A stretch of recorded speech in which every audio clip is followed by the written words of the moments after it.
Yoo-hoo! Hey, get this out of here. Hello. Accidental user first. Hey, how are you? Congratulations on first.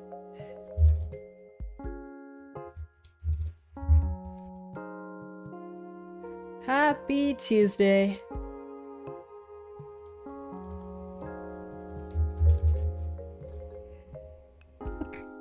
Excuse me.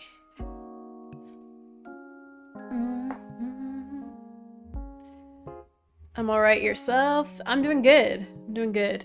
Had a good weekend. And then what did I do yesterday? Why is everything so foggy?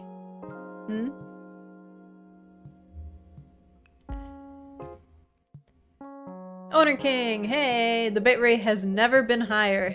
That's true. Let me see. Let me take a look. Good, good, good. I have to lurk for a sec, talking to ups. UPS. Ah. No worries, no worries. We're just here chilling. And then I kind of have to refresh my memory because I don't even know where I left off, really. Which is not great because I should be doing a little bit more work. On Friday, I was looking at some localization stuff, so that was cool. I might get the package, but I need to research a little bit more. There's the L2 localization package that some people have kind of mentioned previously. But yeah.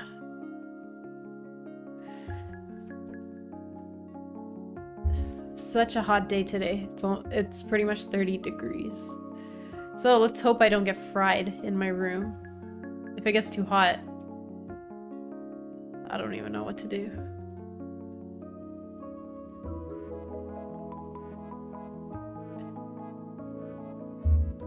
Yeah, hope everyone's been good.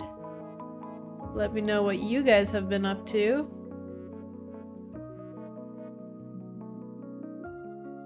Otherwise, I will jump in and see what I'll be working on this week, which is exciting. 30 degrees equals 86 Fahrenheit in freedom units. Yeah, thank you for the conversion.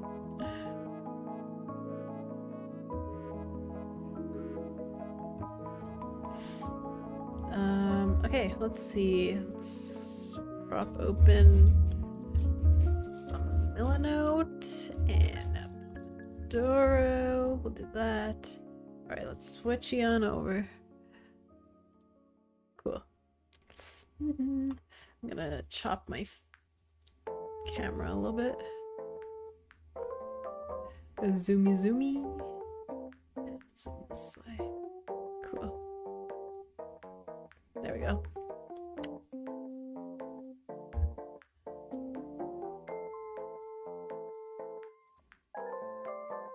Cool. So what should we punch in today? I think we were working on some wind the other day. So I'm pretty much getting all the main mechanics in. Has Oathr always been a mod in here? I better watch what I say now. Starting last week because Axel was away last week. So we had Oathr kind of step up. Well, I voluntold him, I guess. But also, Axel is not gonna make it today either, so.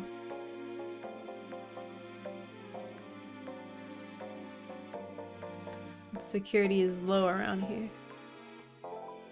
Okay, I need to work on something a little more exciting. So we have lightning bolts, we got the ferret, which is exciting.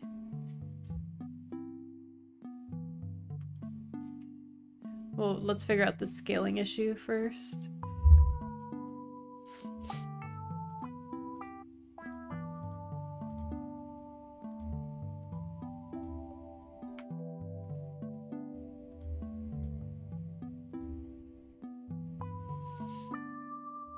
Anywho. Yeah, should be a good, productive stream. Let's hope. And then maybe we'll even start the whatchamacallit? The localization today. That would be cool. That would be very cool.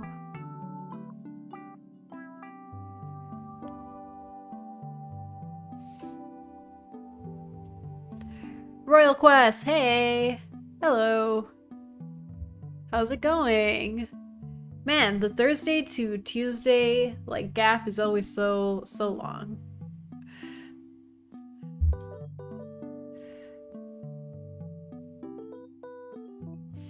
So let's see, let's do a little login here.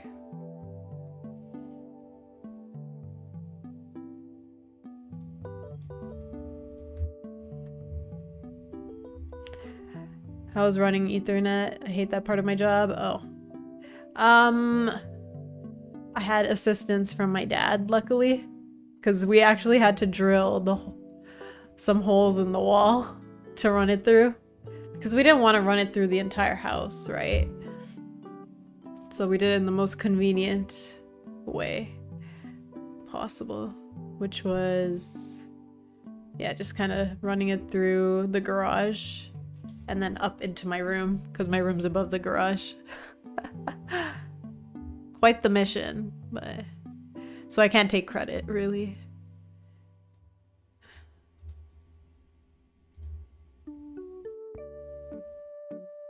I must say, I opened the stream and Twitch decided to put a game load time. I forgot it was open and terrified me when you spoke. Oh, I see. Give you a little spook there.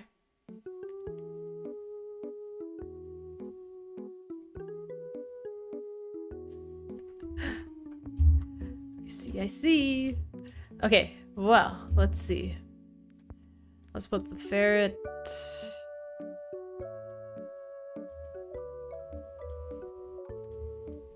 We'll do... So we're done the lightning bolts on the space. We're pretty much done teleportation. Minus a couple things. Right? Oh, let's test multiple... Wait, did I test this? I hope the wind thing will be cool. It's really, really, really about the visuals. Okay, cool.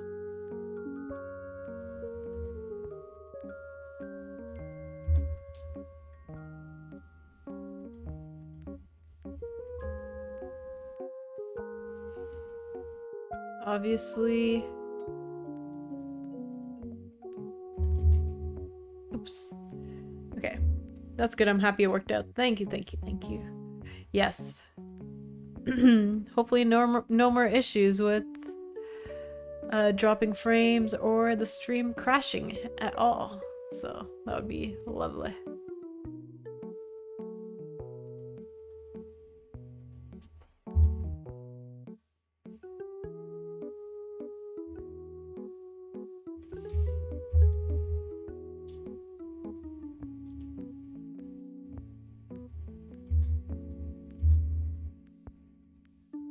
Yeah, so we got teleportation. I'm not sure if I should figure out maybe like another type of quest. And I guess I need to figure out what Doran will give me.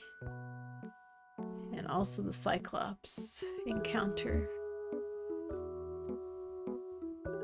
So this will be interesting.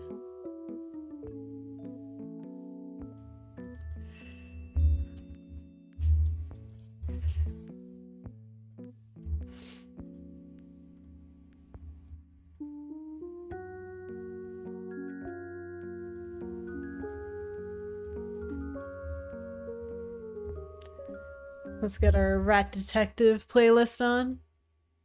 This was just more funky. And will not put us to sleep, you know?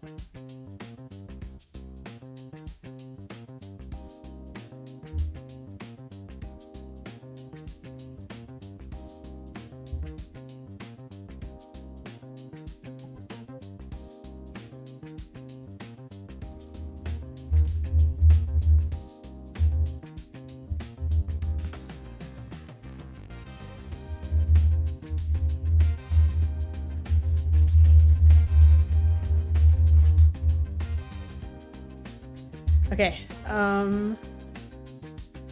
yeah. Nobody on YouTube? What? Quiet day. I really got no ideas for Hera, though.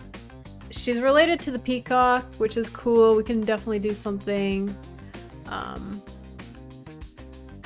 there. And then the Cyclops, we can do the eyeball thing for sure. Or I was thinking like a fist that kind of damages the ground would be cool as well.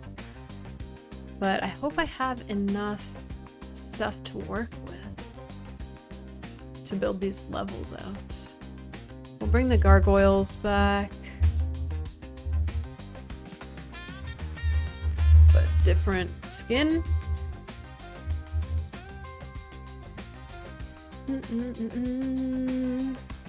I'm back, good lord, what a day, right? Almost the end of the workday though. Just your fateful Twitch chatters, yeah. Ride or die, sounds good to me.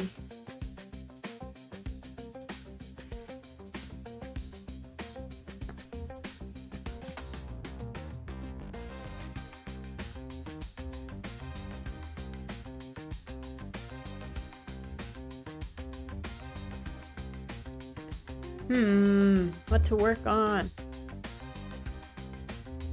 Okay, well, the charging bulls is gonna have to happen, and I don't know.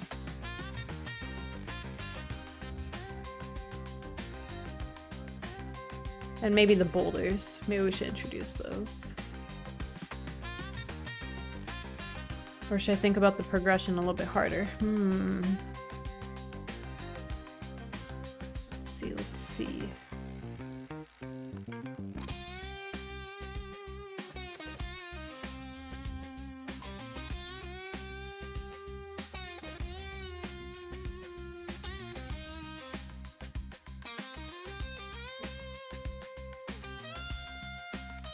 So maybe the charging bull, if it sees you in its line of sight.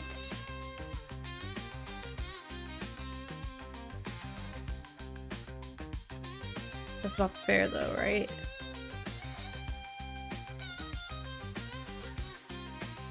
Or maybe it'll be notified, and then on its next turn, it will charge. That might be good, right? Like exclamation mark, and then on its next turn do a full charge. So let's try to do that.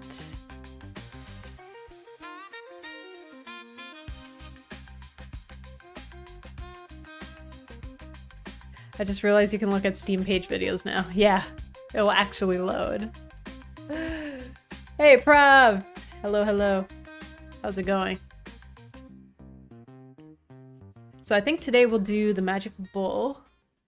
I'm not quite sure what my boulder could be like. Unless...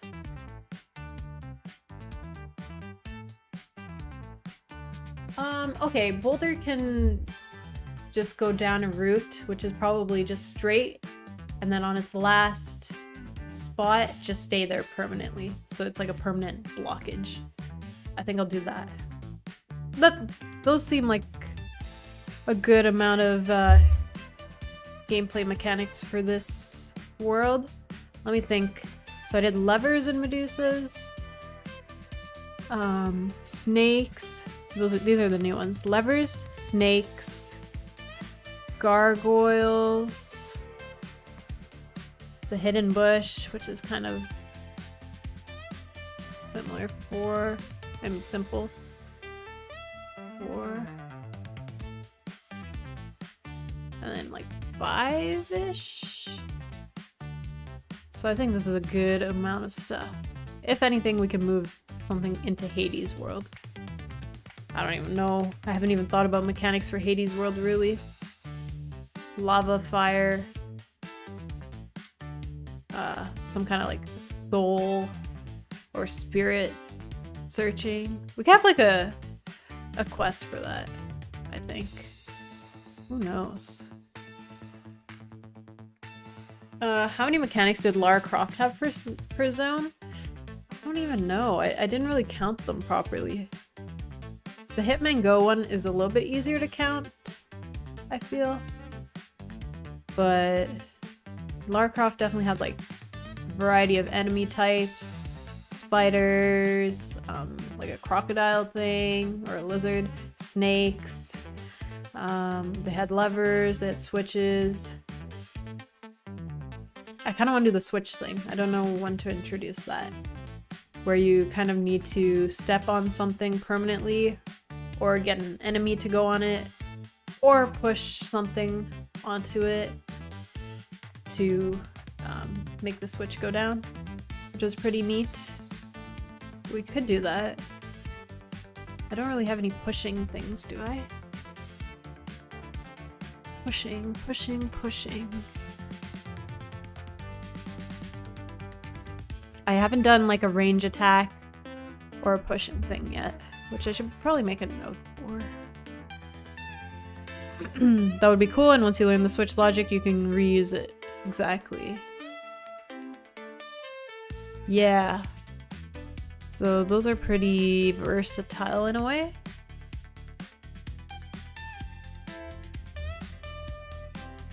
Blah, blah, blah, blah. What was I saying? We didn't do a pushing thing. And a range attack. What did I write here? Collect all X items to trigger. More or push. Or move or push things out of the way. So in Zeus's world. Maybe the hero quest can be something to do with pushing. That way we don't overuse that mechanic and we can introduce it a little bit earlier, maybe. So kind of like, what was it, Sokoban style?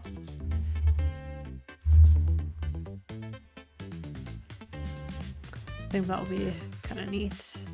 There's so many like different things you can do with grid like mechanics, which is really, really interesting, I feel.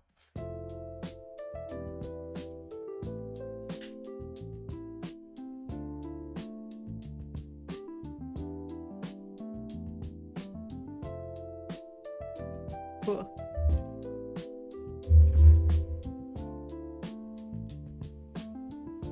Baba is used technically Sokoban? Really? I guess it is pushing the letters. Or the words.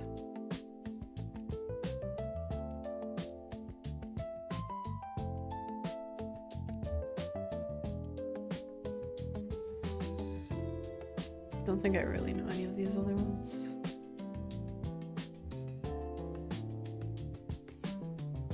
Okay, we'll do a Sokoban style game for Hero's Quest. I think that'll be cool.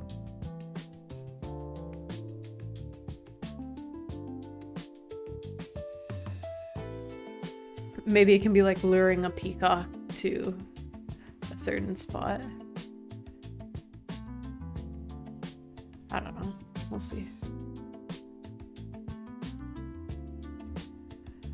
I wonder how hard it would be to do the grease pencil art for a whole game. You see, I kind of tried that at one point, and I wanted to get the 3D models from there. I'm not a huge 3D modeler or like a Blender person, so I don't know if I did it properly. I did ask some people, but I couldn't get like a grease pencil 3D piece imported into Unity, actually.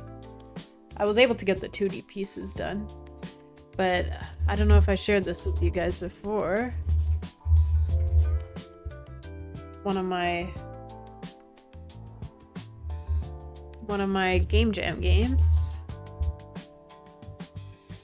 I think I got second place, actually. Yeah.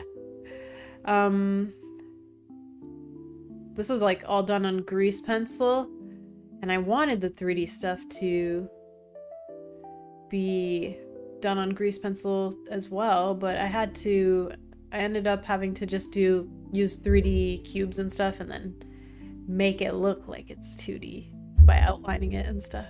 It looks really cool though, for sure. but it wasn't exactly the aesthetic that I wanted.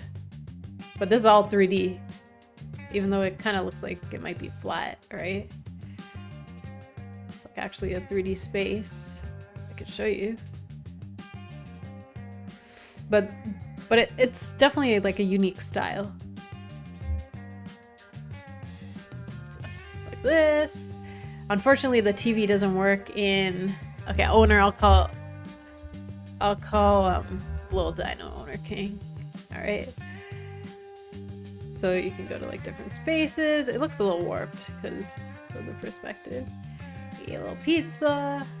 You clean up the poop. It's kind of like a Tamagotchi style game. The TV doesn't work because it's a web build.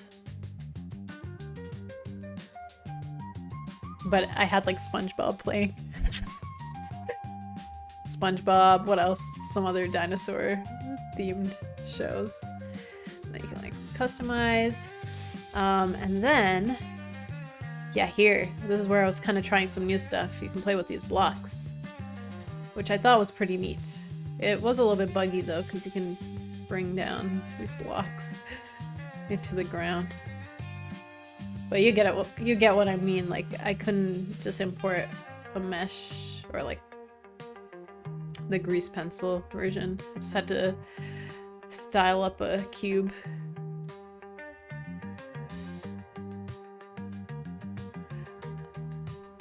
If you put those light variants in the texture, it would pop more. Yeah, that's so cool.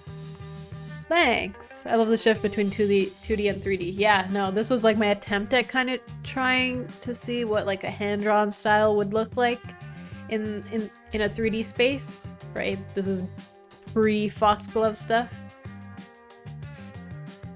But I do think it looks pretty cool as well.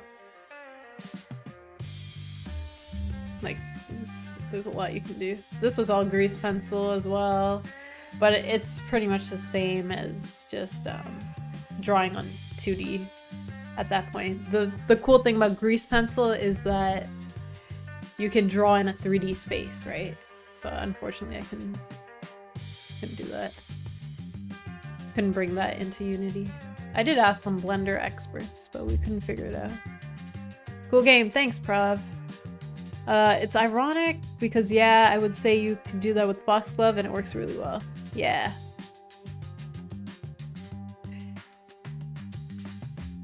Yeah. But, yeah. This was fun. Like, this was something I just wanted to try. I'm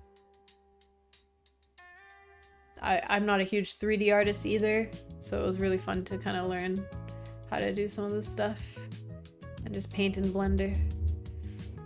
Yeah. And then I think the days add up every so often whenever the counter goes. So that was kind of neat. Anywho, so cute.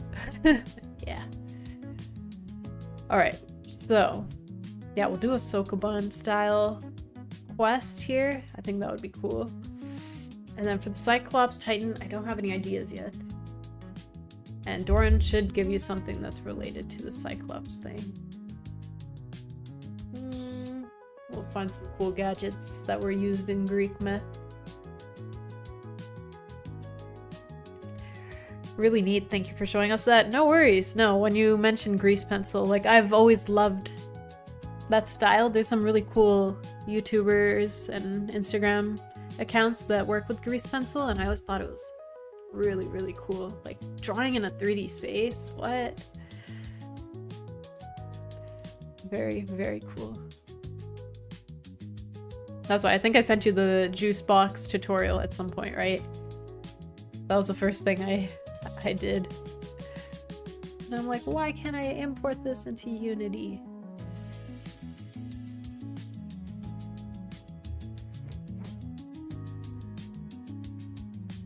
Okay.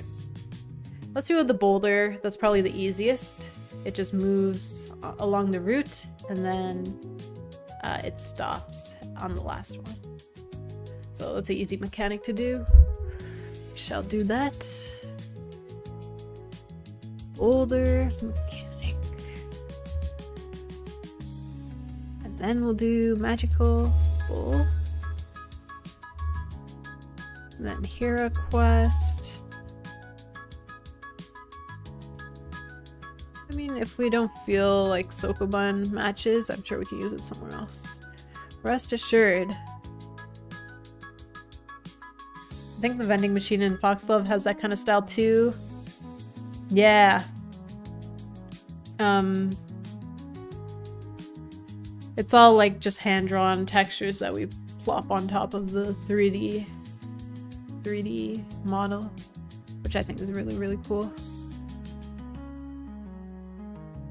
I want to do something with that vending machine as well.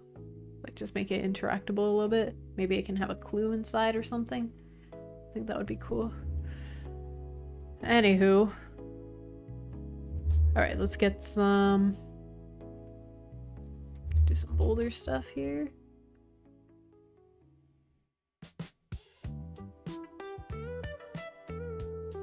And I should make a priority list for Laura this week.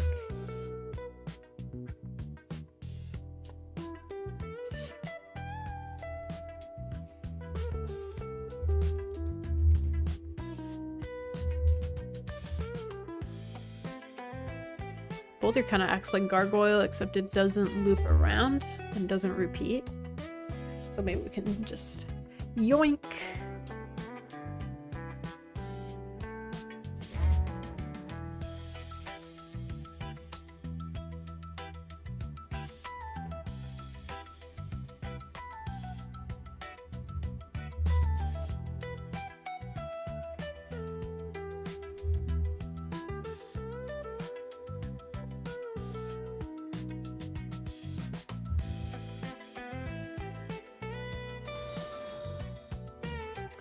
Godfather! Hey! Thank you for the follow. So, Gargoyle type 1.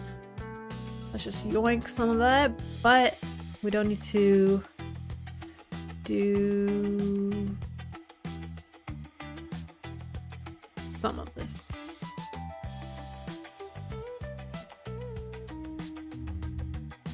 Let's get a root in here.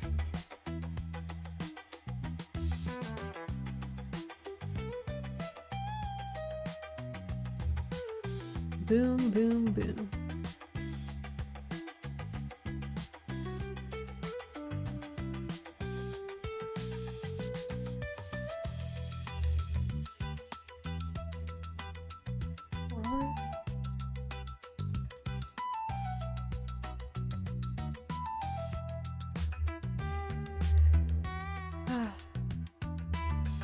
I'm excited to start localization. I feel like it'll be a different set of challenges.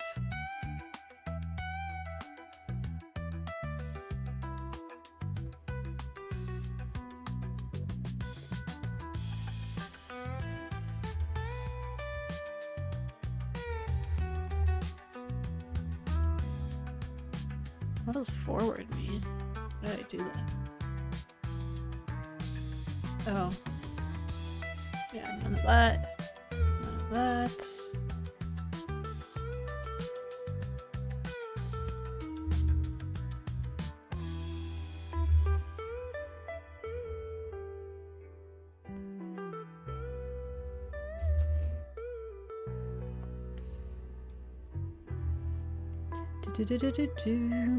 If it's the length, yeah, that's fine.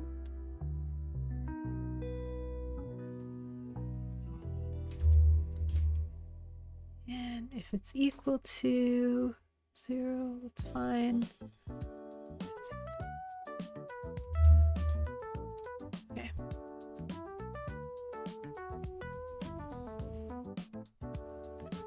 Righty.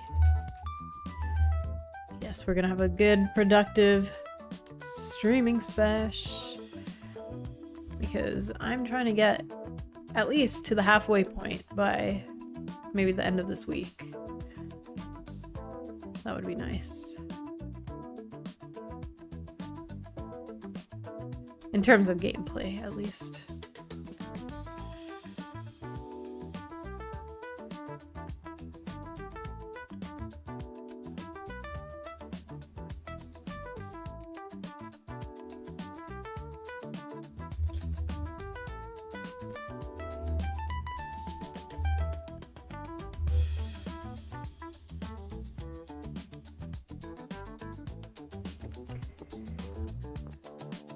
Boulder.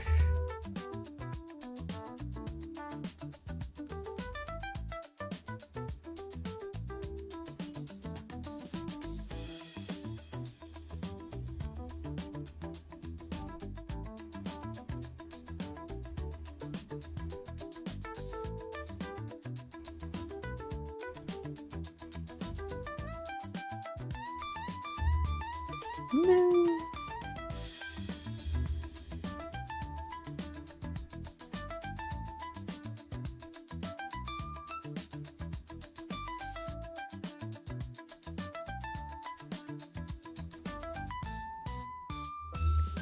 Whatever. Antiqued, hey! My favorite Canadian? That's me. Atrum, hey! Hello, hello. Godfather, morning Manisha, keep up the good work and I'll be doing a lurky lurk while I'm attempting to be productive. That sounds good to me. Welcome to the stream, good to have you. Hi Manisha, did you just say you're gonna finish 50% of the game in this week? No! Hey Fluffy Panda. No, I'm hoping I'll get to the 50% point in terms of like gameplay by the end of this week. Basically finishing most of the mechanics for this world, which is world 3 out of 5. So that would be awesome. Brainlux, hello. How in the hell you got so good hierarchy? Is it a plugin? I am using a plugin. Is it hierarchy version 2 or something? Don't quite remember what the plugin was. Where are you? Anyways, it's really neat. There's like these additional buttons here. You can color code anything. Like if you do an alt click, you can color code this. What else? You can set active through this side. Lots of stuff you can do. Why not 50% complete today? What could possibly go wrong? Yeah, we're gonna have to grind. It's gonna be a 24-hour stream. No problems here. Okay.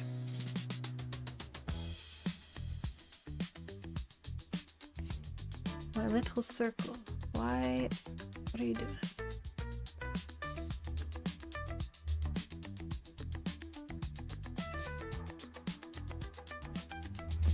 Boulder State. Go here real quick.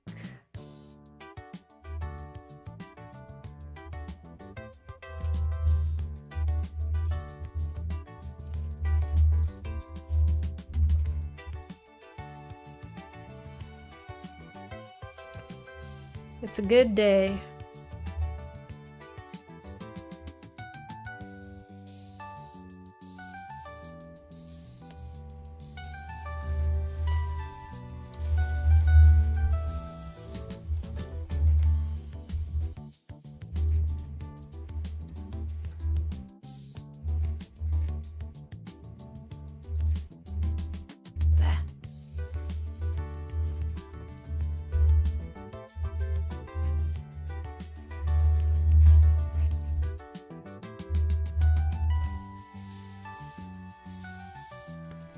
So that basically makes it increase.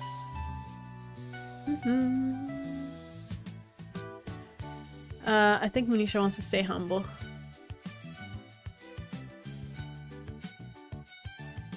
Love this. Looks much better than the default creepy one. No, it's really good. Oh, also it like lets you select a scene right through this drop down. So it's pretty neat. Definitely handy. Like, not a necessity, but it makes your life easier, right?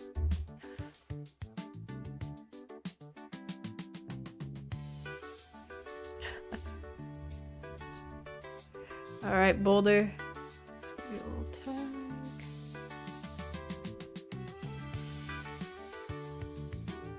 Uh-oh.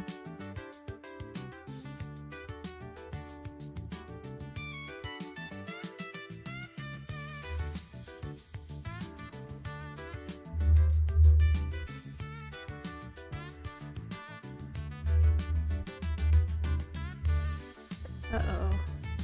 Let's see.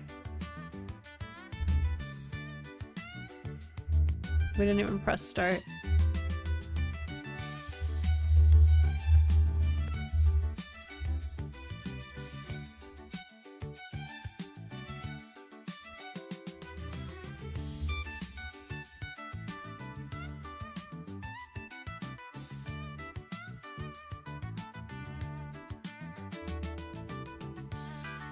DC Flameheart, hey!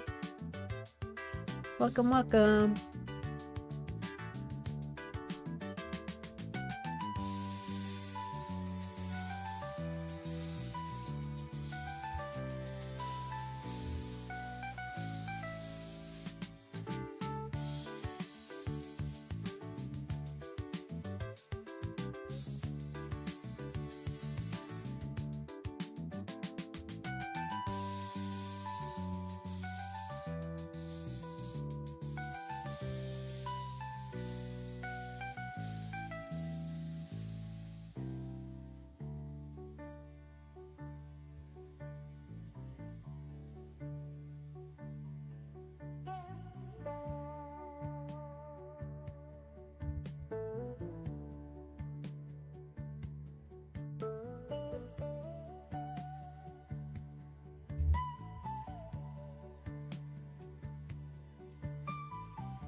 Be fine.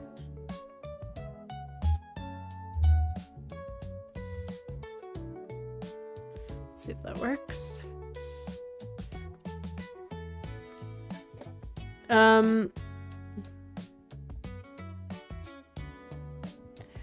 If you do find objects of type, you do not need to cast it. Oh. Okay, let me try that then. Where did you go?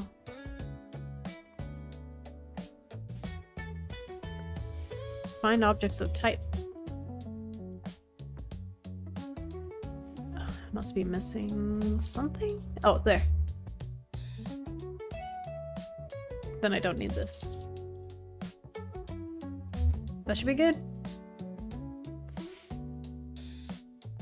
Everything works if you accept errors. Hey, Brainoid! And thanks, Atrium.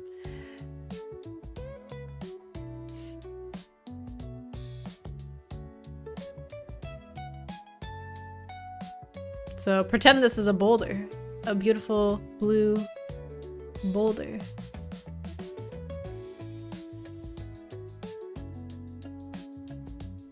And it should end... Oh, you should not be coming back. So it should just be left.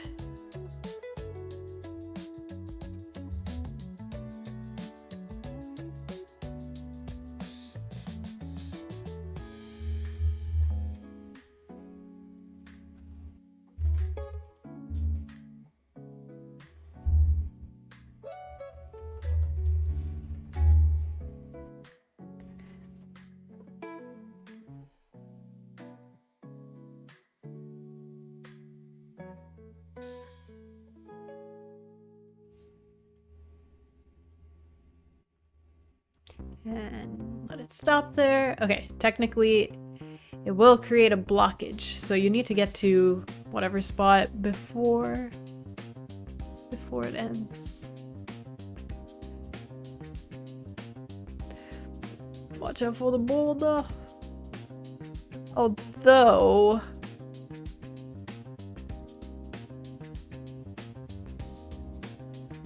I don't know if I want the boulder in... Does the boulder match Zeus's world? Or would it match, like, Hades' world better? Because, what was it? Sisyphus was in Hades' world? Right? Wasn't he, like, doomed to the underworld or something. So the boulder kind of can play in there.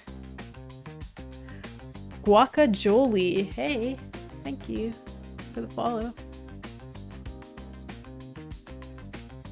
So, I don't know. Anyways, we got boulder functionality. We can see what it works with better with. Now the trickier one.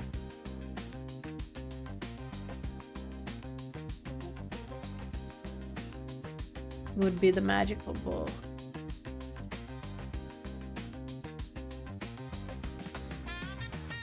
Which will make another circle for temporarily. Say it's here and then it sees you here.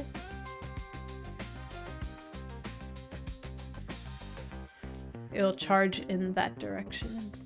Or should it only be facing one direction?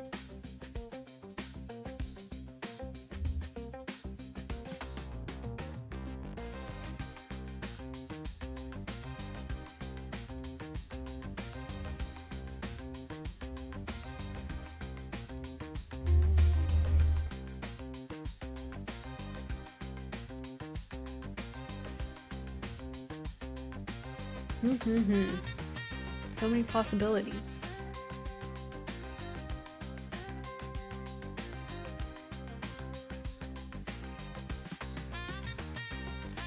Oh wait, we forgot to make the spots dangerous, right? Oh, no, it should be fine.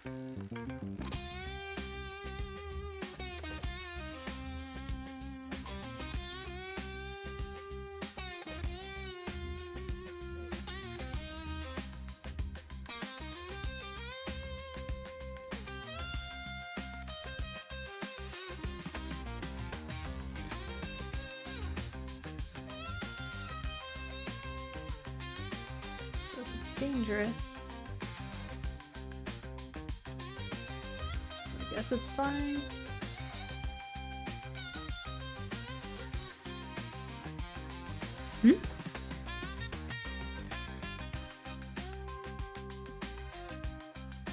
Okay, yeah, we're fine.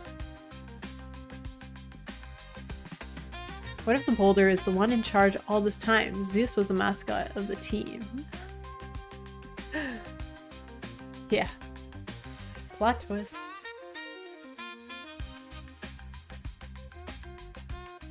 Okay, so if the magical bull sees you here in its vision line, I guess we'll make it face one way. That seems more fair to me, rather than in all directions. Let's just do it in one direction for now. So if he sees you here, on its next turn, it would charge all the way down. It would like destroy anything in its way, which will be cool.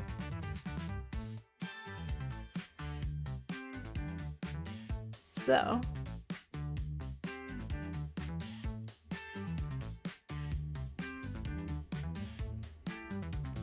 charging will behave here.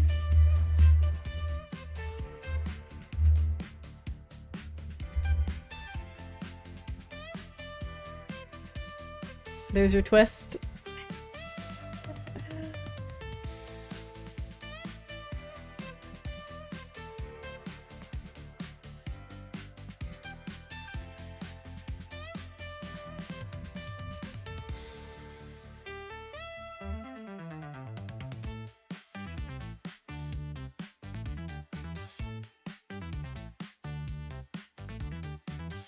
So how should I do this?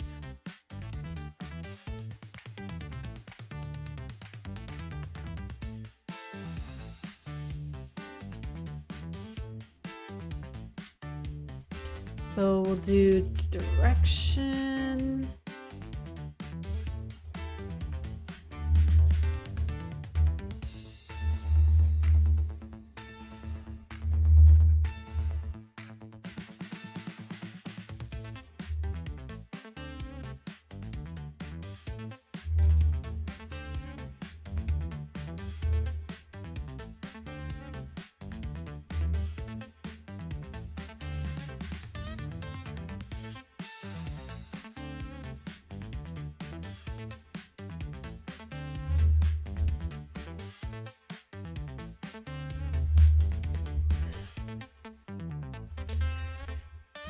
For all the new peeps, what are you guys up to today?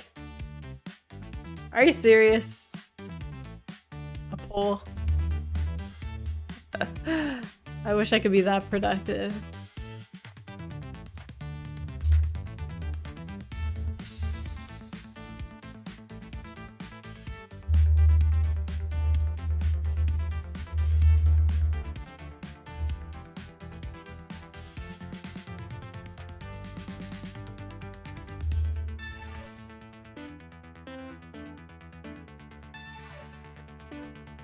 Okay, think. So we'll declare a direction.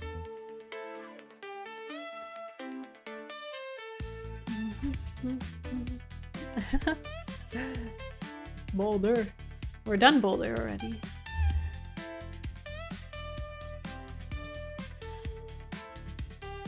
Been getting really into 3D modeling side of things. I really like it. That's awesome. Anything in particular you're working on? I forgot I brought an orange up. Clementine. I'm gonna eat that.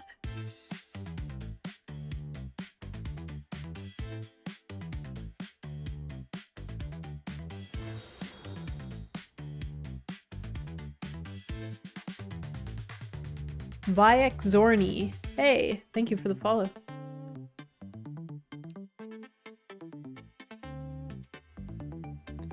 Jack in the Box still, but Retropolage. So from 200k vertices to 2k. Cool. Nice. Retropology was a huge thing I was scared of for a while because it seemed intense, but hopefully not as intense as you thought. Things always seem scarier than they are, or more intimidating.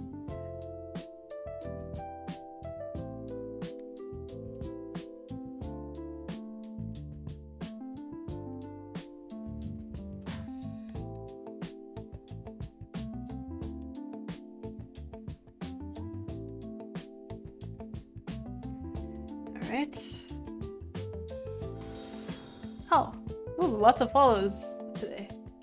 Thank you. Becca Penguin, thanks. As you watch me eat a clementine.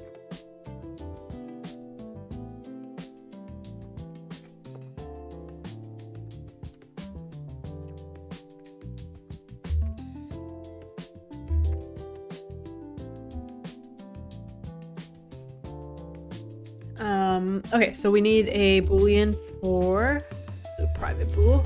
4 is triggered, and that only happens if it saw Sophia in its path.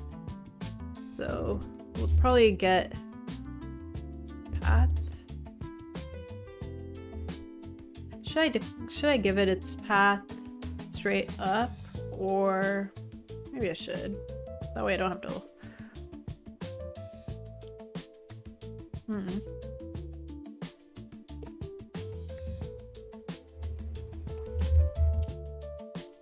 That's what I'm here for? Yeah.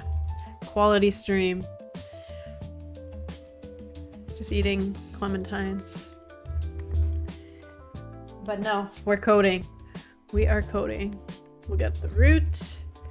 I am working on a magical bowl for my game, where it charges down its path, which should be cool. In my head, it's cool. It's triggered.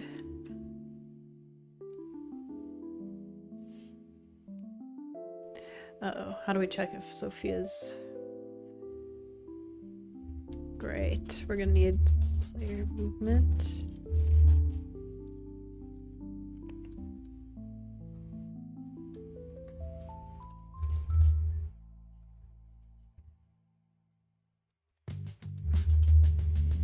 Sounds cool. Thanks. What are you up to?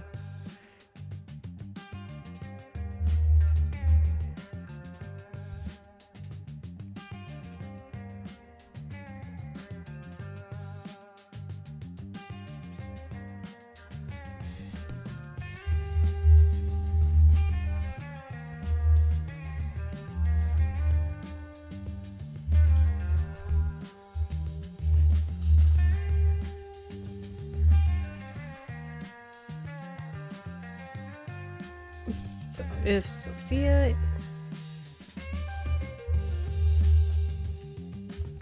vision, then set triggered is true. So we'll do a 4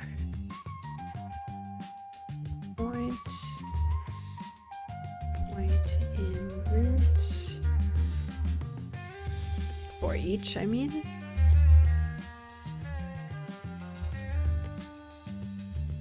And if point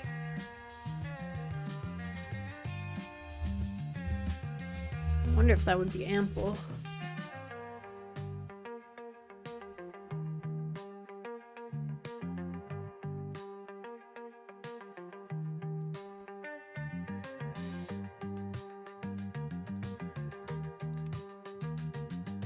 Working on 3D models in Blender. Sweet. Making a PS2 style mansion. Oh, that sounds fun. It's cool. I always find it cool when people try to recreate the like retro styles or like the older graphic styles. I think it's fun.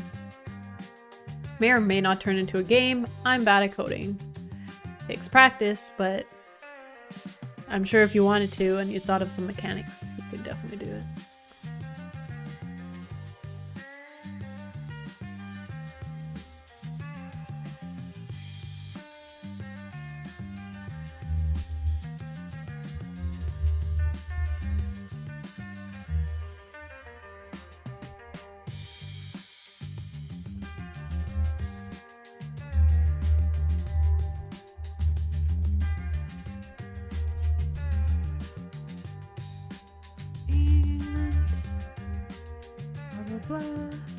It is triggered.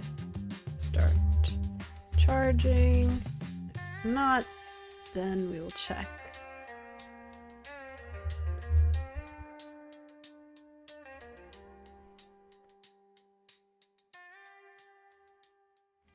So we'll say move the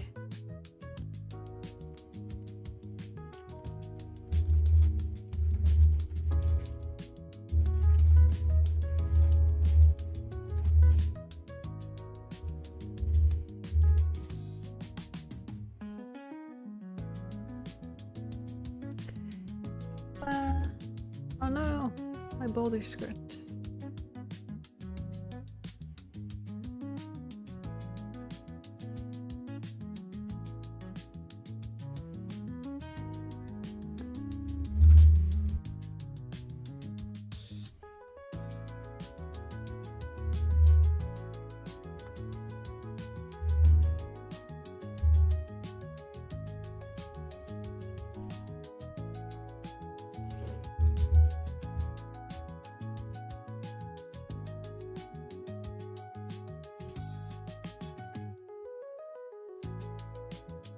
That should be to the...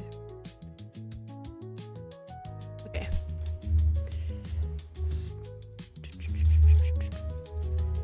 And make every point on the route dangerous.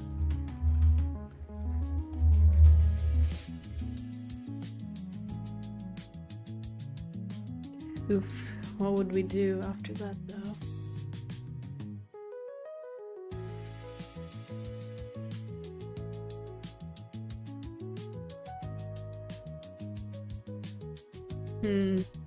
Okay, we'll see.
Did you get triggered or no?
Oathr, hey!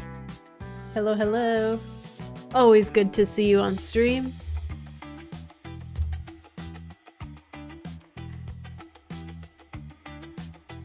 How's it going? What are you up to? I just worked on a little boulder mechanic, which was pretty easy. Basically, it'll go down one until the end and then just stop at the last spot. And now I'm working on like a charging bull. This is for Zeus's world. Apparently bull is one of his animals. So we'll give them some wings or something, or make them look a little bit magical. But if they see Sophia in their path, on the next turn they'll just like charge down. Boom. Straight down the path. I think it could be cool.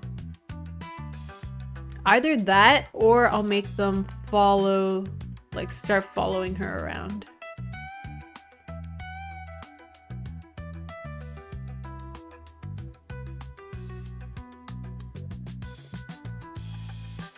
Playing with friends, nice mechanic, love it. Nice. What are you playing?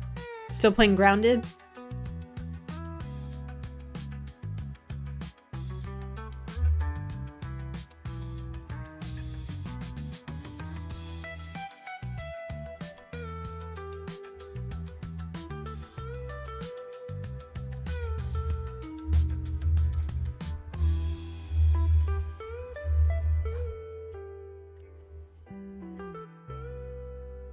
Arena Breakout Infinite. Different vibe. I don't think I've heard of that one. Interesting. Always fun checking out different styles of games, though.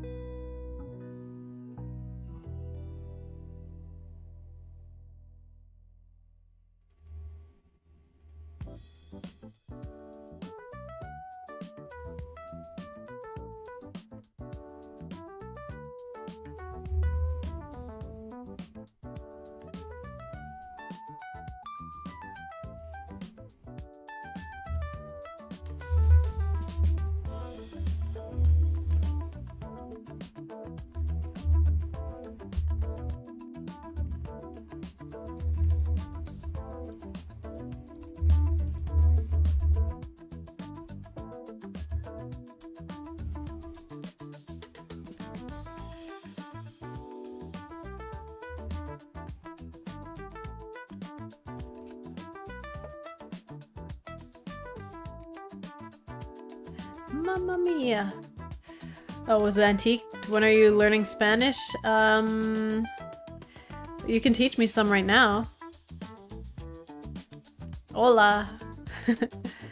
I know my basics.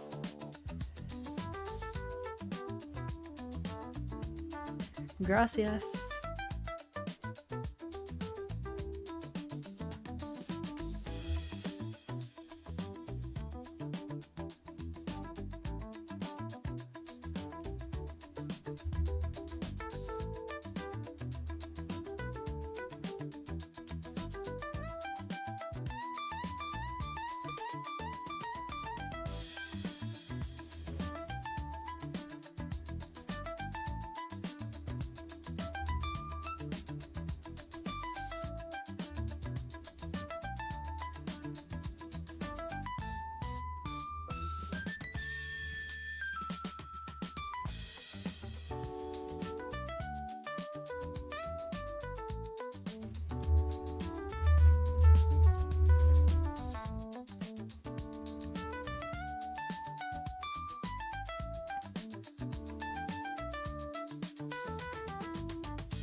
First tell me what the Donde está la biblioteca? Something about a library? Is the library? That's my guess. What's the joke?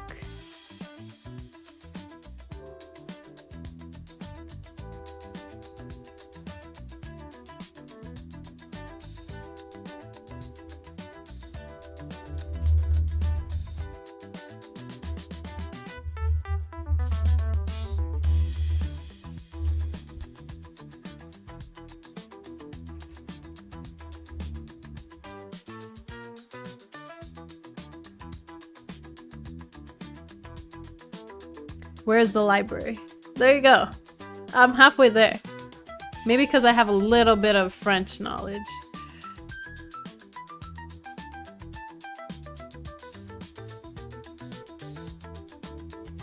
Alright, you're not triggering whatsoever.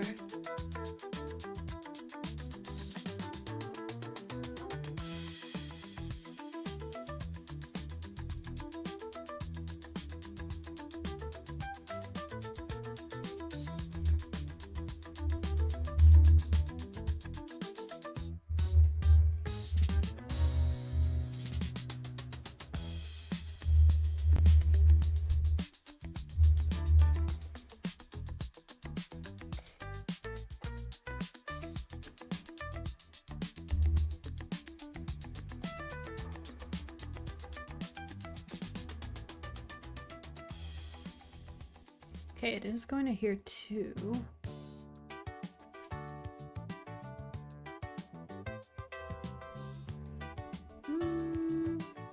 Why do I usually do this?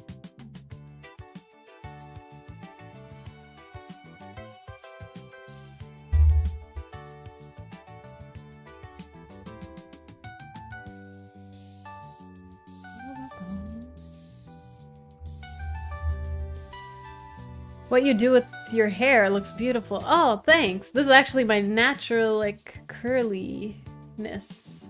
So I didn't do anything to it, actually. Thanks.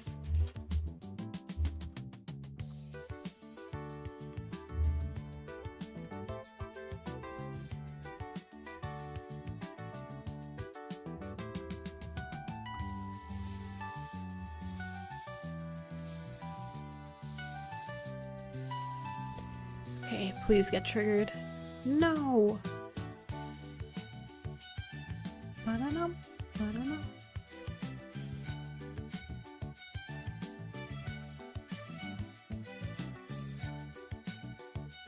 Why is this song a bop? It is nice hair. Thanks, guys. Oh, come on, Code. Why? Why you do this?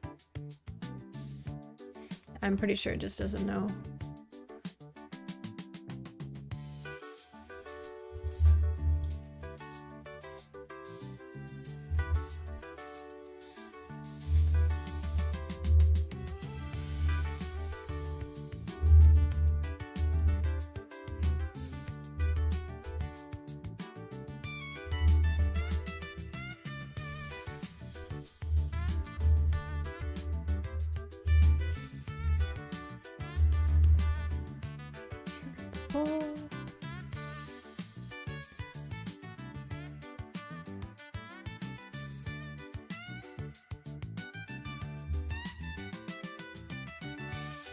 No.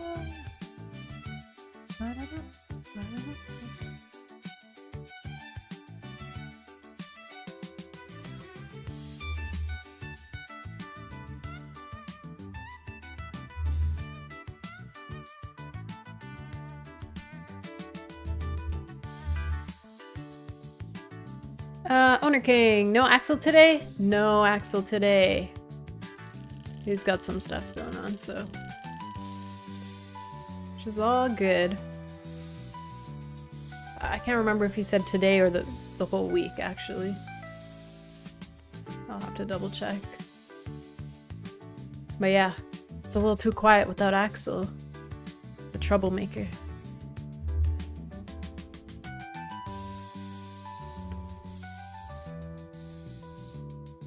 Disney round 2. perhaps.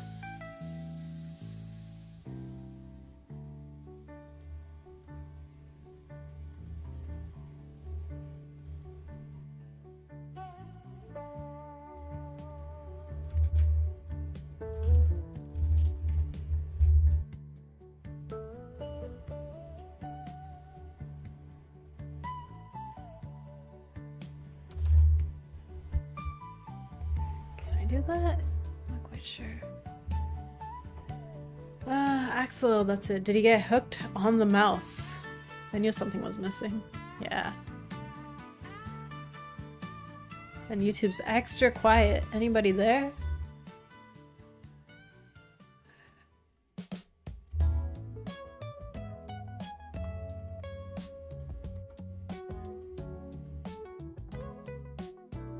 Oh, we got lots of peeps on Twitch today. Hey, everybody.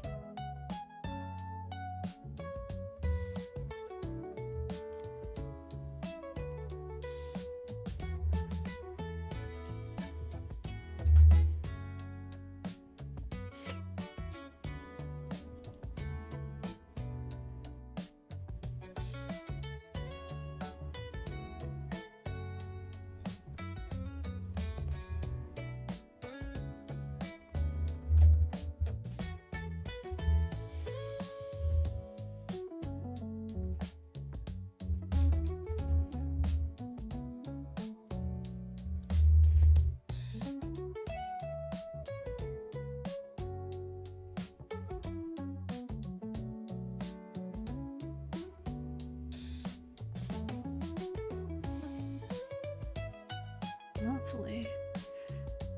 Okay. So when I try to reference the current point data,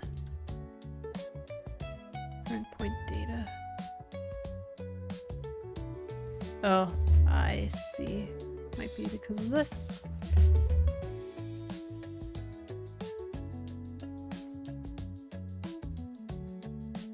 My sisters are causing a ruckus.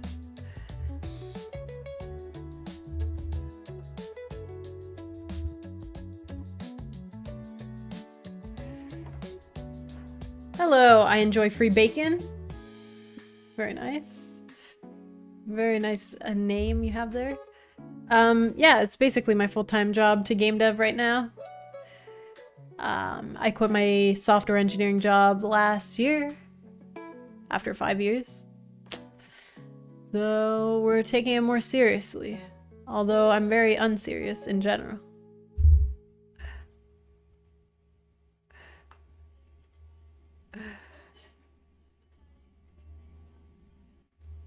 You better get triggered. There you go. Our charging circle.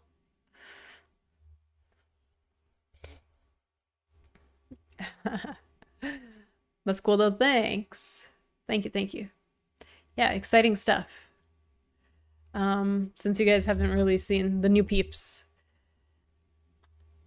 For those wondering, I'm working on Sophia's Path, which is a turn-based puzzle adventure. Right? You play as Sophia, and every time, and you go through these worlds. Like the first world is the village and the foresty area, and then you head into Medusa's world where there's snakes and gargoyles and all these like weird types of obstacles in your way. And you continue on through Zeus's world, Poseidon, Hades. There's going to be about 5 worlds, but every time you move, the environment takes a turn too. So your challenge is to get from point A to point B. And there's lots of achievements to pick up on the way. I've been doing achievements. I've been doing relics that you can collect that kind of adds to the world building. There's kind of a storyline as well, like a narrative. She's on her way to find her dad. I still need to work on that stuff a little bit more, but there's also NPCs to meet in the way. So I think we're getting somewhere good, but a lot of work has to be done still. You worked as a software engineer, like a game developer or something else? Prav, I worked as I don't like to call myself a software engineer, even though that was my degree, But when I was working I was doing web development at a financial firm. So like an investment services place. And I was just building internal tools for them. Yeah, so JavaScript, React, there was C# on the back end, lots of SQL stuff. Yeah, that was about it. She's unserious but nice person. Thanks. I have so much respect for game devs. Thank you. Yeah, no, it's definitely hard to stay self-disciplined. I've been kind of struggling with that, but I am proud of myself for not ditching my idea, you know, kind of just sticking to it and actually making progress on it. I think I have done that at least, although a little bit slow. Art looks so good. Thank you. Art is cute. Thank you. Thank you. Previous job in software dev. Yeah. Full stack, basically. I would say I didn't do as much back end, even though it was like ASP, or it was .NET Core basically. But I didn't do as much back end as I did front end. And let me tell you, I'm still traumatized from making tables on our website. The task at hand was make sure the clients can, you know, input all their data for, you know, whatever their financial reporting, but make it look like Excel on our web page. And I'm like, what? And you have to do like conversions and all that stuff. So it was very, very good, but for a small team, it was sometimes a little too much. But it was I definitely value the experience I had there. Really good coworkers, had a good time. I just wasn't passionate about what I was making, I think. And like halfway through that job is when I kind of got back into game dev and like started my YouTube channel, all that stuff. So I became very, very, a little more serious about it. So now we'll try. You did React? Sorry about that. It must have been a dark period in your life. I didn't hate React, actually. I had to convert some of the previous devs' Angular code. Okay, let me tell you, that was cursed. But yeah.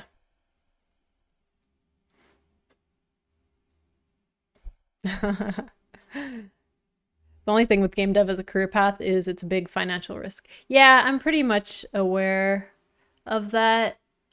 Like, I don't have big expectations for this game. But I want to try, right? I felt like I should try. So I'm taking a little bit of time to do that. I will go back into the industry if need be. But I'm going to apply to like some grants and stuff. Hopefully make money in other ways as well if the Steam launch doesn't go as greatly.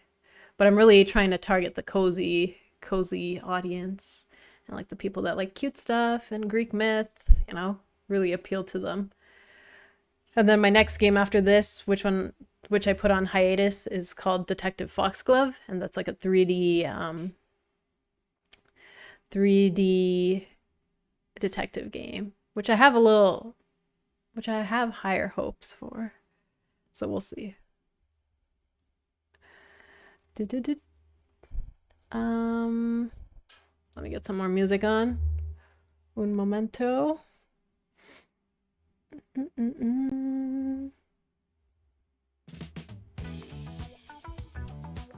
I don't mind JS2. I like the object-oriented nature of it. Yeah, like, I wouldn't say I hated it. Angular kind of cheesed me, though. I'll be honest. Watch you make millions. My dad's like waiting till that happens. I'm like, don't get your hopes up. But, you know, like this is my first commercial game, basically. Oh, Dream Titan, thank you for the sub. I appreciate that. Thank you, thank you. But like, you know, it's gonna take me a couple games to, you know, get in the groove. I'm not an expert right away. I know some people are lucky, but I'll give it a couple games and see. I think that's the mentality people should have. Not a one and done, I'll become a millionaire. I'm gonna refine my skills over time.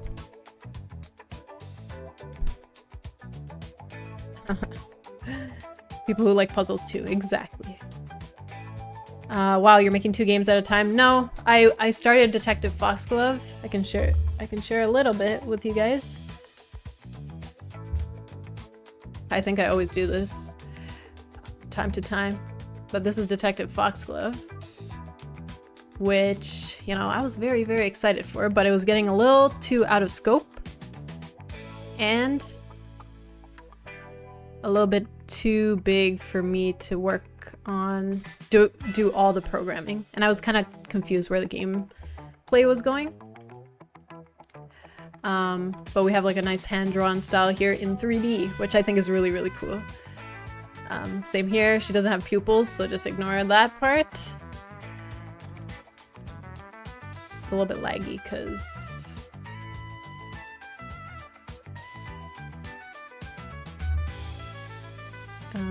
what else? Here, yeah. So it's like a little detective game, and I'm trying to introduce like stealth, detective gameplay, investigation, and just like a whole narrative there too. So yeah. Anyways, that's a little tangent. Jahir, hello. Did you also make the art? It's so pretty. No, for Sophia's Path, I have an artist that I'm working with. She is a children's book artist by profession, so you can probably see that coming through. And I'm working with another musician as well. So we're a little team of 3. Dream Titan, I'm rooting for you and your game. I feel the coziness. Oh, thank you. I appreciate that. I mean, you're really putting the time into stuff that matters, and it has so much going on for it versus a lot of games. I do hope so. Because I'm thinking a lot about like achievements, Steam achievements, hidden bonus content for people who like a little bit extra, you know, bonus paths or secret paths. So I have a little bit of that stuff going. Lots of other, and just like the narrative. I feel like people appreciate a good narrative. So I haven't finished this yet, but collectibles should be going here.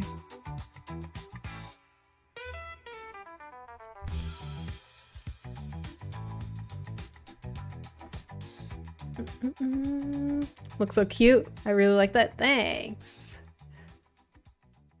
Boom Tester, hey hey, welcome. That's cool you have people to work with. Yeah, no, I find that it's really hard to find quality people to work with. But once you find people that are equally as passionate as you, it's like the best feeling. Because you can maximize everyone's skills and make the best thing you possibly can. Because like, even though I do know how to do some art and I do know how to make music, like I've worked on those skills as well, I'll never be as good as my teammates. At least for now. And right now I want to make a really good game. So that is the way, you know? Mudbound! Hey hey! Unity, eh? Very cool. Yes, Unity. We're working on a couple new mechanics, and I think I just got the charging bull working, which is cool. So if I step here, all good, but on his next turn, if I go here, he'll charge down this entire path. Boom. It's a no-go.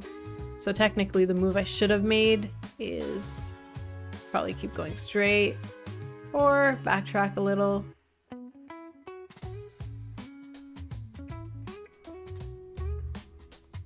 And then I have to take off the dangerous.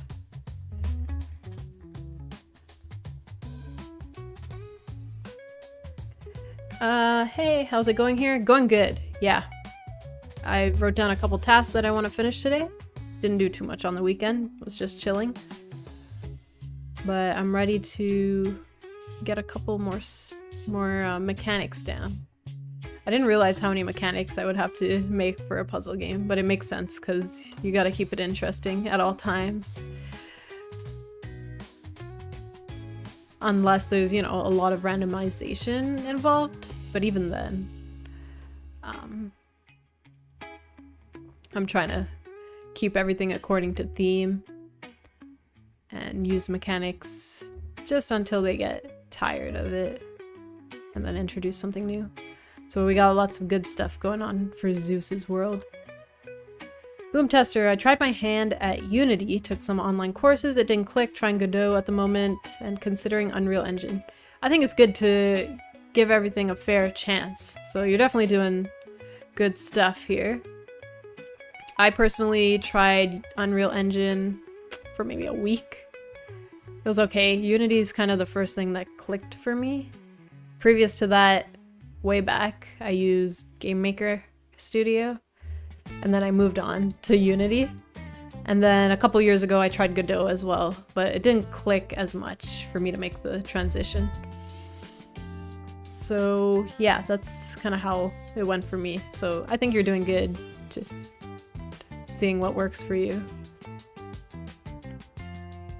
I know Unity and Unreal can be a little bit bloated though. There's a lot going on. What are you up to, Mudbound?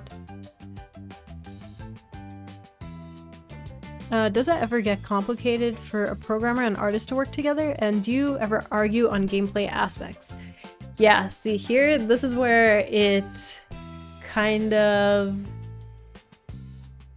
becomes easier for me because I'm doing all the gameplay and the game design. So it's kind of hard finding someone who is just like passionate about your ideas, you know? Like we'll obviously bounce ideas here and there, maybe regarding like what kind of character or how they should look, etc., etc. But in terms of like gameplay, I kind of I've taken charge on that. So I don't really, I'll consult them. I'll be like, what do you guys think about this kind of gameplay? Or how's the playtest? Did you guys like that? Like, does this make sense? So I get that kind of feedback, but, and I'm always open ears to like whatever new stuff they want to add, if it makes sense. So that makes it a lot easier. A couple years ago, when I first started my YouTube channel, I was working a lot with my sister, who's an artist. That's where we bumped heads a little bit. Because, you know, she likes to take charge and, you know, maybe have a lot of input on what the gameplay is like or what should be done. So we did bump heads there. That's what I'm saying, like, it definitely takes some kind of team chemistry to work out as well.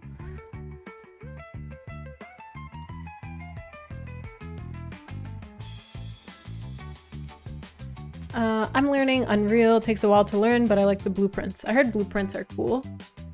It's nice to do like visual programming. I have friends who develop in Unreal, so I have some support there. Nice. Game Maker, great memories, a true classic, right? That was my first little engine. For sure, Godot is much more fast and loose compared to Unity and Unreal. It is. Perfect for 2D games, if you're not doing anything too fancy. And, well, people do make 3D games in Godot too, so it's definitely possible. Just finishing up the workday right now. After that, I'll take my post-work nap and then maybe be productive tonight. That sounds good. That sounds excellent. Unfortunately, no napping music on stream today. It's a little more upbeat. I got my rat detective music on. That's good. Kind of have to have one person making all those major choices. Yeah. But then it also puts a lot of pressure on me to make good choices. Probably hard to find the right people for that. Yeah. That's why I met the musician during a game jam and we did like 4 game jams together. So I kind of knew we had like some kind of chemistry there because He always understood like what the vibe I was going for was for the game, and every track that he made was really, really good. And then over time for our artist, Laura, we just bounced ideas. We have the same kind of vibe as well, like very positive and wholesome, I guess. So it's very, very easy to work with people that are like you, I think. You can just tell when you talk to them.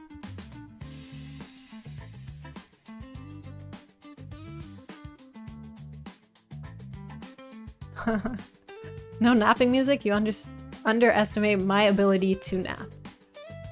Let me tell you, one of my friends, I wasn't there, but apparently he fell asleep during a rave, like during a festival, standing up. So I'm definitely not underestimating anyone's sleeping powers.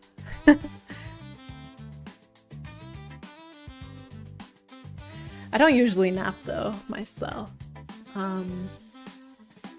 Unless I really need it, like if I messed up my sleeping schedule.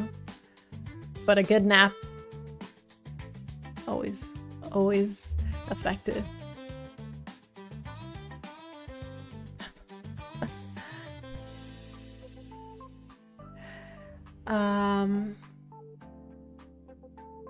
That's awesome. You have a team. I'm hoping to develop my skills enough to be useful on any team if the time comes. Yeah, definitely. That's why I feel like I used to be hesitant to work on a team just because I didn't want to pull them down with me. But you definitely need to have like some confidence in your abilities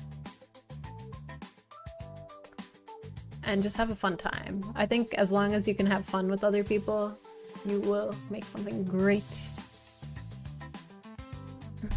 I tried to write a book with a friend once, but could never finish it because we couldn't agree on the ending.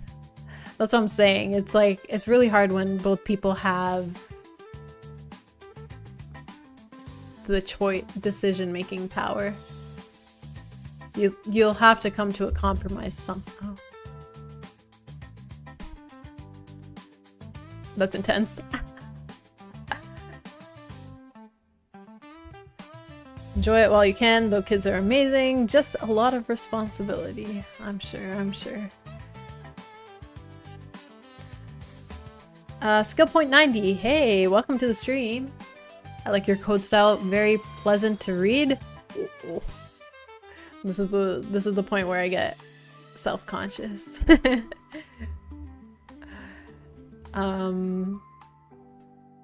Yeah. Oh, thank you for the follow. Offline Mark. Thank you. Appreciate that. And skill point. Thank you. Very cool. Alright, so I got my magical bull behavior working, but after it reaches the end, I need to make sure that all the other points... Wait, let me see if this works.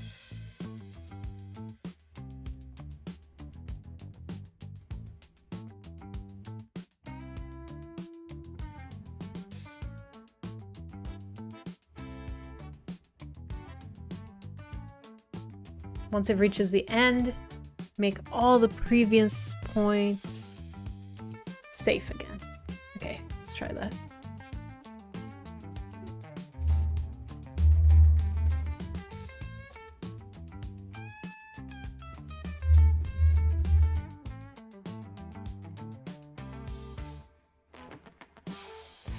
I don't know if that's gonna work.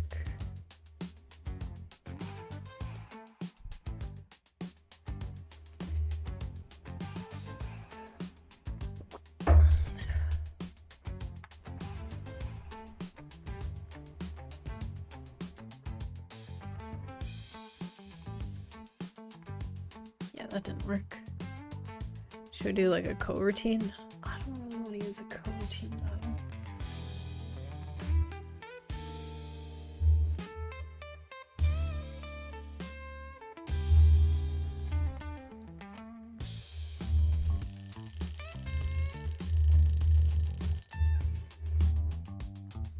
Man, oh man, always forget how to do the coroutine stuff.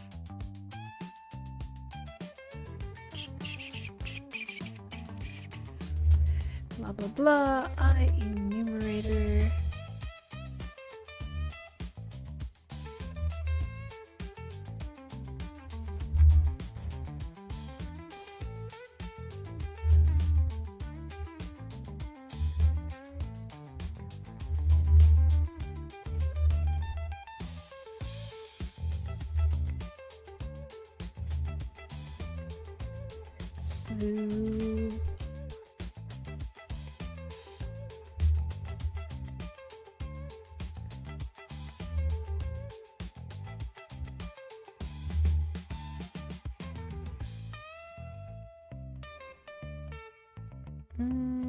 Yeah, here.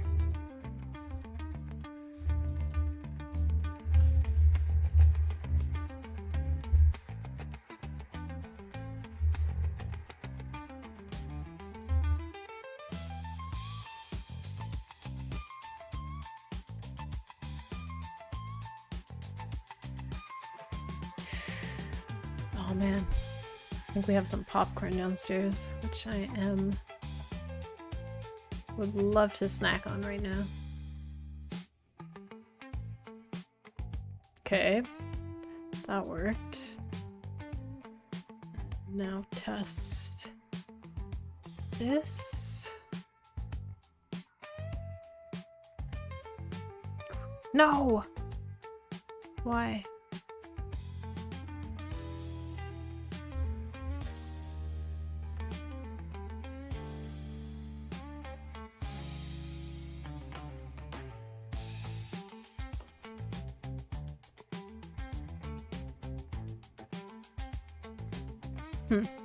Oh.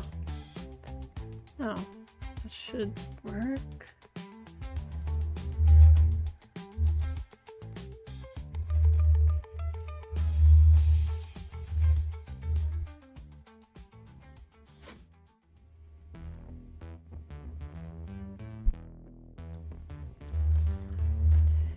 I wonder if I should just make it go back and forth.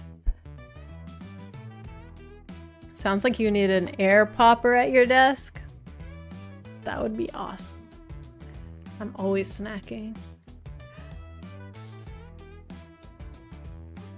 Okay, please. I pray. No! That's not what I wanted to test.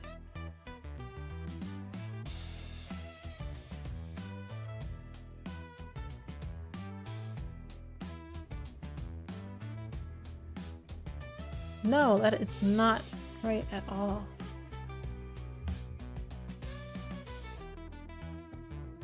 Dangerous false. Dangerous false.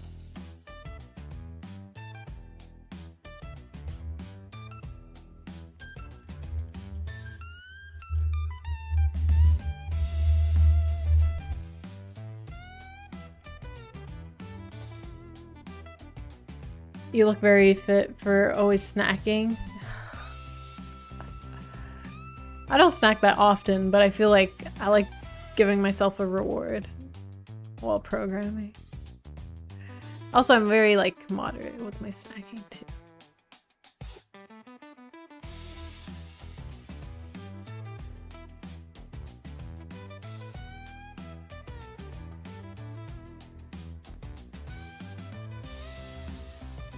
What?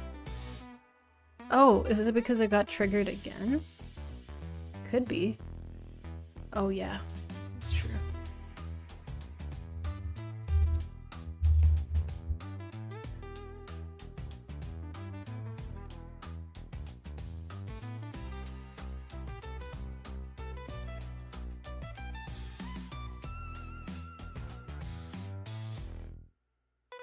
What should I do? Or a feet. No worries, I understood what you meant.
I mean, I feel like it's kind of a waste if I just make the bowl charge once and then be done. I mean, I guess it's not terrible.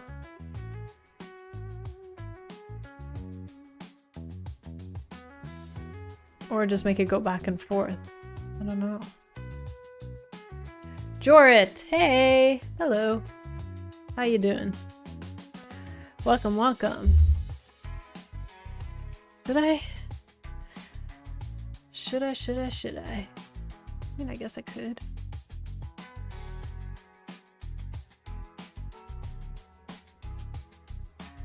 Perhaps it's fine for now. I don't love it though.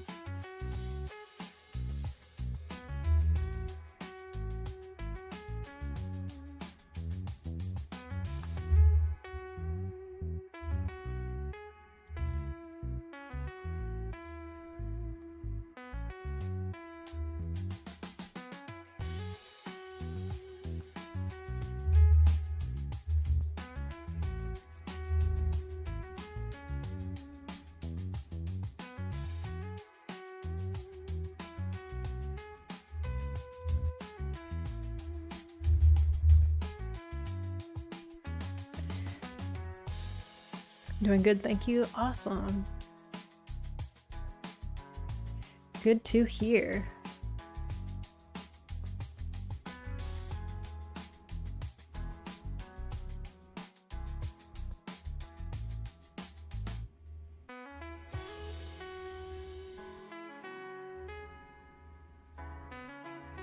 Definitely do need a chasing enemy though. 100%. So I'm gonna add that here.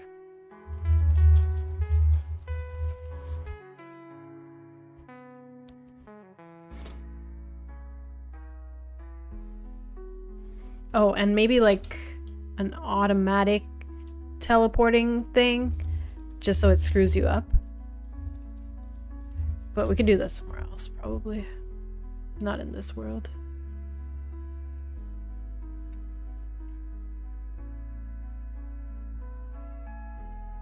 I'm doing good too. Hey, Brainoid.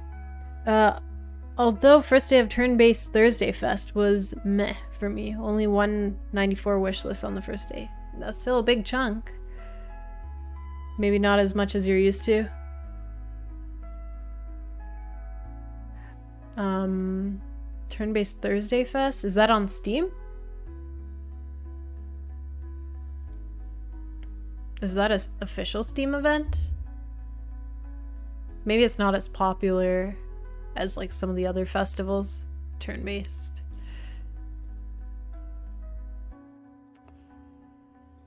Well, hopefully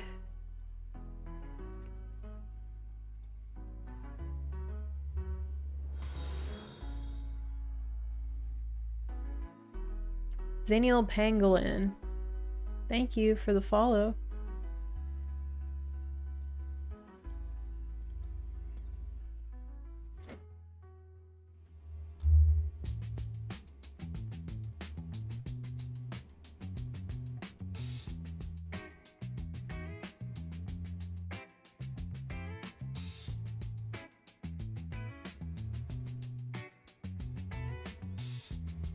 Alrighty. Well, I guess we're done that mechanic then. So it's telling me to take a break, so I should take a break. Yeah, Magical Bowl might need some tweaks. Let me try brainstorming a Sokoban style level, which is kind of exciting, honestly. What could she push? I'm thinking like peacock for Hera. Those are her animals. Cuckoo. Peacock is the most like visually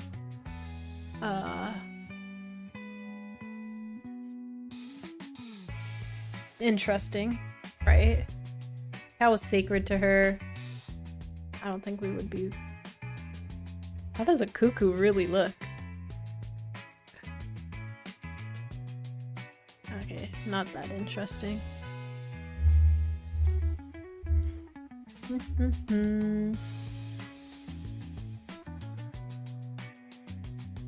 Replicat is under promising, unknown, and cute and wholesome categories. Cool. I remember a friend always tell me if I make a game I have to put a cow in it. I mean, cows are cool too, but I need something unique around here. Let's see, game. Art. I just need inspiration, you know? Oh, this is so cute! Okay, very cute. This is kind of cool too, which could work with our type of style. What the heck? This looks like something that wants to be a peacock. Okay, this is real cute. This is cute. Damn. The Shadow Cosmos. That's pretty epic though. No! Cool.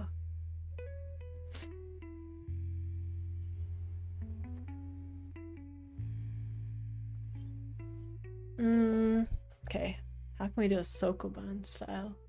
I need to watch Sokoban games a little bit more, just so I have some inspo.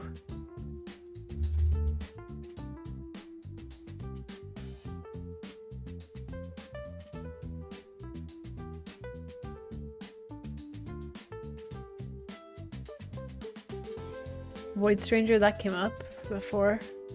Although definitely not even close to the style we're going for.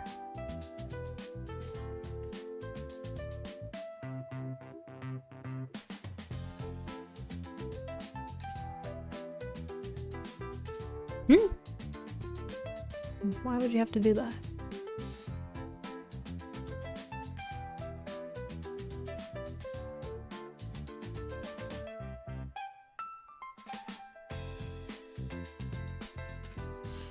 Was it a Mario game, or was it that other party game where you kind of have to figure out your own path, and they go like invisible, or they show up and you kind of have to almost memorize where everything is and get to the end before everyone else? Have you guys played something like that? That kind of mechanic could be cool too.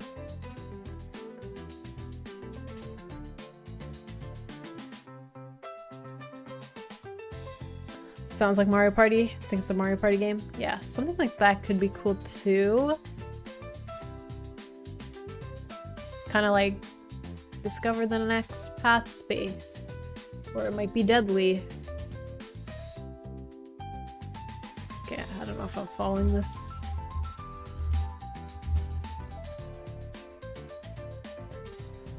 I think I understand the pushing ones at least.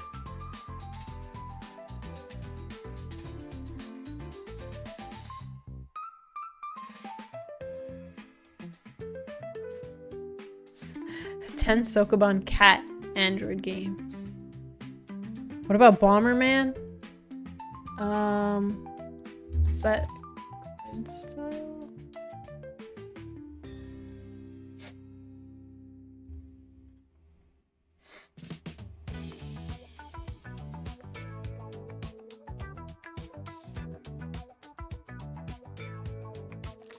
That could work too.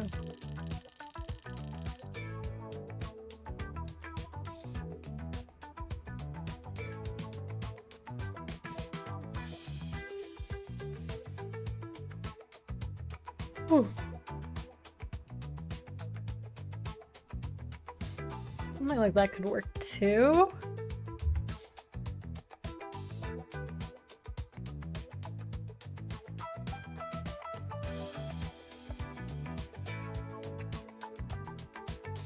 Yeah, I think maybe for Hades we'll introduce the attacks and stuff.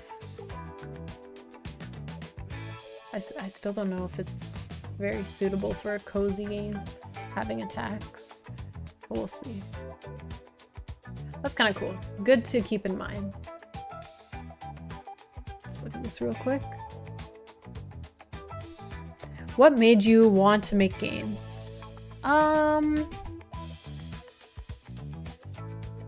I even got into games a little bit later than most people, I think. But I always found it fun, just gaming. And then I finally got like my Nintendo DS at one point. And then what happened? I don't know. I think I just took computer science in high school, and she taught us game development, and I was like, what? This is an actual thing? Like, this is an actual thing that normal people can do? So that was my introduction.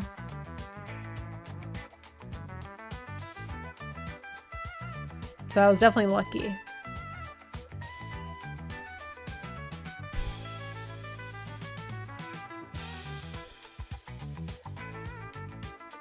Maybe Hades makes you break the rules a little. Yeah. Man, I'm trying to remember how, like, the gameplay is really...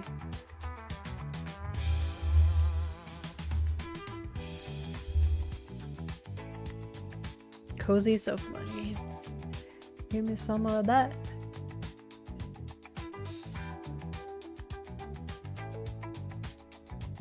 Oh yeah, this one I think is popular. I've seen this one around. Very cute. Yeah, there you go. Maybe I should have just made a Sokoban game. I made it cute. What did you play on DS?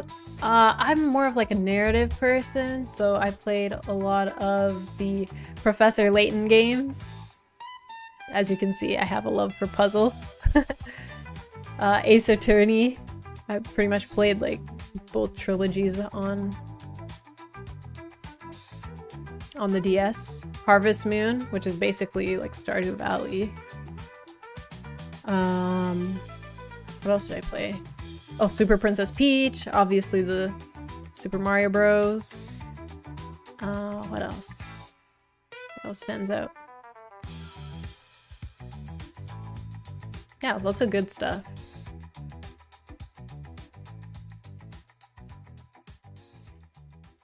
Played the OG games? Yeah. Not on DS though. Oh, what did you play on? Oh, Harvest Moon? Yeah. Was it on Nintendo 64 or Game Boy or GameCube? I think the original Harvest Moon was on Game Boy though, right? And then they kind of ported it to... I played Harvest Moon Cute, like the girl version. Oh, this is so cute. Okay, maybe we can do something like this, but with the peacock. It's not as cute though. We could just do a cuter animal. Let me see how this plays real quick. Grab the bunny, and then take the bunny.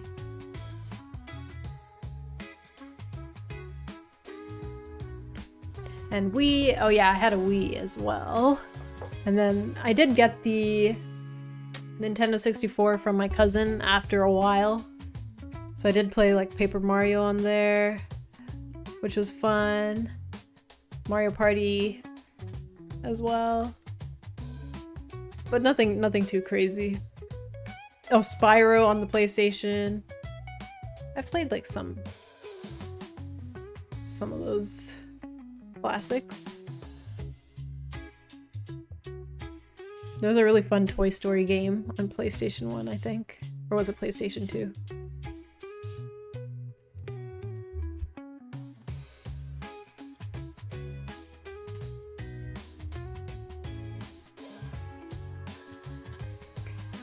Let's change your backstory to you have to create your own games because you didn't have any growing up. Exactly. Honestly, it's kind of borderline true because I had to beg my dad to get me a Nintendo DS. Literally beg.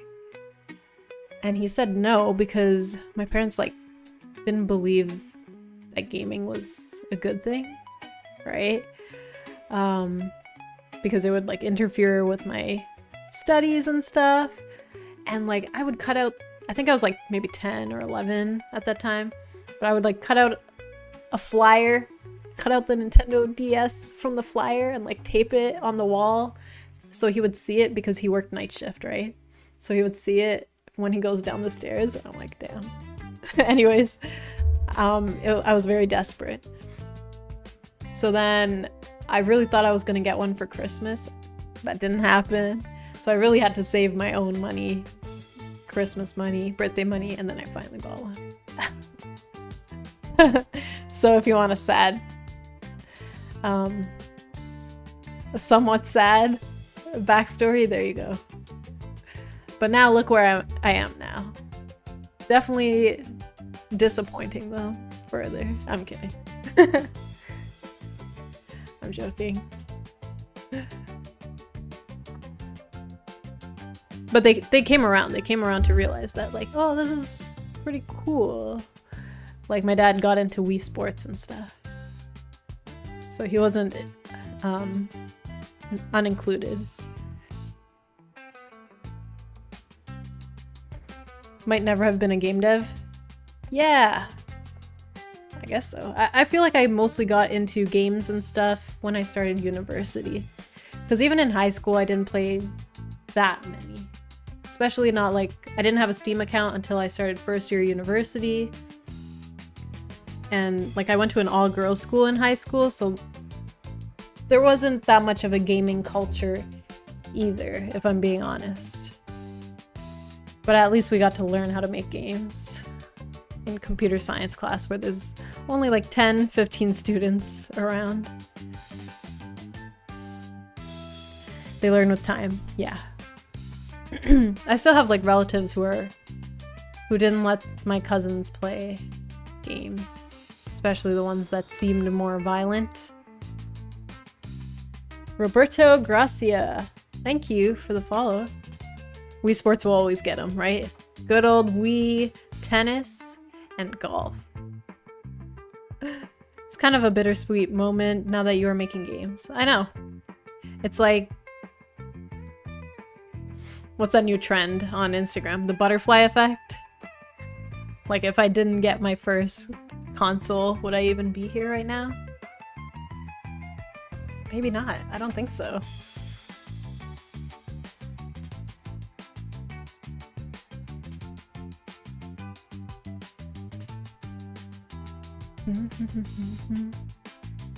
But it's all very cool stuff. My parents never play any games. I think my father played Mario 64 one time. Yeah, my parents are still not into games and stuff. I even asked them to play my game, like try Sophia's Path, and they're like, maybe not. But they watched me play it at least. I showed them parts. I love how pink this game is. It's really cool.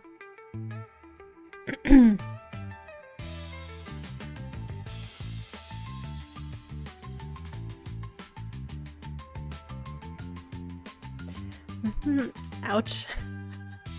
I just know that's how they are.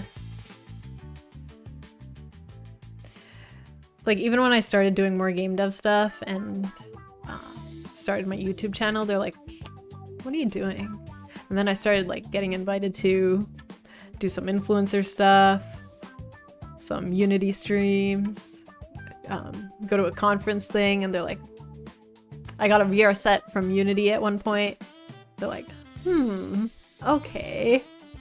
Like, I guess this is kind of legit. So you gotta show them evidence sometimes. So once I make $1 million, then I'll be accepted. But they're all very accepting to what I do now. Like taking a break from my job and just working on something I'm passionate about. There's some backhanded commentary here and there, but for the most part, all good. Maybe because I worked for 5 years and I kind of did what I had to do. Like, make some money, go to my job, be a normal adult.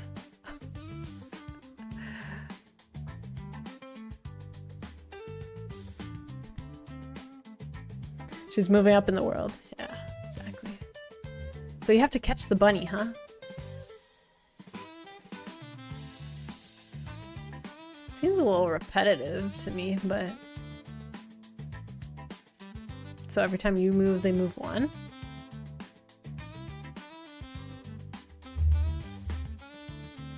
I mean, I guess this could... Whoop. Is it trial and error? How do you even predict what moves you should take?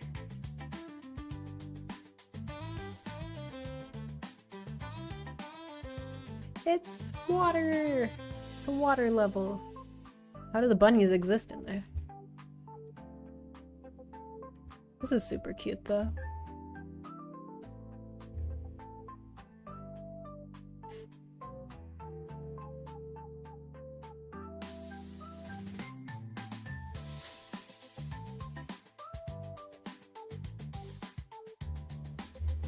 I'm just looking at the gameplay here, see if I can kind of apply it to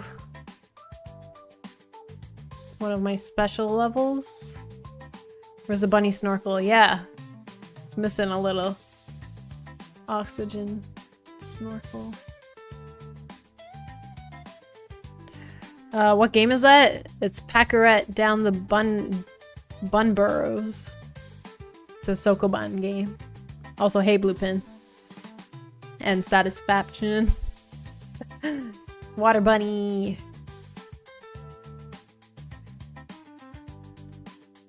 Okay, well, I kind of do want to use the peacock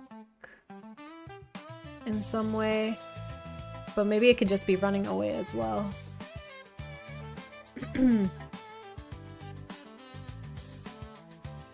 Wait, if you get close to it, it starts running? Can't really put my finger on the gameplay here. There you go.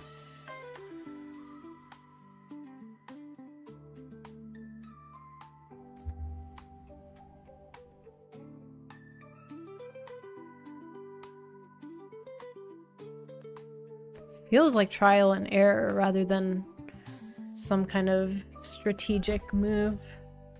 What do you guys think?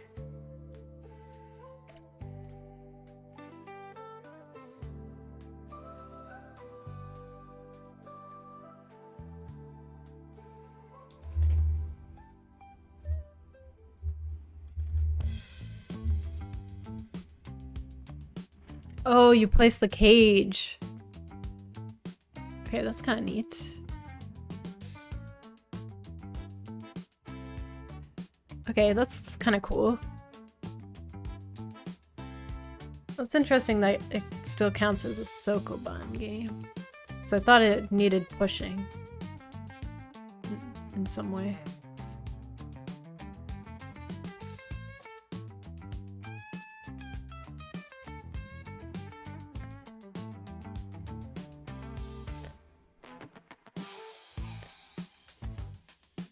Oh, it was a Ludum Dare game?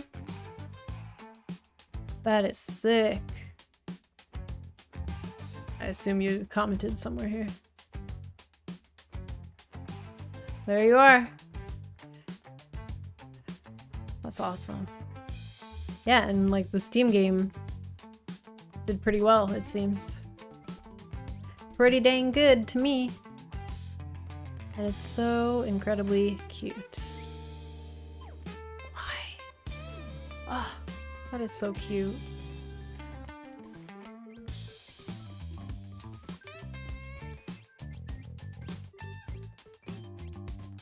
And it's like all one screen based areas. Or like a static screen, which I think is efficient to make a larger game out of. Very nice.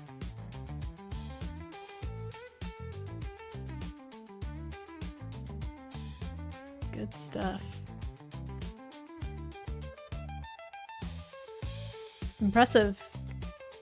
You are sort of pushing the bunny. Yeah, that's true. When you're close enough. Thanks for the follow, Satisfaction.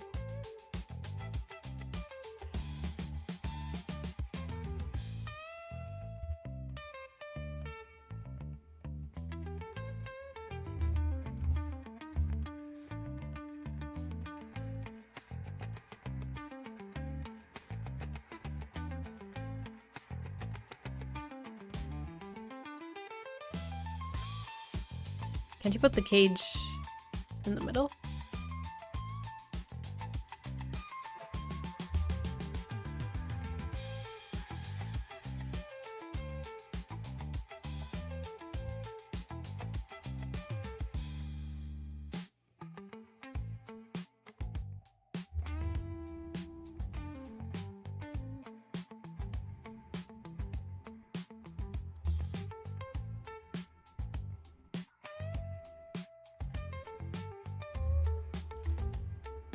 Pokemon vibes. I could see that.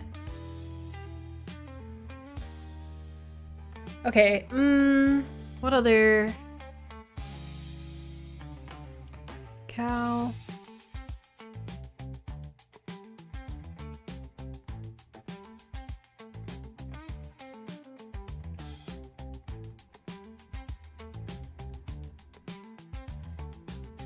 I do want to do a Sokoban style thing for this. Queen of Heaven. I can't read this ish. The contrast of the texture.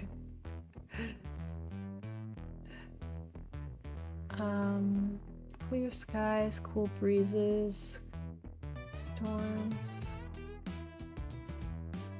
Ooh, constellations? Is that true? Constellations.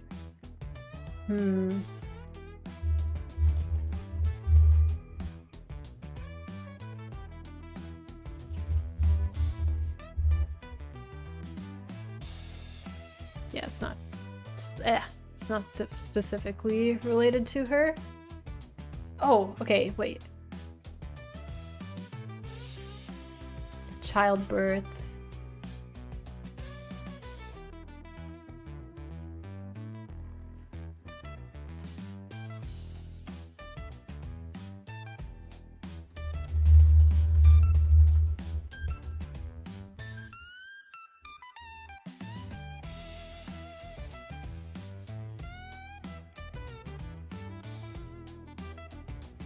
Peachix?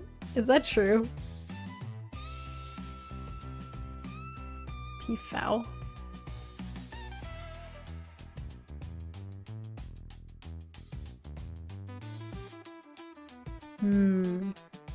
Peafowl.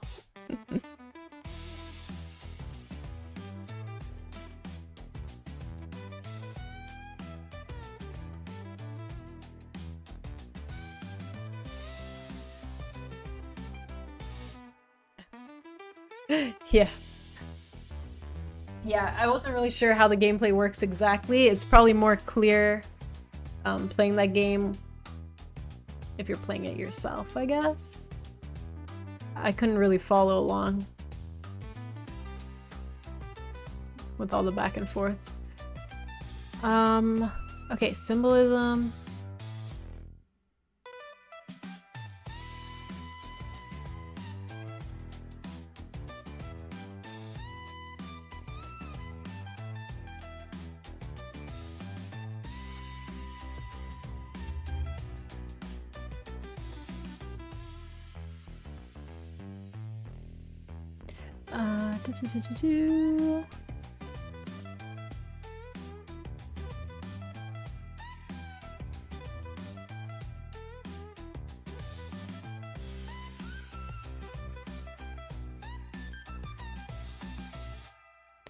Okay, what if we do like little... There's a peacock and then you need to kind of collect all its little...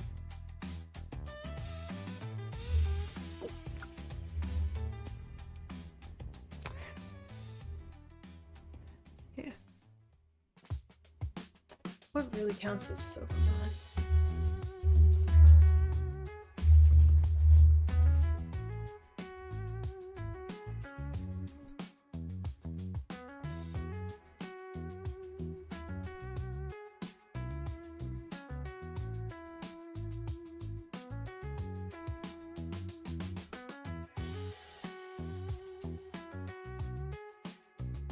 Warehouse keeper. That's what it means in Japanese.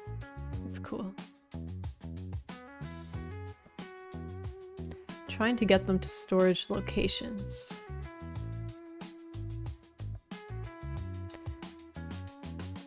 So you might soft lock yourself if you put it in a wrong spot, right? Right. Okay. P-Chick is cute. Yeah. P-Chick, P-Fowl, Peacock, and P-Fawn? Was it? The female version?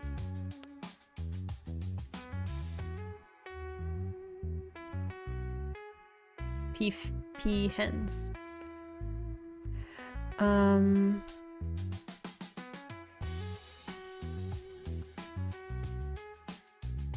So is this possible in our context?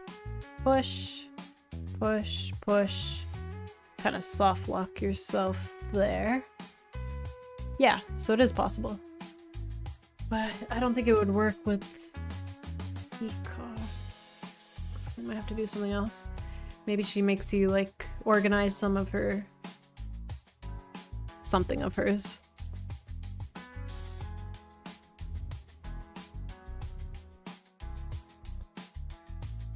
So you will move baby animals to their parents?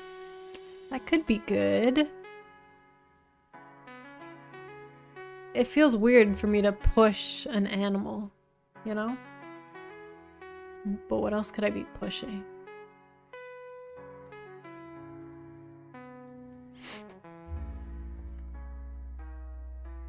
I mean, that would be cool. It's like you kind of have to make a decision what little baby to move to its parent. And in which order, basically. Could work. Or... maybe as you move around the puzzle, you drop bird seeds and it follows the path. Peter wants to know your location. Too funny.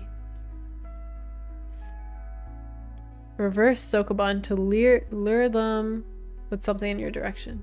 Oh, that's what you guys were talking about. Yeah.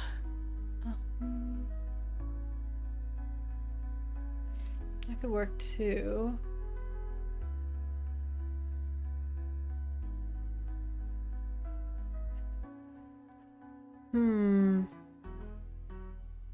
Okay, we're getting somewhere.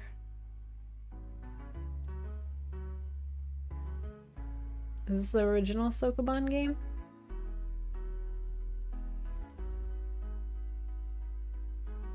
I don't think so.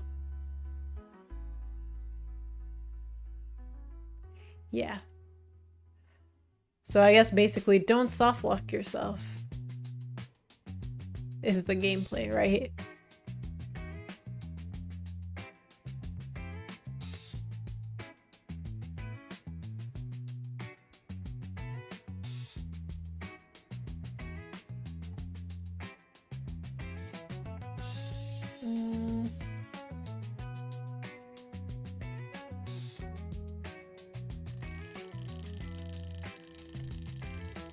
What's the difference between a chickpea and a lentil?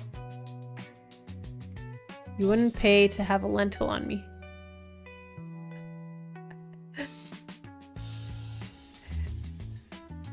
I don't know if I understand that.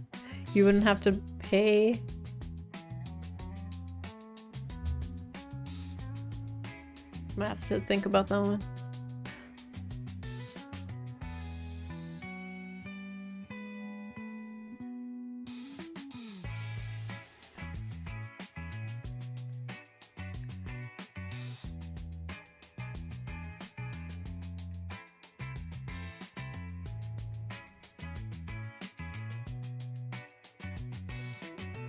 Don't think about it. All right.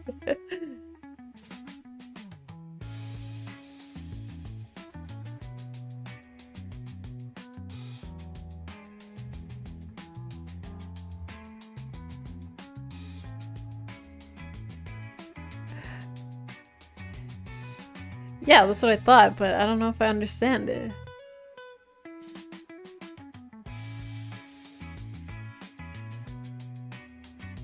Oh, okay, okay. Yeah. No. Wow, wow, wow, wow.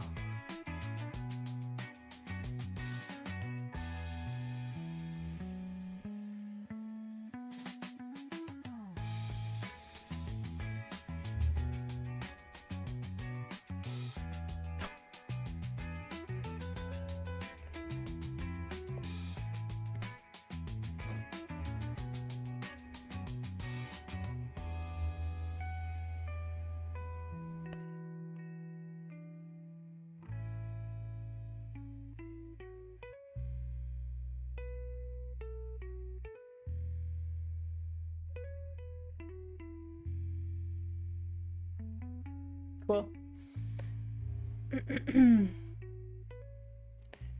What are we looking for? I'm just trying to see what the gameplay should be like for this new level that I want to kind of set up.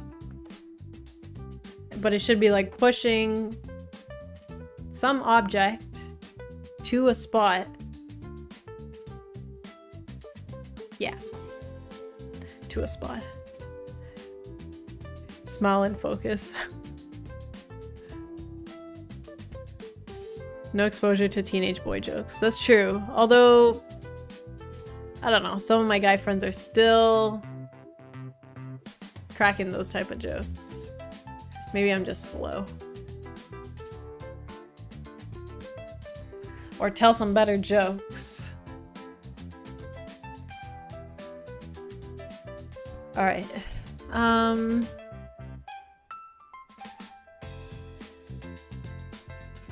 Should be something maybe related to a myth of hers.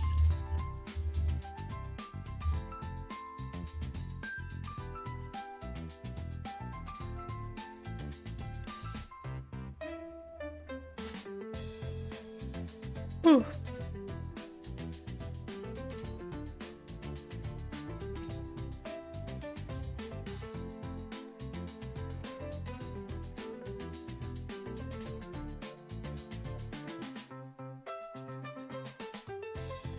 Oh.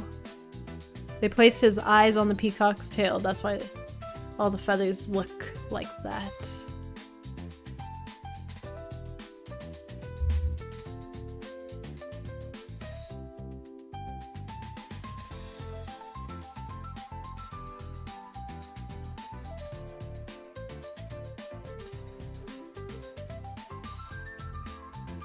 My friends and me still do teenage jokes. That's what I'm saying. Some things just never change, right?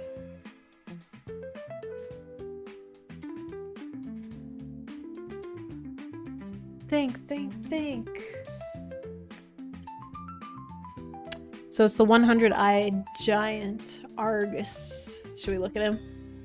I don't want to be traumatized.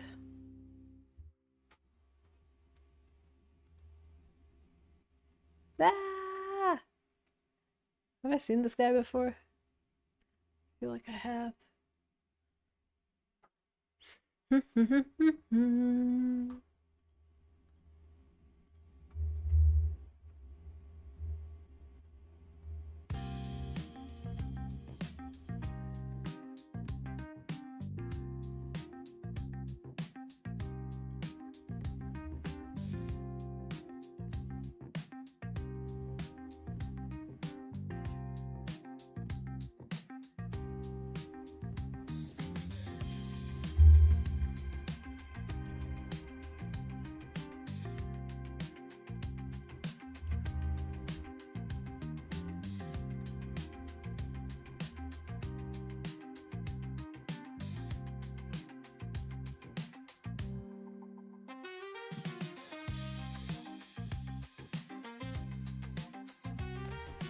Could do some kind of chase thing like that other game. I just don't know how to program it. I wonder if there's a demo that I can play.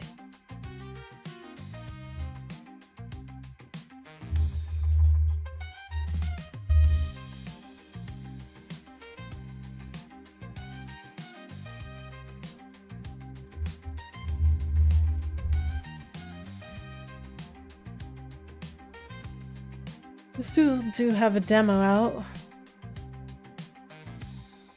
I think we can just do that with... I'm sure you could program it. Yeah, but I just don't know how the chasing thing works and how it acts like it's a Sokoban. You think it just gets triggered if you're like X amount of squares away or something?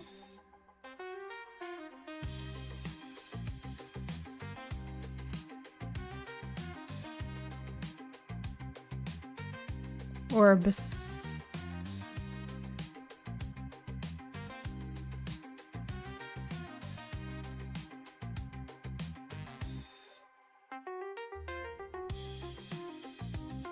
Hey, Beth. Welcome, welcome.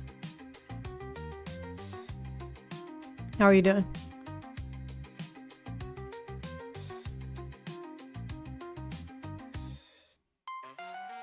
Damn, Lupin. 2 strikes for bad jokes.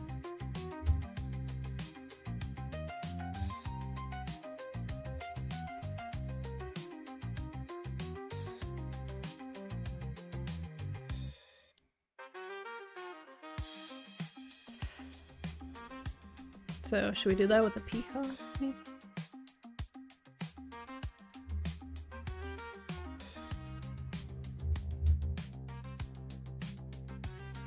Tin Can Vev, hey! Welcome, welcome.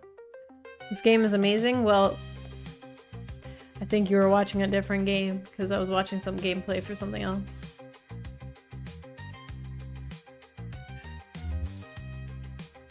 Oh, have you played it, I guess? Is what you meant? That's pretty cool.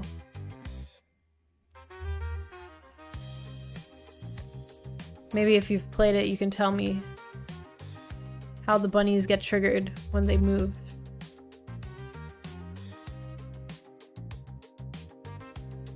So I can do the same thing with the peacock that we need to catch.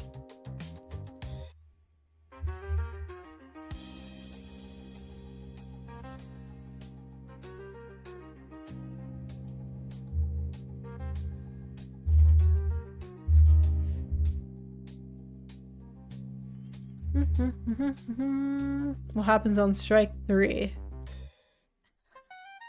I imagine death. Good, thank you. In the last couple of weeks before my course ends. Sweet. Very tired and looking forward to a little break. Nice. That's cool. Working hard, right? Yeah, you deserve a break for the summer. Any plans for your break? How's it going over here? We got a couple things done. I worked on a little boulder that kind of moves down the path until it hits a wall or something. And then I also worked on a magical bull that charges if it sees you in its vision line. So I got those working. Now I'm brainstorming a little quest level for when you meet the goddess Hera. I think she's gonna ask us to catch this peacock that keeps running around. Yeah. So we'll probably do that. And that's how you get granted the transformation to turn into a ferret. Which I think we wrapped up last week.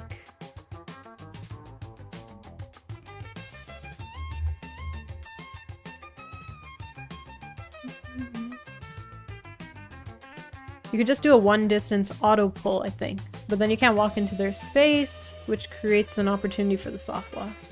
Yeah, but like, how would you catch them? You gotta place down a cage or something, right? And then hope that they land in it? I don't know why I can't wrap my brain around it.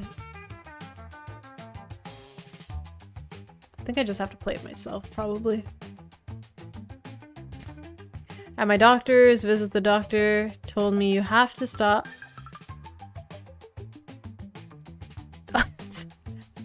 Almost made me read that out loud. You could also have an interesting interaction for if two peacocks want to walk into the same stop, because you lured them. True. So should I have one peacock or two? Like, I feel like I should just work with one and make a complicated-ish level.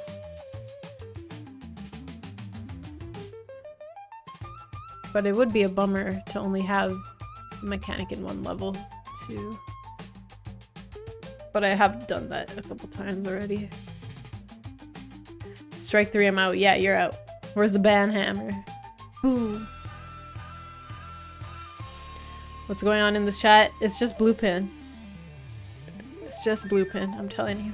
We need to censor him. Hey, Zippy Zach, what's up?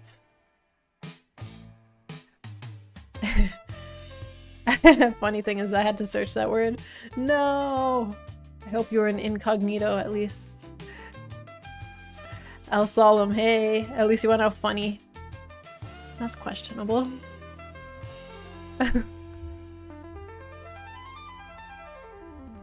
I do like this mechanic where you kind of create the path blocks too.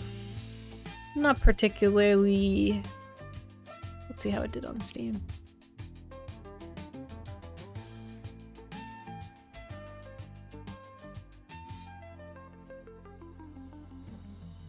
Alright, it's getting really toasty in here.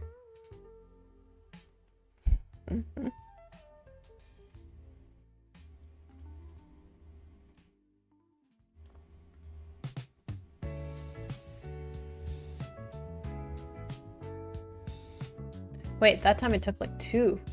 1, 2.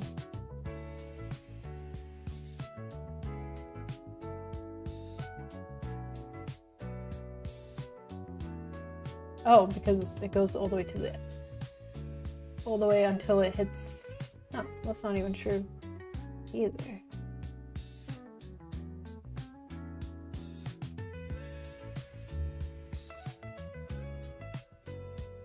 So if you go here, it should move.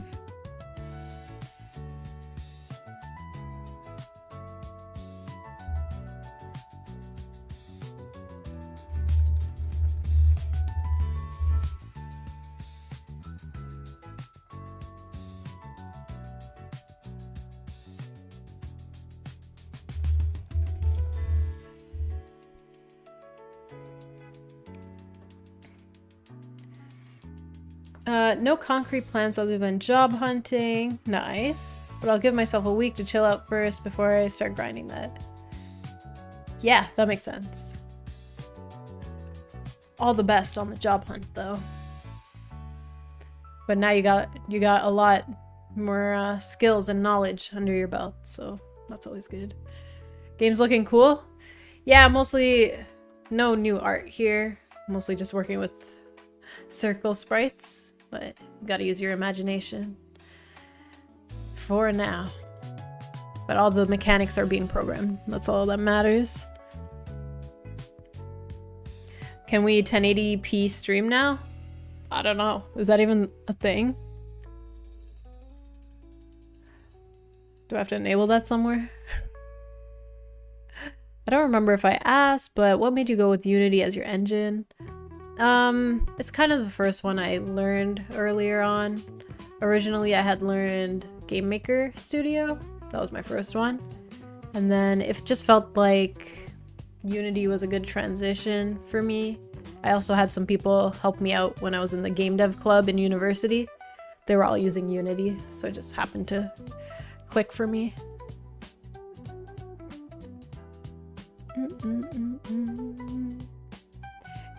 You have any nickname? Are you serious?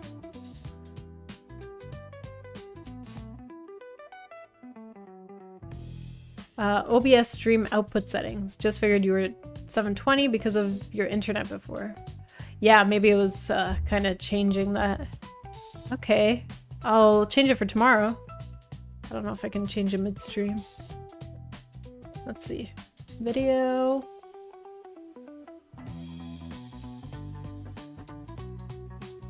Okay, I'll check that out. Thanks, Zippy Zach. Always coming in with the streaming tips.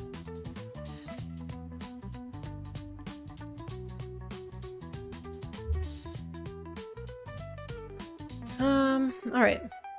See, what are you up to today?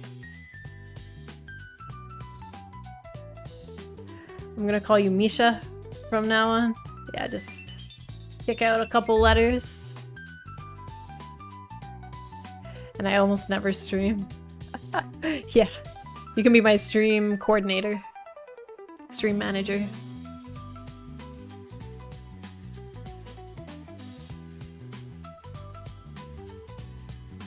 Well, Zippy Zach's working hard on his game, if you guys haven't seen his YouTube channel. There's some cool content there.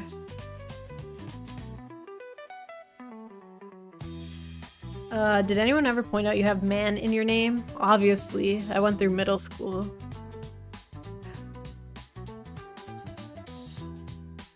And I told you my last name is Wanyarachi Gay. Obviously, the middle schoolers love that ish.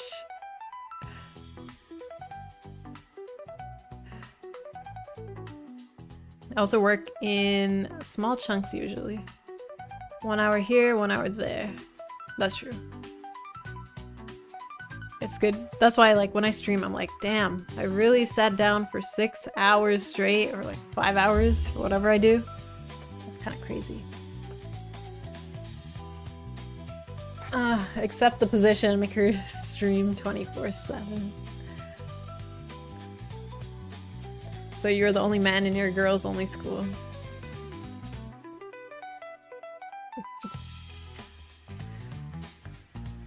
Has anyone ever told you you have ish in your name? Hello, BitGamey. Yeah, I've been grinding, but the outcome, the results, I don't know what to say about that.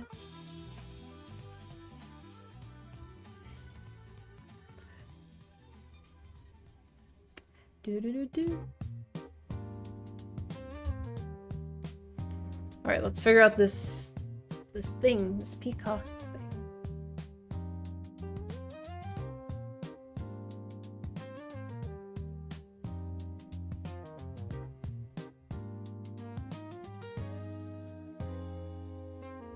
I mean, it's pretty easy to make it move in whatever direction. I just don't know what, like, the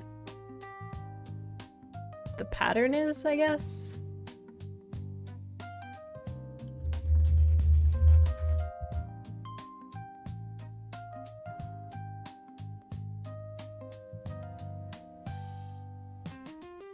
Should I just play it myself so I get an idea?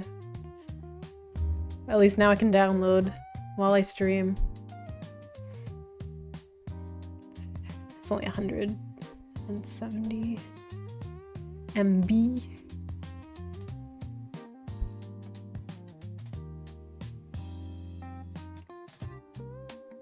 Happy Pride, yeah, it is Pride Month.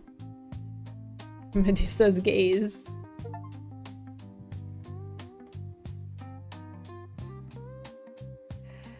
My initials are BPW. In primary school, they called me Bum Poo Wee. Oh my gosh. Yeah, they'll do anything. Kids can be brutal, literally. From what I saw, bunny moves away from player if tile is free, left if tile is blocked, and right if left is also blocked. Okay. El Solemn, what's your goal for the peacock system? I'm trying to kind of go with the Sokoban style gameplay. Either, it doesn't have to be a peacock. I'm not attached to that idea at all. But for Hira's quest, I kind of want to use the Sokoban puzzle gameplay. So I was gonna see if I can do like a catching thing similar to this game. But I can't put my finger on how they programmed that.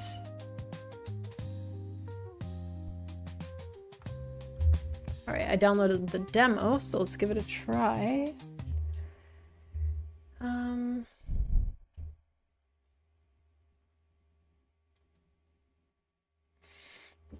I got expelled twice? Are you serious? I'm attached to that idea, so just roll with it. Yeah.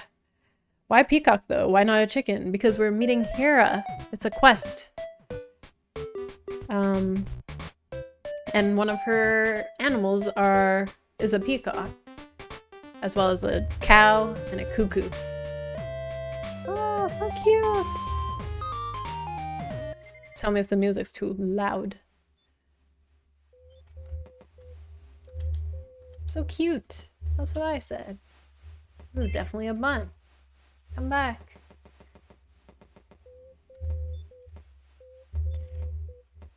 Is this grid-based? It is, right? I guess the tiles are kind of confusing me. The bunnies, they flee.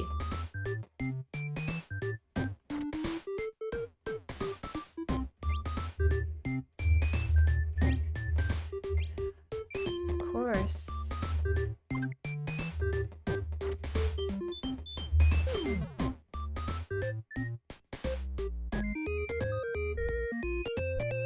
If you want to go hard on this, you can also include all 3 animals in the puzzle and they have slightly different behavior. Honestly, I wouldn't mind because the quest areas are supposed to be a little bit trickier or like different.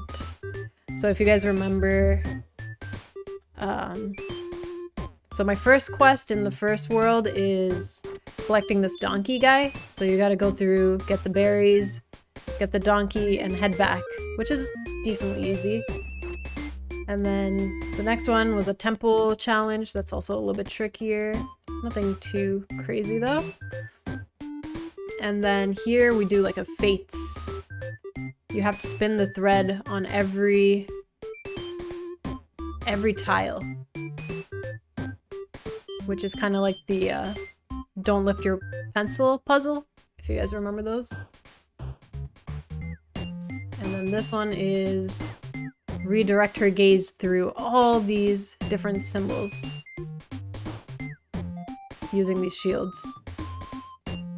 So I've been trying to put in like a good variety of puzzles, if not the obstacle ones, which are the usual ones.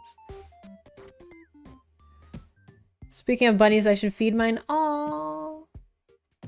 Wait, if you're in the Discord, send pictures of your bunny. Boring, switch one of those to a first-person shooter level. That ain't happening. Anyways, let's see. 1, 1, 2. What? Given the choice, bunny flees straight away from me.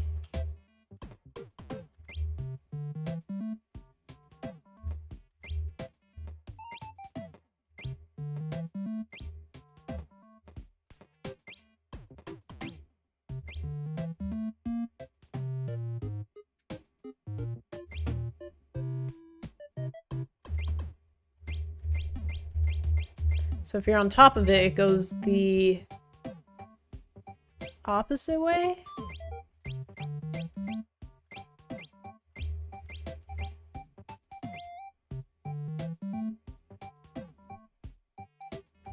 If there's a direction?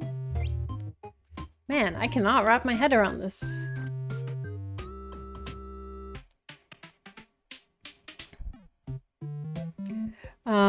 iRadDev, hey, are those just mock-ups or are they all implemented already? Oh, what I was showing you on Milanote? Yeah, it's all implemented already. All of these levels, World 1, pretty much done, but I need to replace some of the assets and polish, obviously, but all the gameplay is done. And World 2 is done. I just finished most of the stuff last week. The Medusa. thing. Now we're finally on Zeus's world. I got a bunch of stuff done the past couple streams. We got teleportation now, we got lightning bolts, we got the boulder and the magical bull, and a wind thing. I just need to make levels on it now. But I'm trying to finish this interesting level where you meet Hera and you gotta do something for her, which I plug in here and there to proceed the narrative. I'm just playing this game right now for some inspiration.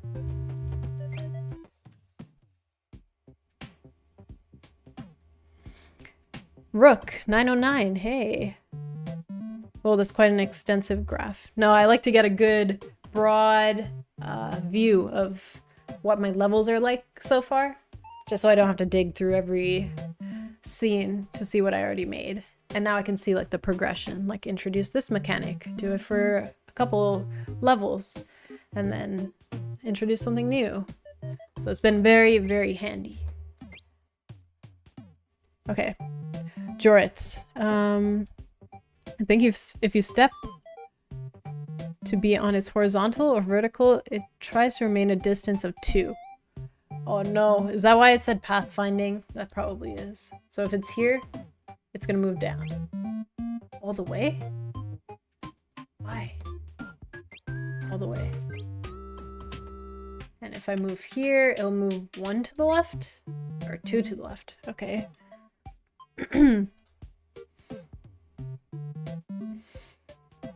What's the total game time so far for Sophia? It was taking about 20 to 25 minutes to finish the demo, which is about 12 levels. I would say 20 minutes for 12 levels. And then we got to the 40-minute mark halfway through Medusa's, and then I haven't playtested since then. So I'm praying for at least getting to the 1 hour and 10 mark, but it's so hard making content. I'm like, damn. So we'll see. I played this game, don't remember when or why or how. Maybe on itch. Apparently it was a Ludum Dare game to begin with. I just need this mechanic.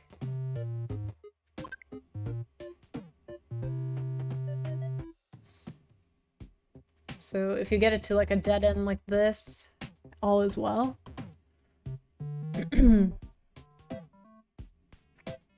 I appreciate the organization. It's something I need to improve at.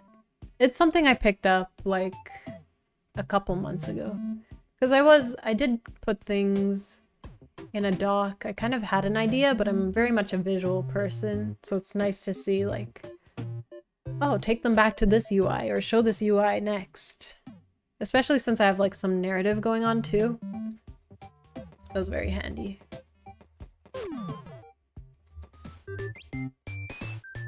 What? It moved how many? 1, 2, 3.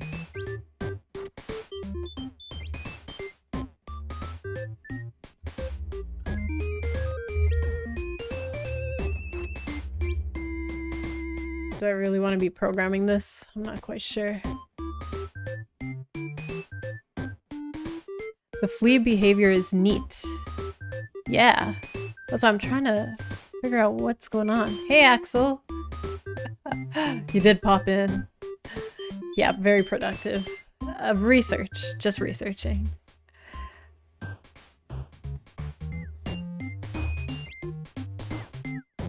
So if you get it to a dead end, it's fine.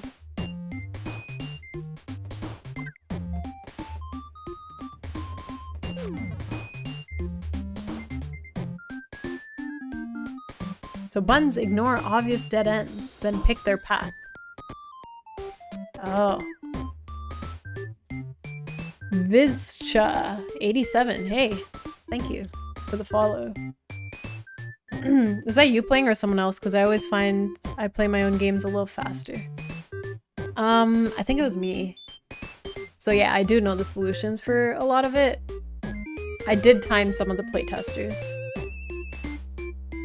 But that was also minus all the cutscenes and stuff, which should, you know, pad it out a little bit. I don't think it's pathfinding though. Step on a 2-tile cardinal triggers the flea.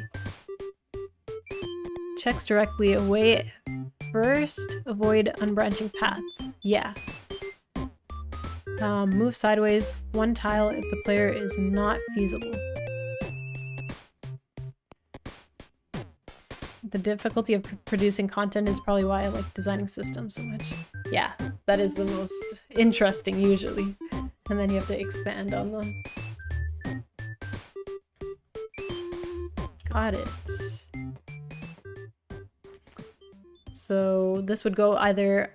It's probably going down because there's more space. But I only moved 1.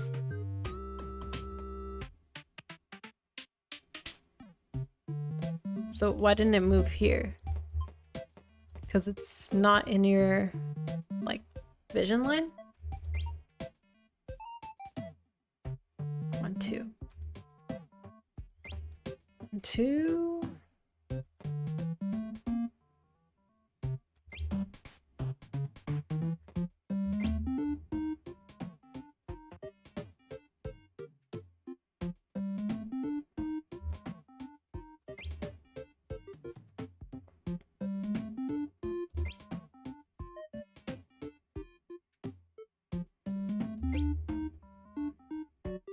And it should only go 1 here because you're not in its sight.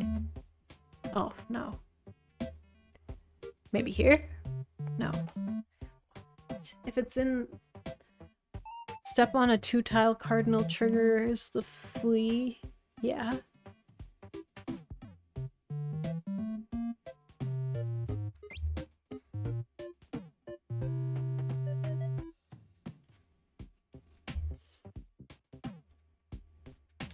If it turns, it only moves 1, maybe? No, that's not true.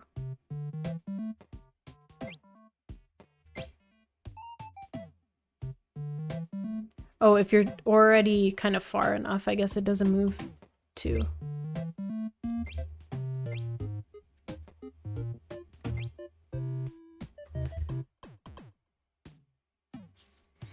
I think it checks on a plus-shaped area 2 tiles away from the bunny.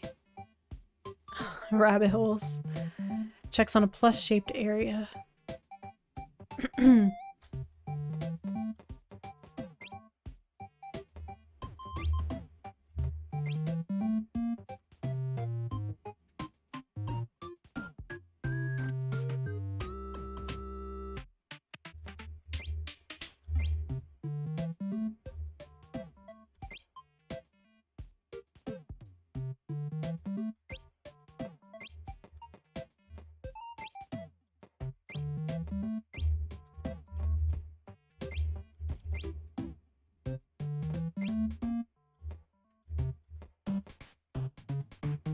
And it tries to avoid dead ends, for sure.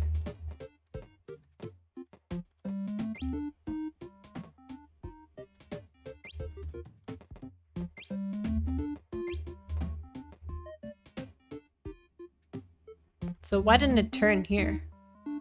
Let's try again. So buns ignore obvious dead ends, then pick their path. If they can't flee straight away from me, they go to their left. Oh. They go to their left if they can't.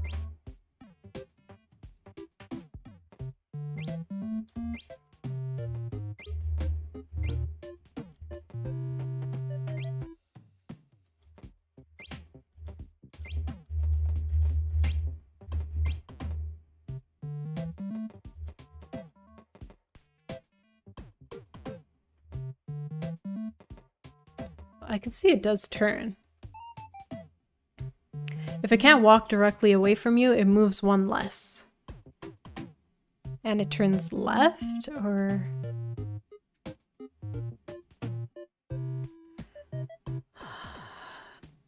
I'm gonna watch all your YouTube vids sometime. Haha. They're kind of cringy at this point, I think.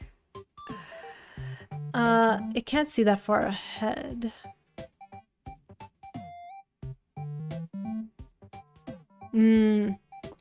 So when it's making a turn, I guess.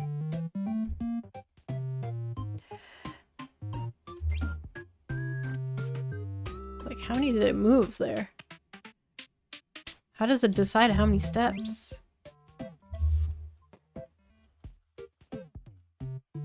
Wasn't an obvious dead end. There's a turn, so I couldn't see it was a dead end.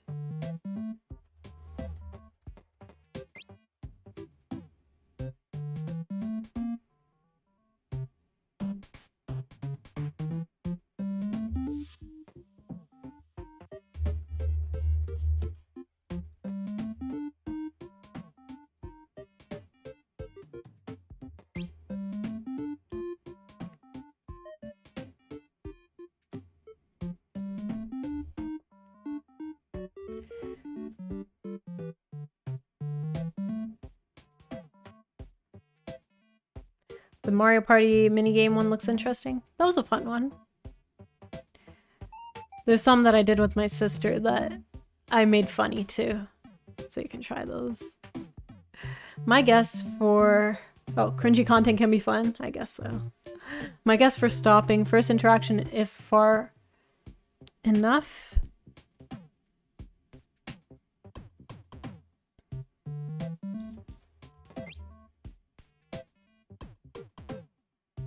I think so. So here it has to turn. And it can go 2 straight because it can see far enough. Same here. Now it's gonna turn, so it's only gonna go 1.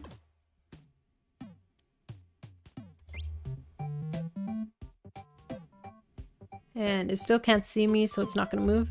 And then it sees me, so it's gonna go all the way to the end. No. 2? Okay.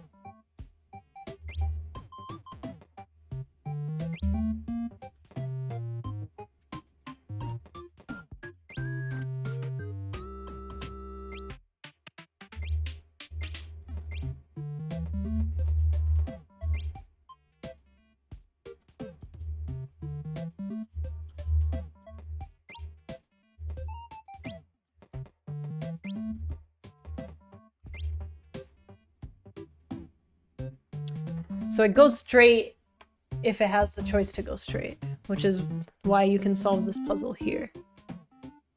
Because that gets it to its dead end.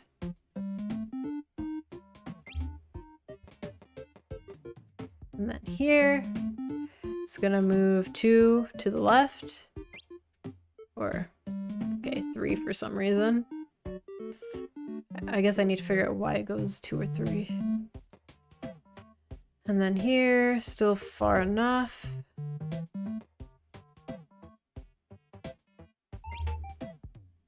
Okay. It tries to keep a minimum distance of 2, but keeps walking if there's no choices to make. I think it might... It's maybe just if you're right next to it, it goes to the second intersection if it arrives at... If you're not right next to it, but still in its line of sight, it moves to the first interaction or intersection.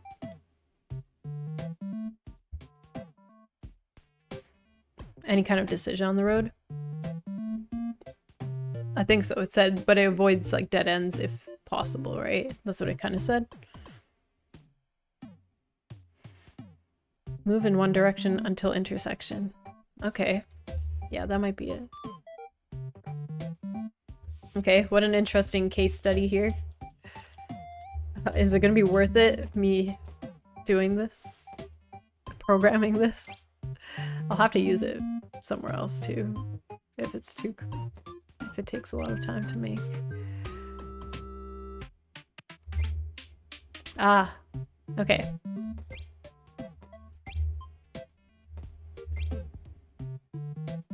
So, oh, maintain a 2. But go to the next decision spot if possible. Okay, that's what you guys meant. Okay. I get it. But always maintain 2. Cool. I think I understand.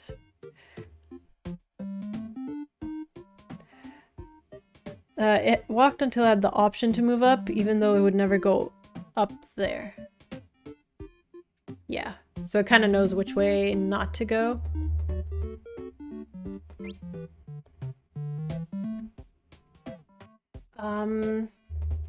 Okay, well, let's attempt it, I guess.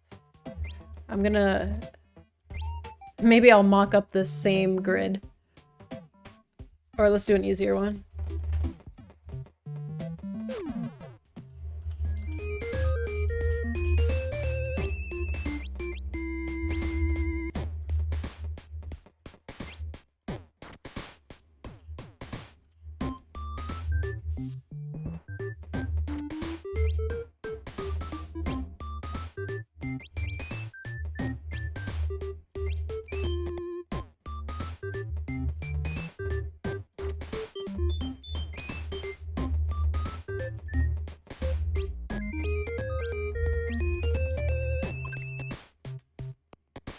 Interesting. Okay. We figured it out, chat. I did all the hard work, the research. Yes. I get the most credit because I'm playing the game. Field of view of 2 to 3 tiles then? Yeah, I guess so. Depending on how far they are from me and where the next decision is. Right?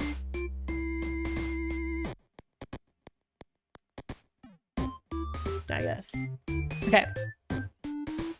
Are we speedrunning Halo? Maybe someday.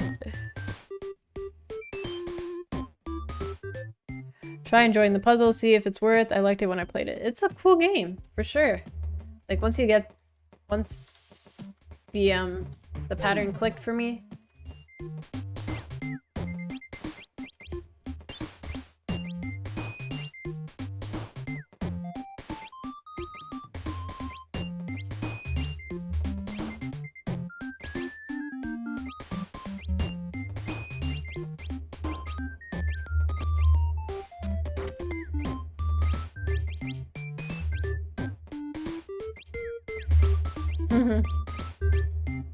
Where's the dead end here?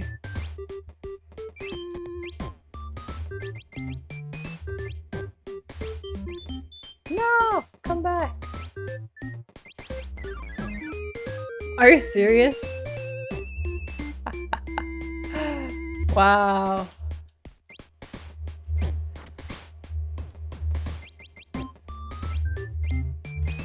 That's funny.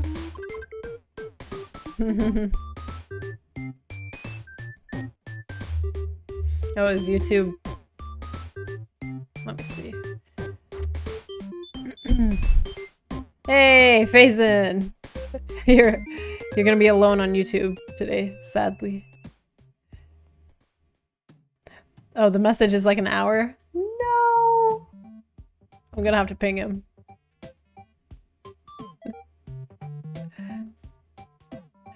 Just me neglecting.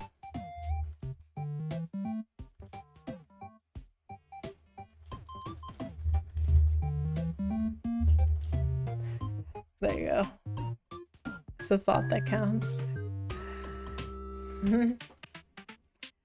Alright guys, do you think it's worth me doing this mechanic or nah? It doesn't seem that bad, right? And if it's one map, I can probably get away with a little bit of cheating. So it doesn't need to work. Quack quack. Hello. Welcome to the stream. The chase mechanic. Yeah. So it'll be a peacock probably.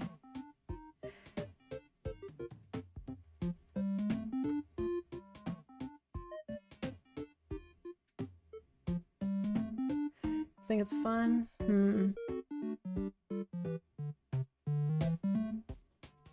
Well, this was neat.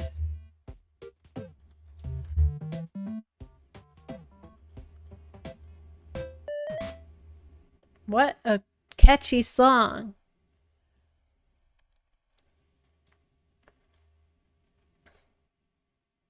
Okay, I think it could be fun. I need a new scene to work on though.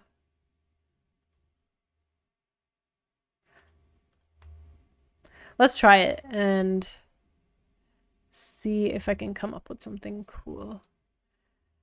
That's interesting that it counts as Sokoban. Seems a little bit different.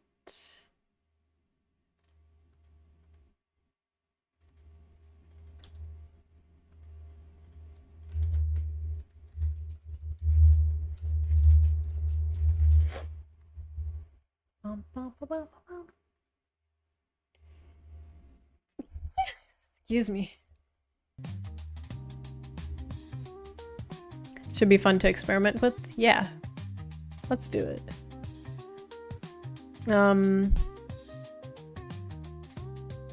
Let's give it a try.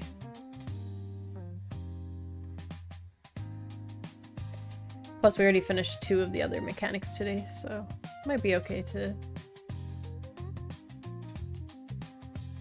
try out some other stuff.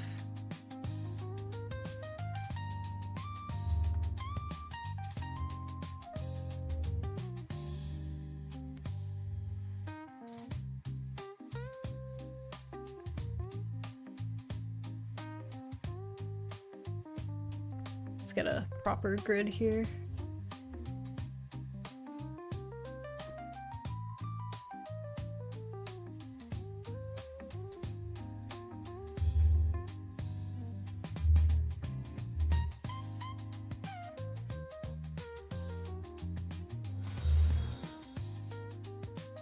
Chill Crunch 37.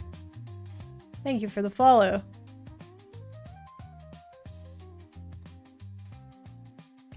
Sokoban is pretty liberally used at this point, I think. Pretty much just like turn-based top-down puzzle game.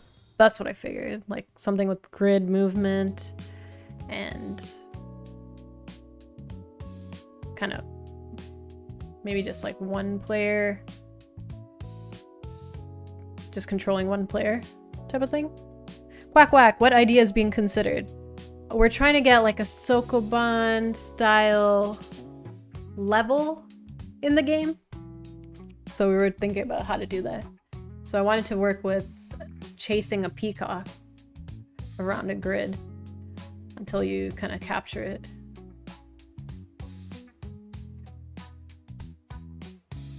You've been pretty productive before I got here? They were pretty easy mechanics to work with.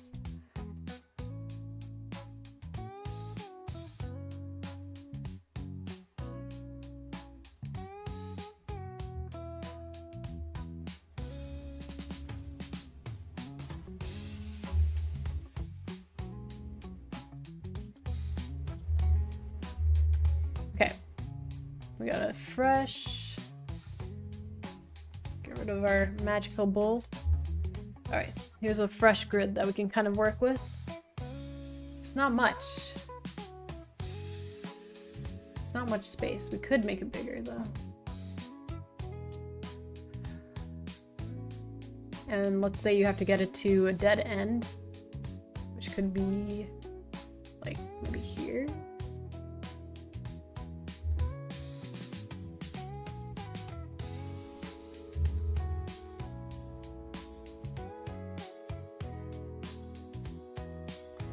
Anyways. Super old genre, used to be a bit more specific though. Yeah. Xenial Pangolin. Faison commented something on YouTube. Oh. Oh, okay. All good, YouTube just ain't the place to be. No, it's because I have my doc here, but it covers like half of the new comments. I just learned what Sokoban is. Cool. I'm programming as well, and I was so productive, but now I'm watching you. Oh, yeah. We were on a bit of a tangent, but we'll go back to working now. Hopefully you guys can co-work as well. I'm gonna go into focus mode once I figure out how to kind of program this. So let's think.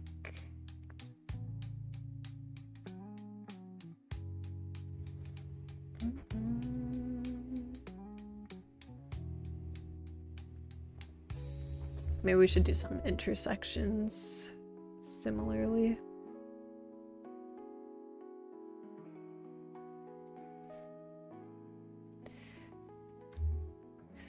Xena Ross. Hey, I've actually just got my Sokoban movement good. Oh, nice. You're making a Sokoban game? That's awesome.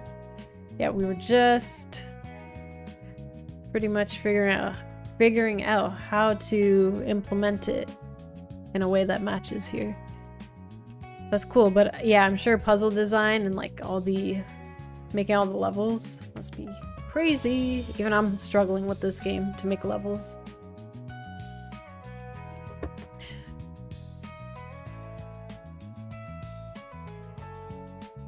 So let's say this is a blockage, you know, like an intersection type thing.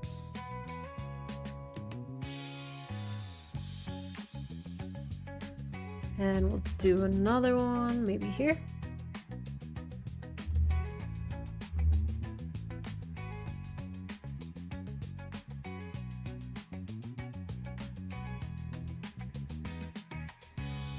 Okay, let's do this. Okay. So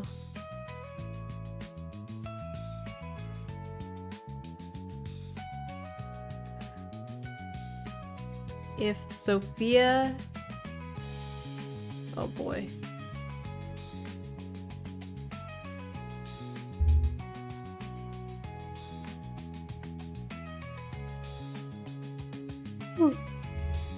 But the puzzle design has been crushing me. Oh yeah.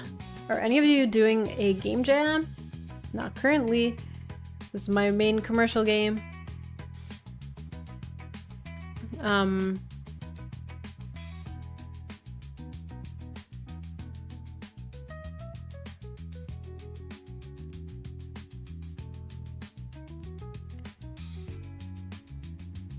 Yeah.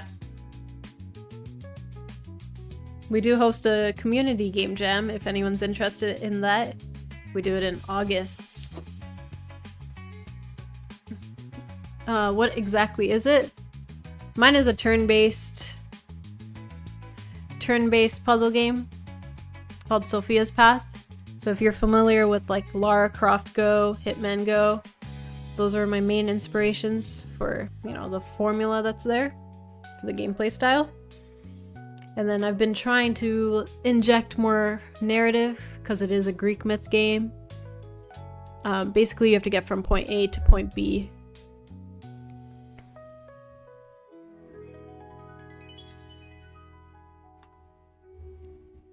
Oh, I should add a jam command. Good idea, Owner King. Rook, hey, yawning is contagious. Yeah, that's what they say, right? They say that if you don't yawn when someone else yawns, you're a psychopath.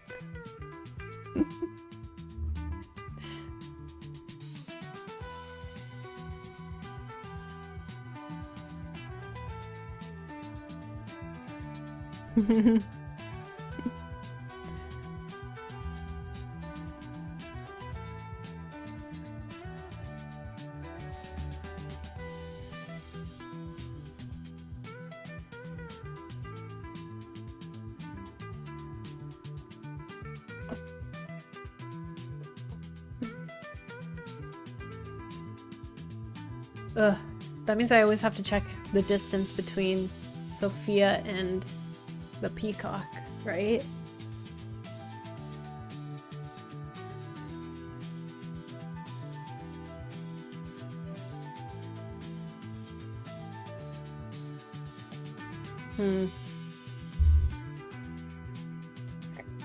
In that case, I yawned 3 times. It's a myth. I'm a psychopath.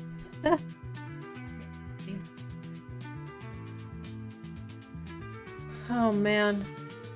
Don't tell me I have to do like find the shortest or find the distance between 2 nodes.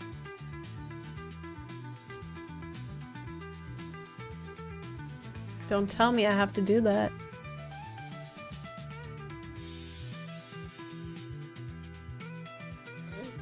I think you want to do the check from the peacock. Just check the plus symbol. Yeah, but I need to maintain 2 away from them, right? Oh no.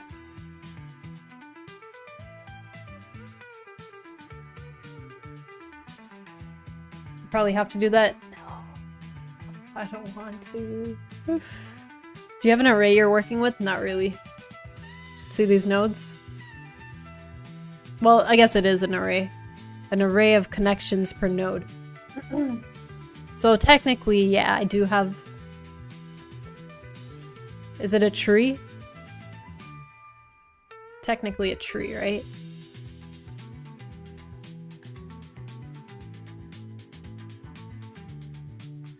I'm so scared of coding, and I've been doing game dev for 2 years.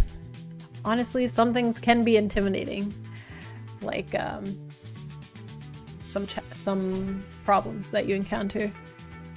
Or gameplay mechanics. Like, I really don't want to be doing this, but might as well try. You do need the distance to override the stop on options behavior. Yeah. Okay, maybe let me bring out a notepad so I can see like how I should go about the ordering, right?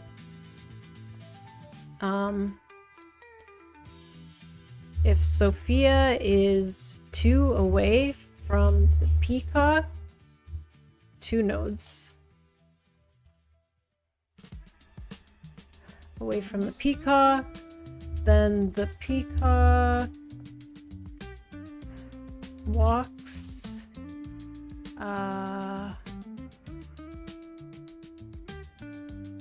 which way? Straight?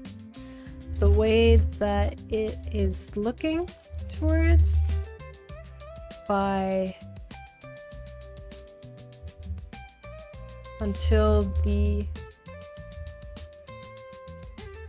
decision making spot.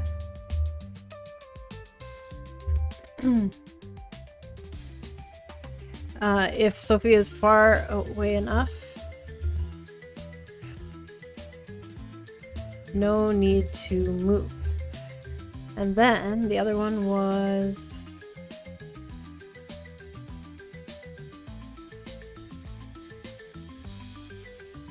so, which is usually just straight. And then what was the other thing? Is there something else? Ah.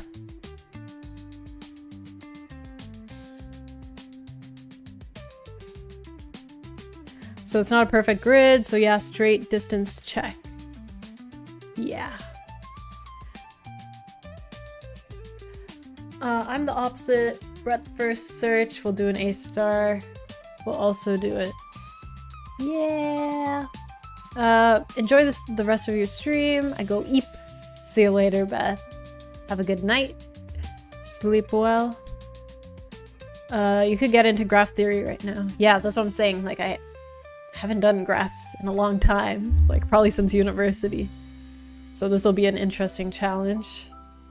It's probably not that hard. It's probably just, like, placing the first node that she starts at, branching it out according to its connections, the next node that it goes to, but then we need to find the shortest distance from the peacock to Sophia, right? Opposite player if space available. Opposite player if space available.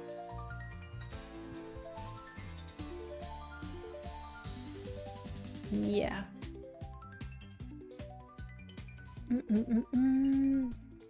I can't art, I'm a programmer. Yeah, people usually lean. What she's describing is something I can do in 30 minutes.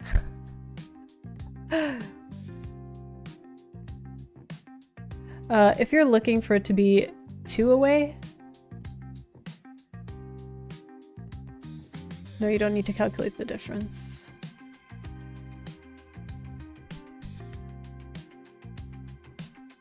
Oh yeah, if it's 2 away, it's not.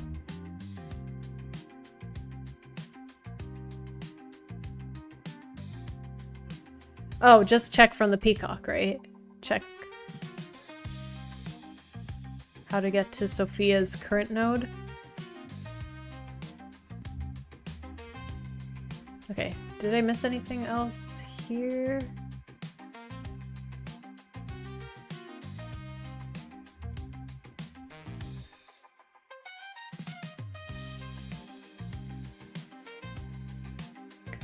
So I guess we'll just check every... Oh.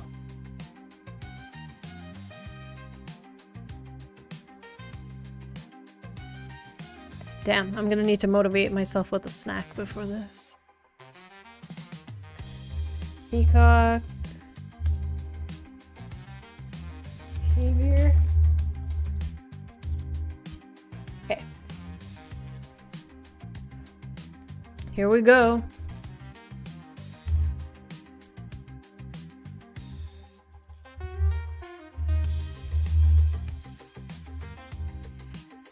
So.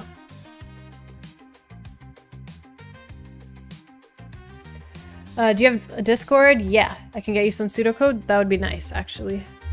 Just so I don't...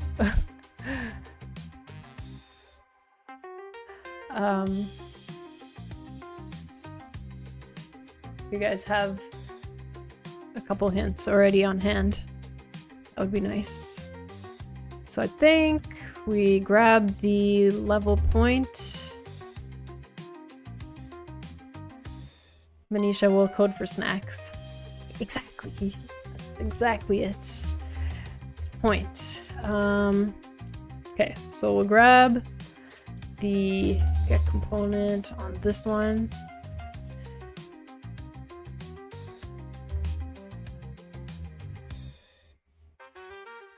Actually, we will starting point.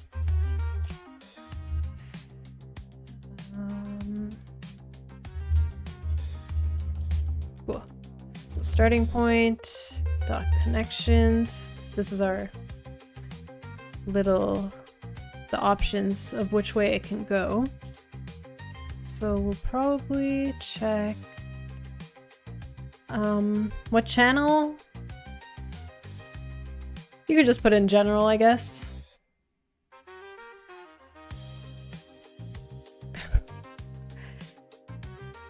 Fiera? I forget how to pronounce your tag name. But hey, welcome, welcome. That's a really nice story, Blue.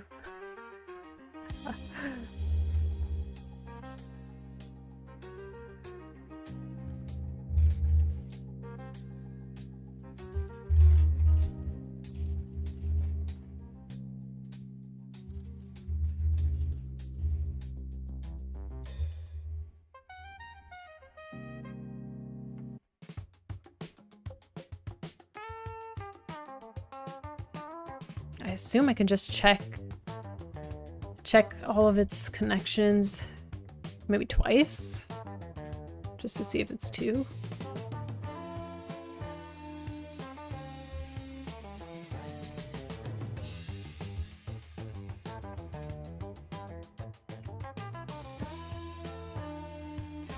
So con, also we need Sophia's spot.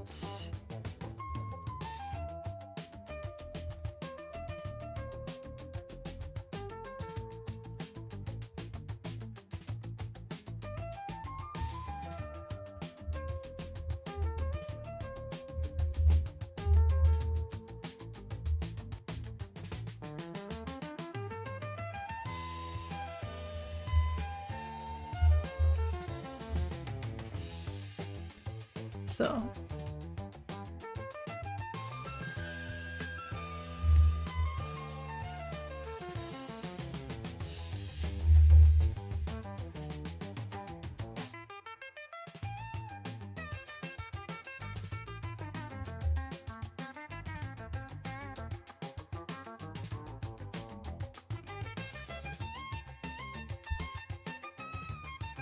do you know what a Q is? Yes, sir.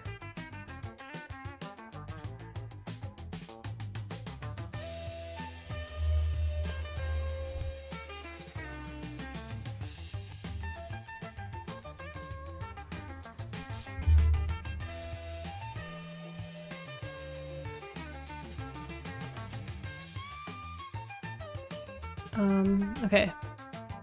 So check all the points to see if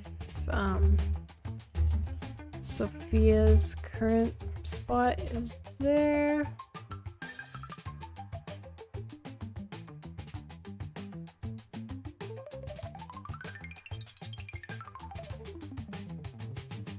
Might have to be a better check.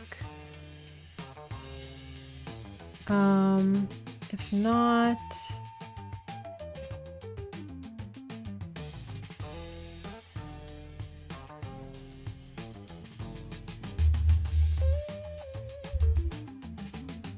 Do I have to do a nested for loop, or is there an alternative here? But where would a queue come in?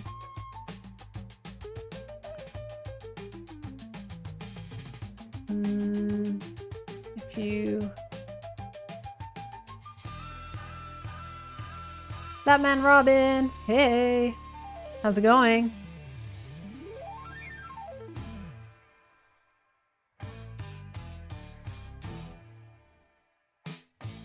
Typing it up in your Discord, thanks. I'm hoping, I don't know if a nested for loop is the best way to do it.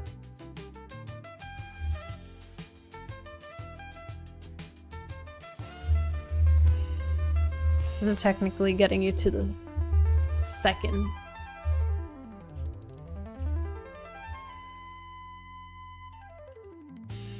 Spot. I mean, I guess I could just feed it into a new function.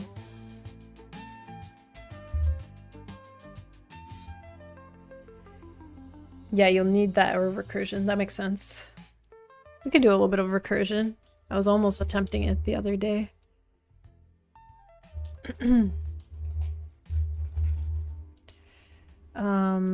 Check if Sophia...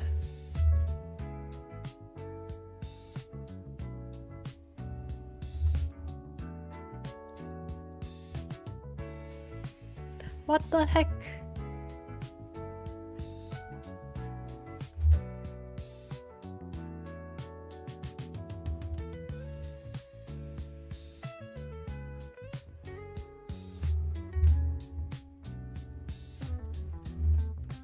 Just need to make sure we break out of this. Need be.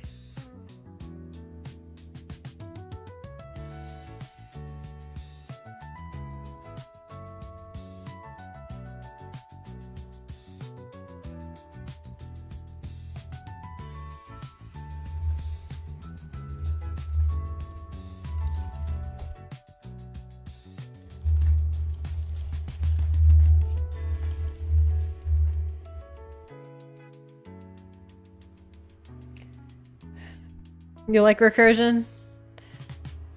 Yeah, until your until Unity decides to crash because you forgot to exit. This algo is very satisfying with the recursion. I think so. We'll give it a try and see. So we'll make sure to... Is it return?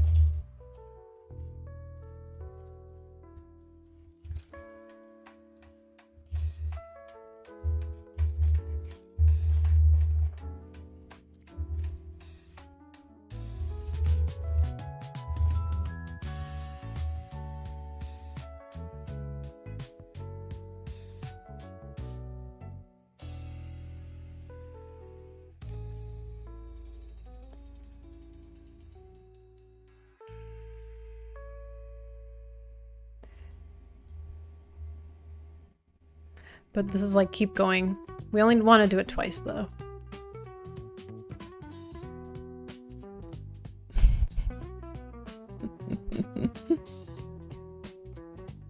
I always do it with a queue first and collapse it to a recursive call. I see.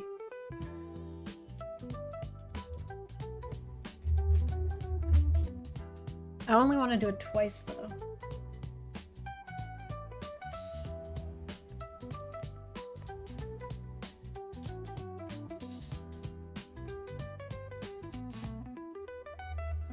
Do we need like a bool or something, you think?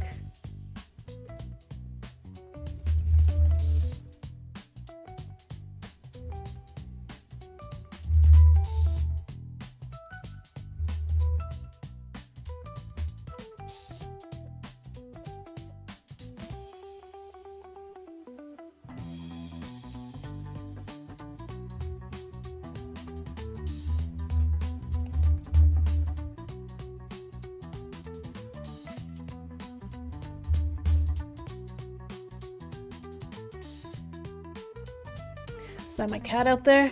Possibly. Hey, buddy. Up.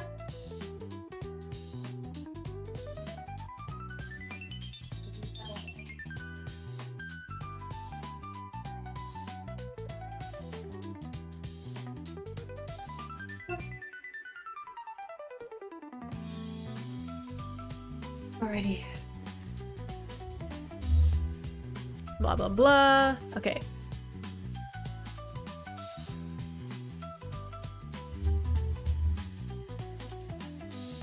I think this should work. Let's see. Oh, we got a cat! Yay!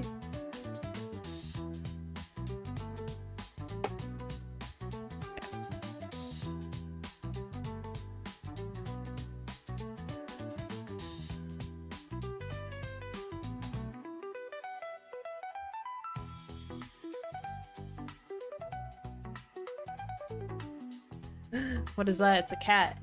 Yeah. No, it's really close. Oh man, I got popcorn delivered.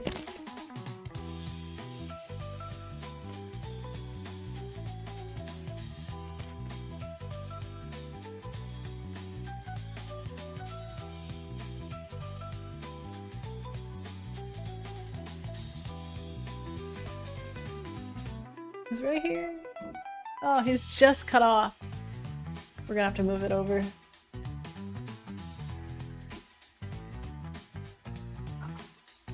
Can you scooch on over? No way, is there enough for everyone? No.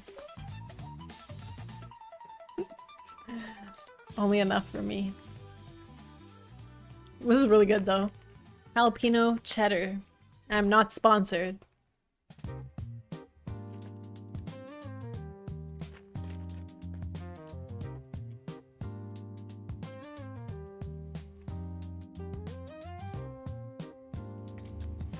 Welcome back, Prav. See, I've been real. I gotta keep my mods fed and healthy. Everyone wants to be a cat, because a cat's the only cat who knows where it's at.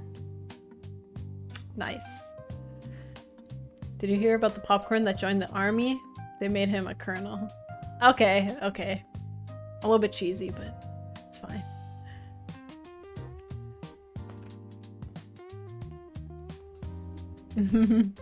Oh yes, you see his face now. Very cute. No snack for me, that's it. Yeah, this is really good. Okay, should I run this and see if it works? I'm scared. Recursion.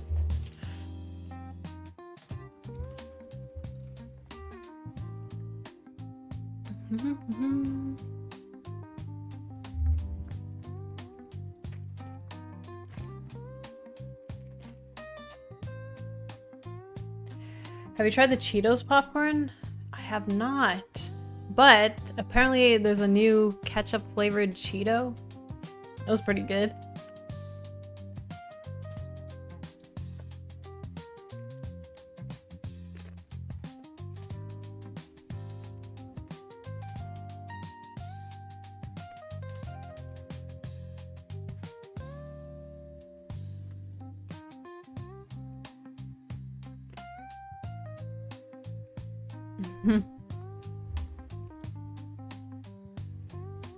You see, the inoffensive jokes suck.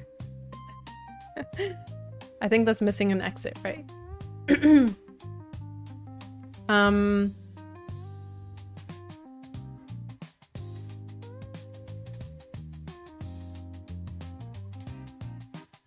Is it?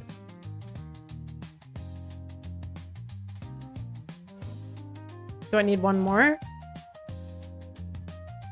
Avatar, hey! What's the difference between orange and a strawberry? A strawberry is an orange. We're gonna have to start, like, ranking your jokes, guys. Or rating them out of 10. Medusa T, hey! I love recursion when I can use it, but even when it's viable, it holds on to so much memory potentially. I see.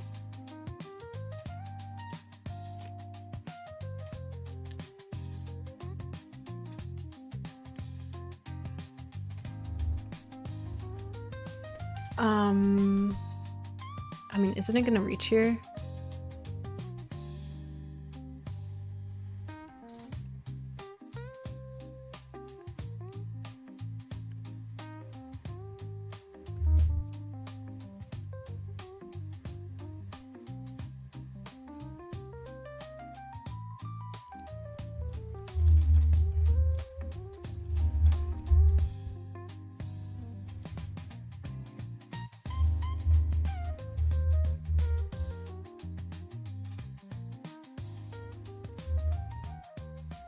Here goes nothing. So, oh wait, I didn't even call it. Hold on. One moment.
Okay, here we go.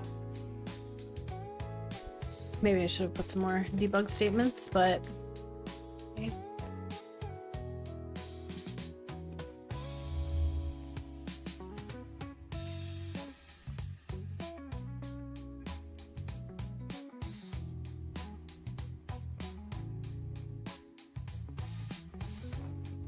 I don't even know what I'm looking for right now.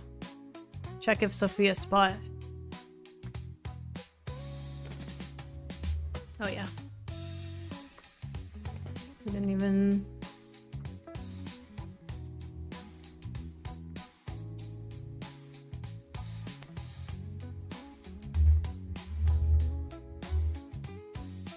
So make the starting point 5, 2, and add Sophia. Okay.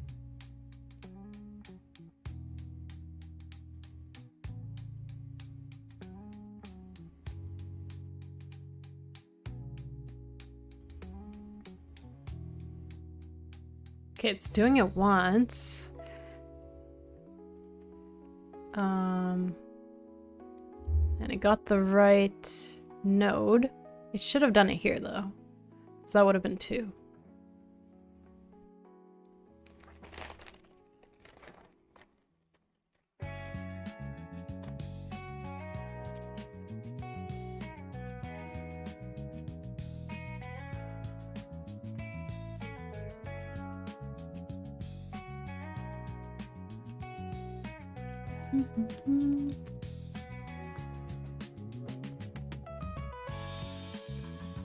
Hello, Stitch Lip. Welcome, welcome. You should run it. Oh. Well.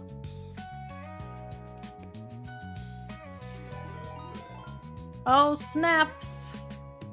Hey, guys! Thank you for the raid, Ezra. Welcome, welcome. We got a big crowd now. Yay! Hey, guys. We're doing recursion. Oh, gosh. Why did I sign up for this? Oh, again, I have to run because of an appointment. No worries, but we're doing procedural dungeons. Pretty cool. Pretty sweet. That sweet, sweet randomization, right?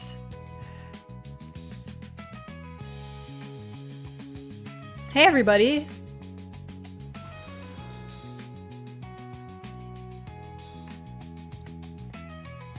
My Corey, thank you for the follow.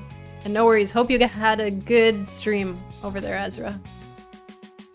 But no worries at all. Hey guys.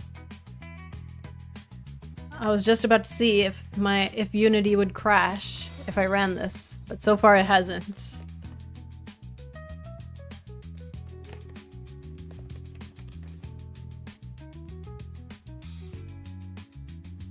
Randomization and computers, that doesn't go together. I guess. It's not true randomization, I guess.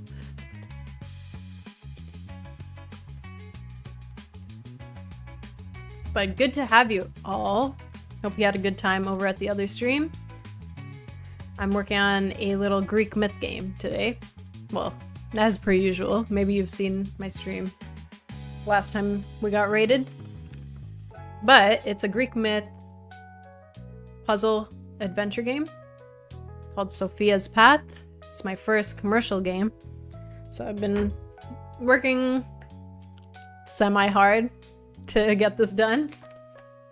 Basically, you have to get Sophia from point A to B. And we have a lovely, lovely artist that I'm working with. So it's been fun. So it's turn-based, as in you make a move, the environment makes a move, enemies make a move, then you make a move again. Then you have to get from point A to B. And we got a nice, strong Greek myth narrative that I've tried to intertwine.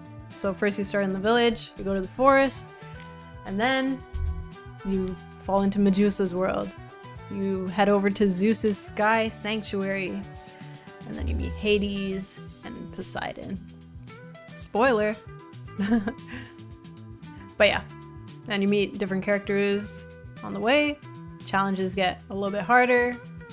We got some nice narrative here. I mean, world building. And many, many achievements to pick up along the way. Such as cool relics. And a mural. And other stuff like that. So yeah. It's for the cozy puzzle lovers, I guess. Is that loading time artificial? Yeah, it is. I need to... There's a couple things that I need to polish up. Actual Cannibal Panda. Nice name. Looks super cute. Thank you. Yeah, we're working hard to get this done.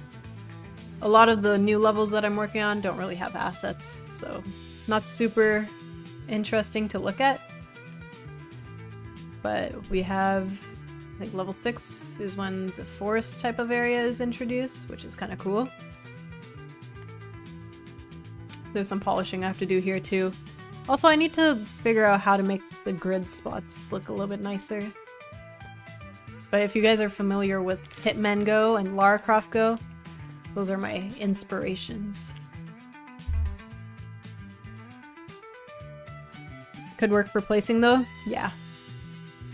The loading thing was supposed to be like what level she's at in the world. So say there's 12 levels in the first world. If she just finished level 6, it would just go boop.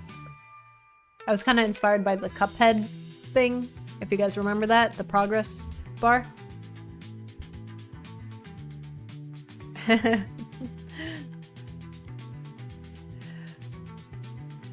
Chill Albie, hey! I have been doing art for my own game. Sweet! What kind of game are you working on? Cooley Draws, hello, hello. This looks cool? Thank you! Yeah, so there's like regular puzzle levels and then there's quest type of levels like this one. And a lot of the other the other ones. Been coming up with some interesting mechanics. Anyways, the level that I'm working on right now is, if you guys are familiar with the Sokoban genre, I'm trying to see if I can get that, something like that to work. But also, we were looking at this game. If you guys are familiar with this one, Baccarat Down the Bun Burrows. It is Sokoban style, but it's more like chase the bunny and try to catch it. So I'm trying to do like a chase the peacock for this Hira level because that's her spirit animal, sort of.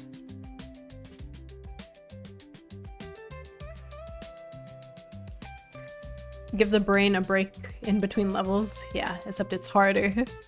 That's why I'm so scared of, like, I know you should leave levels open so that people can, you know, jump between them if they're stuck, but I have a narrative, so I'm like, what do I do? Unless I just do a hint system, which is not bad. I don't know. We'll see.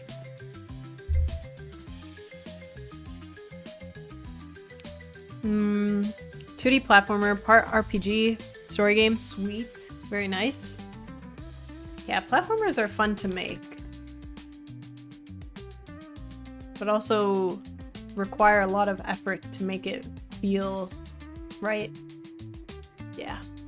Ah yes, Sokoban. I'm very familiar with this concept. I learned 20 minutes ago. Yeah, a little bit new for some people. Hint system, you should look at Yugo Puzzles hint system. Let's see.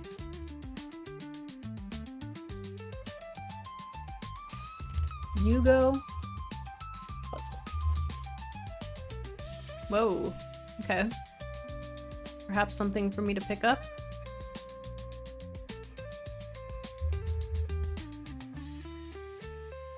I guess I'll have to play it myself. The Hitman Go kind of... I don't think Lara Croft Go does hints, does it? Does it?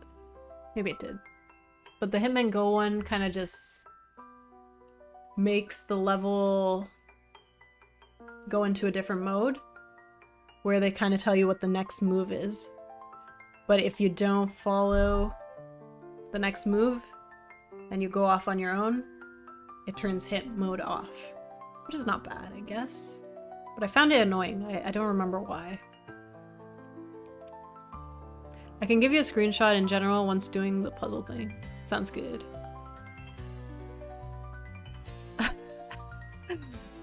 Okay, no lame jokes, guys.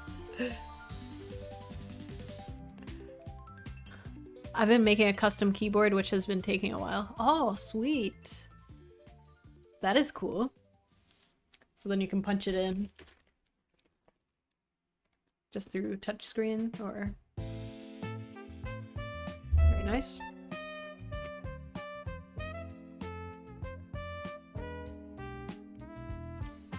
Okay, this was supposed to get triggered.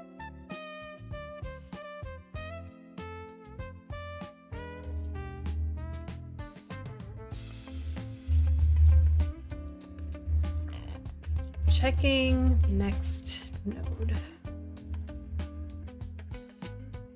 Connections.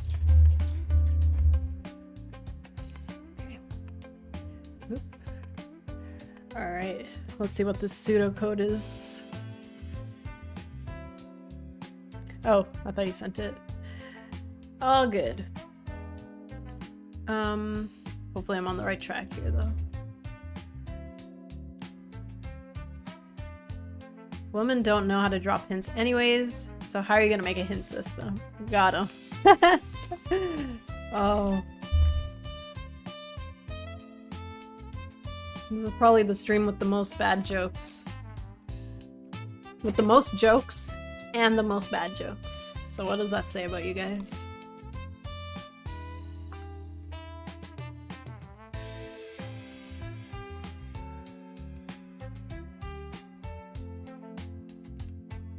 Geo77, hey!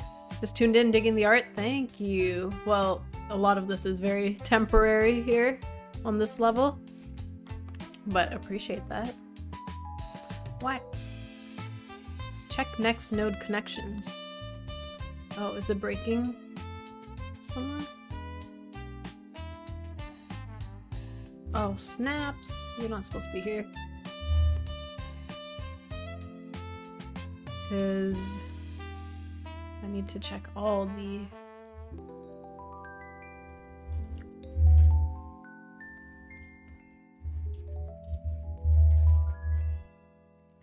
Check all the connections.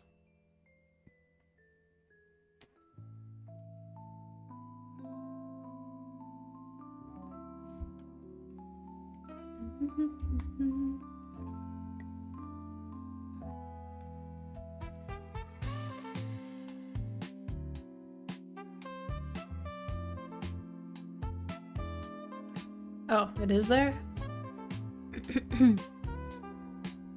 Cool.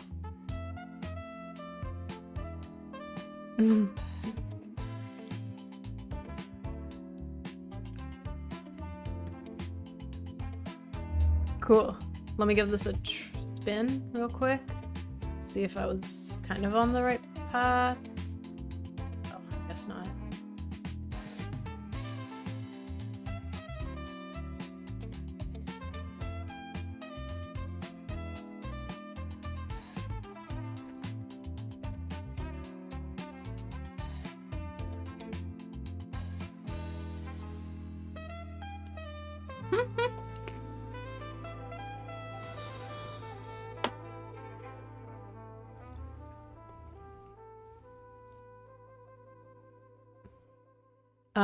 Says we're trying. One day will be funny. Coding is definitely not my thing, so I have to stick to comedy. If we were the funny ones, we would be streaming, and you would be watching us. Okay.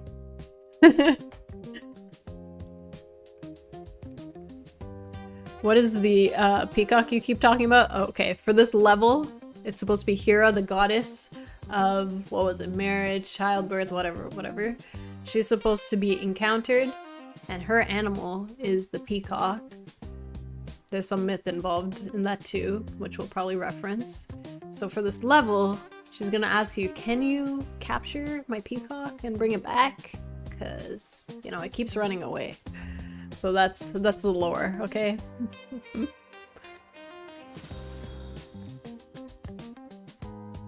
Discomancy, hey, thank you for the follow. When I stream, I get 0 views. No! Do you stream? I will follow you. That should also allow you to change the depth, so if you want it to be 2, 3, or 4. Sweet. Thank you, Geo. Appreciate that.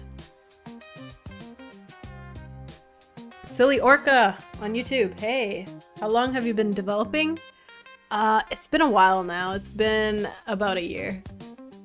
On and off, I would say.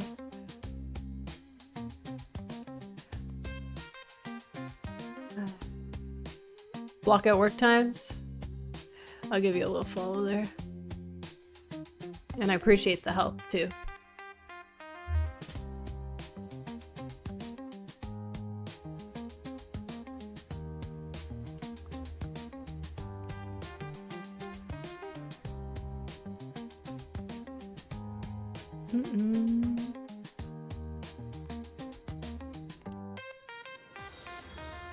Okay, let's grab some of the pseudocode.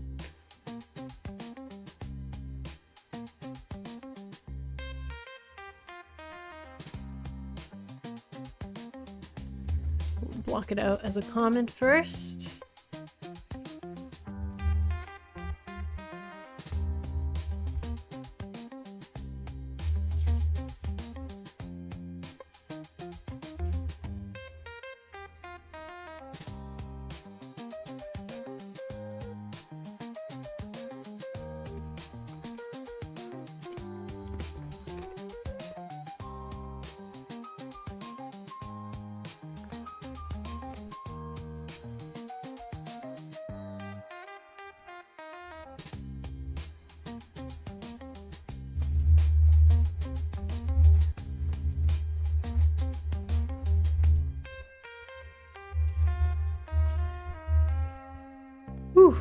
It's getting toasty in here. Okay.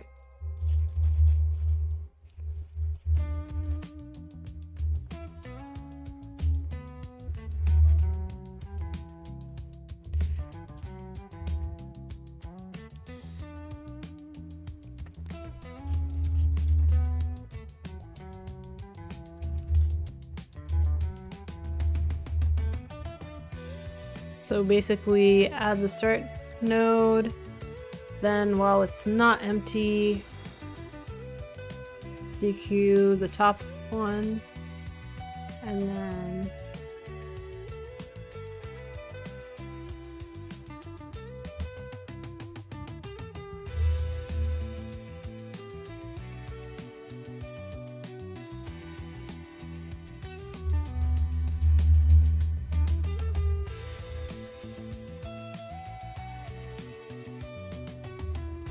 void is incorrect. Oop. Bool.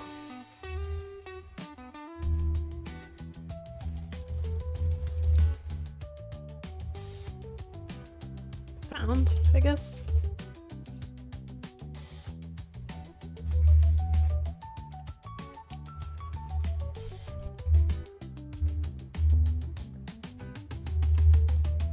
Did I even do...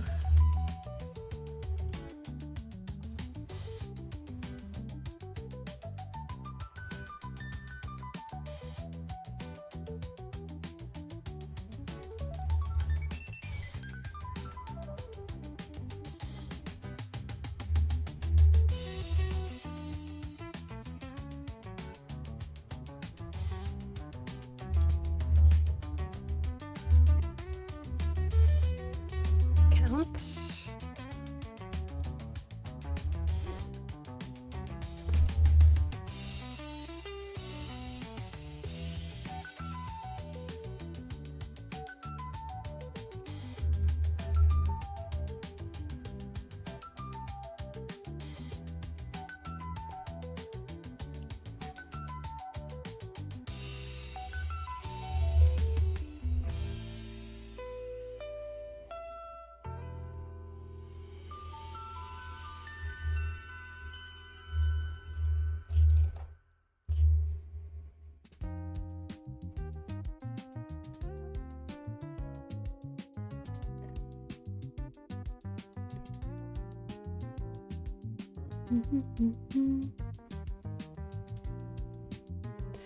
Our mayor proclaimed June as official month of video games.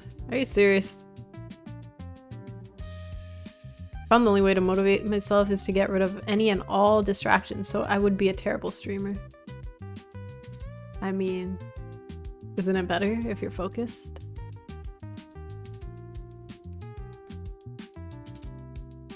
But I guess talking to chat can be...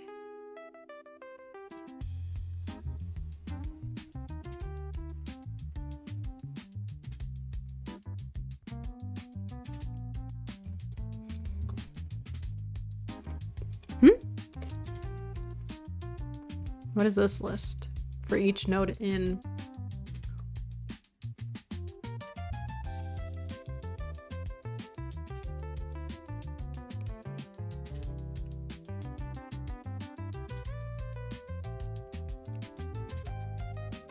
I guess we should do search for Sophia. Same thing, right? Just reversed.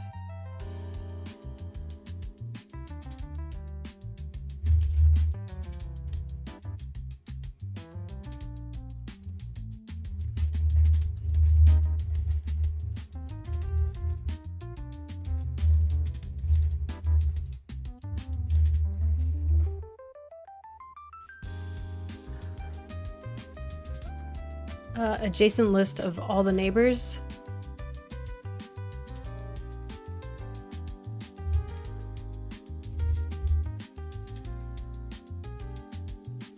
So all the connections in the current point, I guess.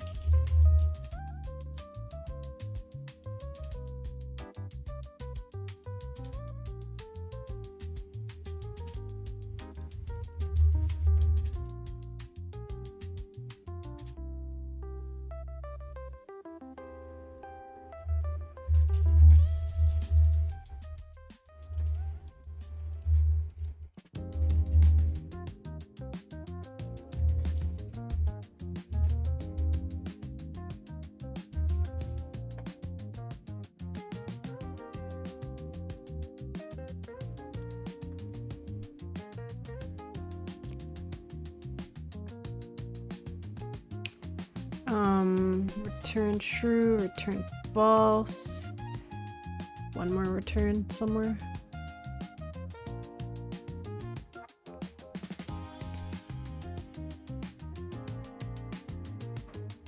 Just do a return here.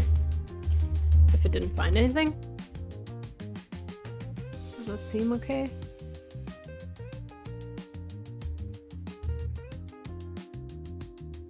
Or maybe not.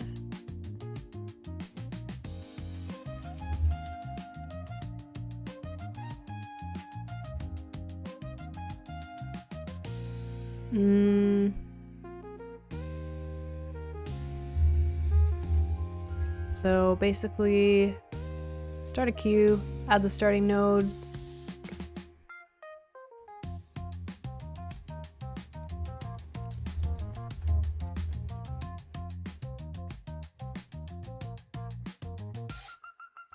In theory, you never get there. Right.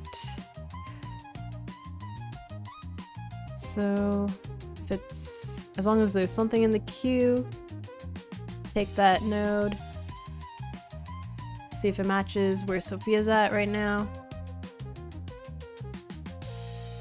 If not, check the next.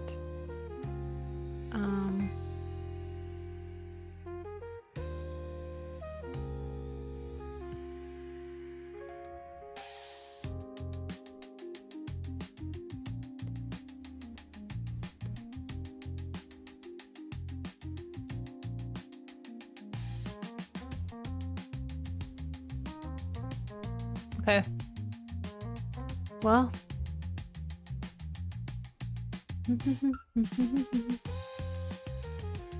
Here we go. Oh. Hey, Tappy.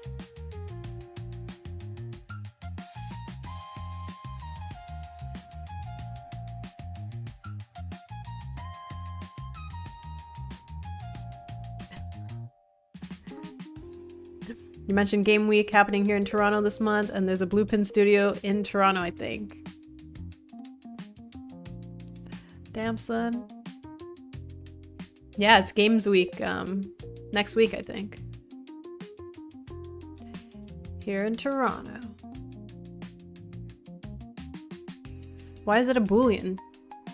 Because we find the peacock, or we don't? Or Sophia, I mean. While the queue is empty, put all the adjacent in the queue. This is inefficient, but it's the smallest I could have made it. Yeah.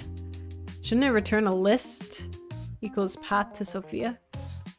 I don't need the path. I just need to know if Sophia is close to the peacock. We should probably add some debug statements.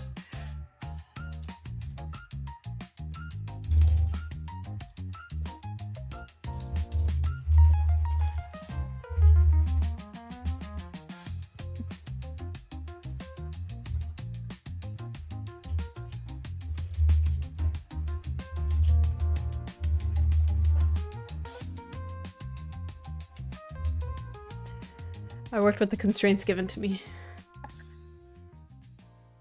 No, that's handy. Thank you. Let's see if it executes as needed.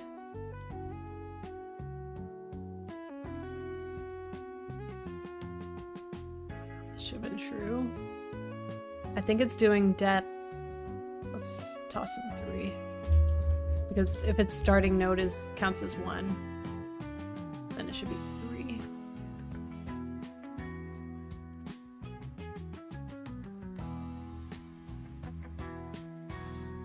No! Why? Why?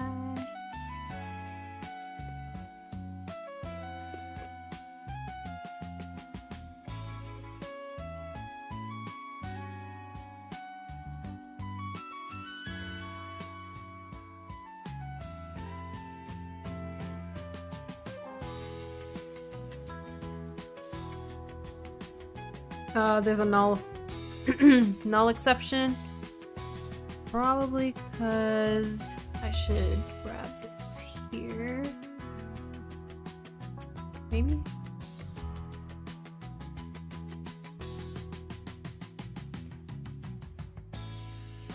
When I turned it to 3, it went null, which is kind of weird.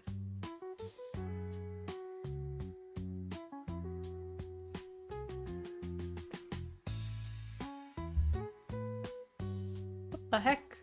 Oh, wait. I know why.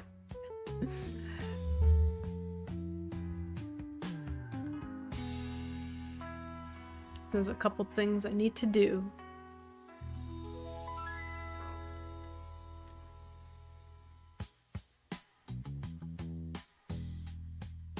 Oh no, wait, that's right. Why? Didn't like doing it 3 times? Weird.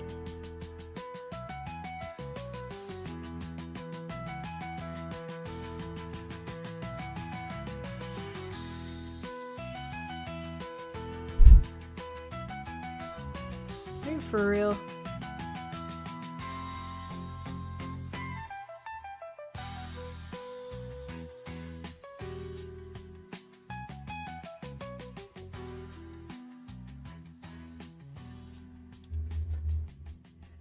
Come on.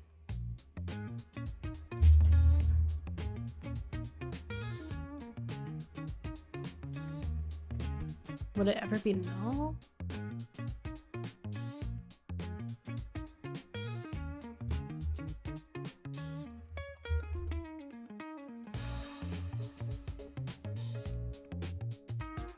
I wonder if I can't grab Sophia's path, or, I mean, node? Or is it something else?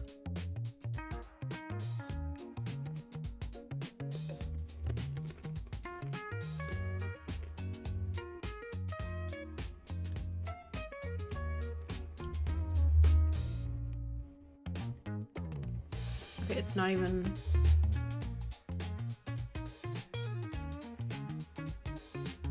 Okay. Didn't crash that time.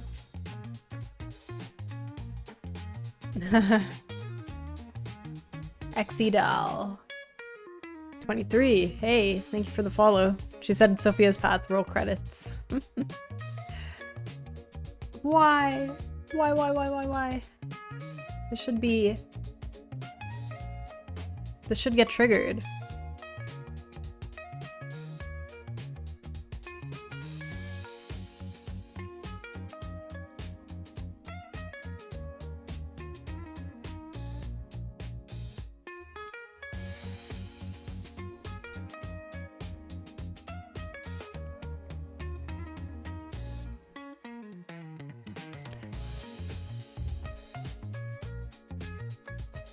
Oh, I was gonna set up breakpoints on visual code, but I haven't done that yet. But I can debug maybe the names of everything we add.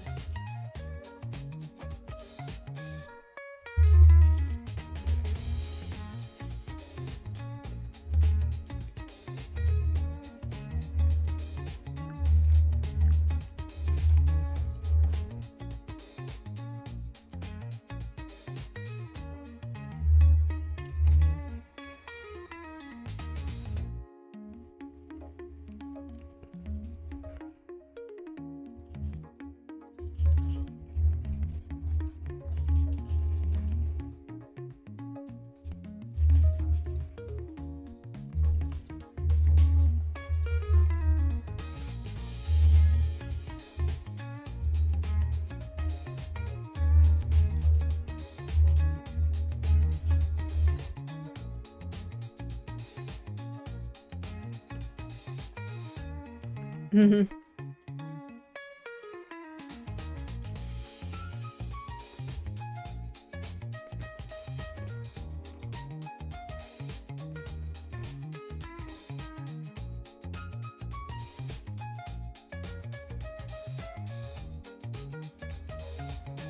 Oh, snaps.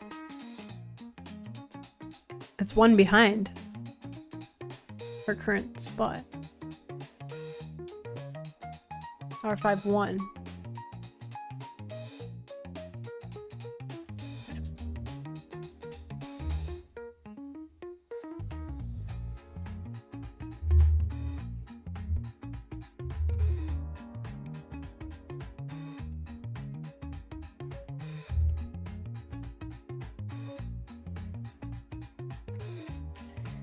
I don't know.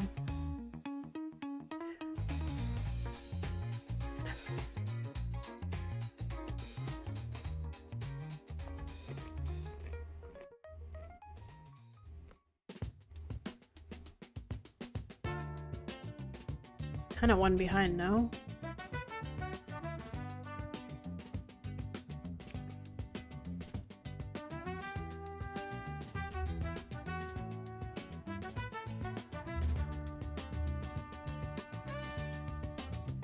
Wait, start node?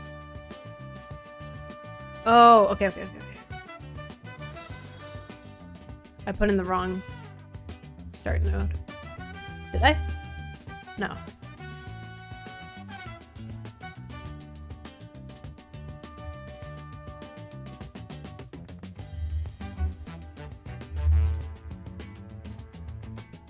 Is it because you're doing it before you move and not after?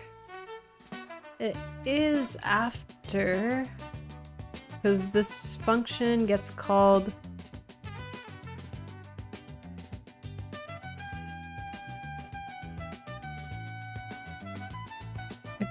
after you move, after Sophia makes her move. I don't think.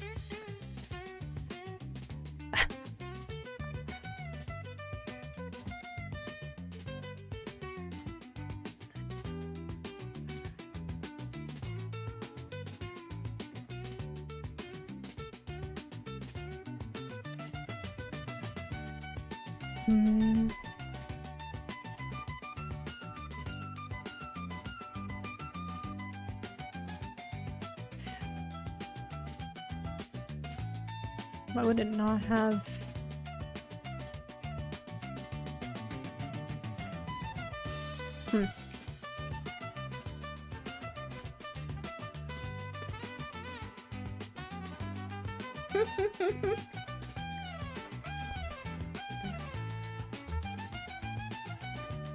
It's a legit question.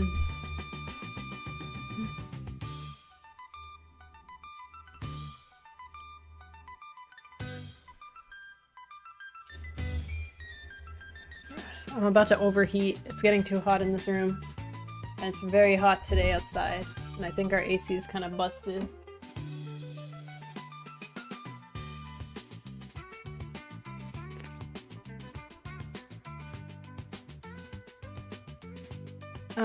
The node you're checking first, isn't that this one? Sorry, this one? Current.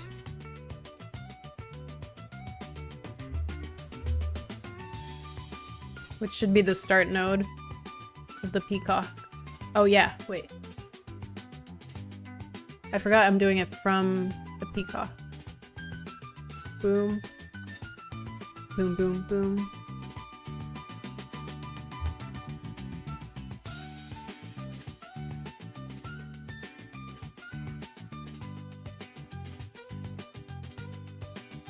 Okay. Sorry, it is accurate because I forgot I'm doing it from the peacock.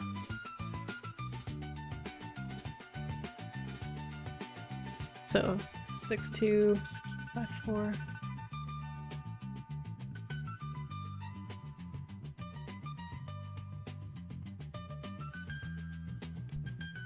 So that seems right, but it doesn't do the next layer down, it seems.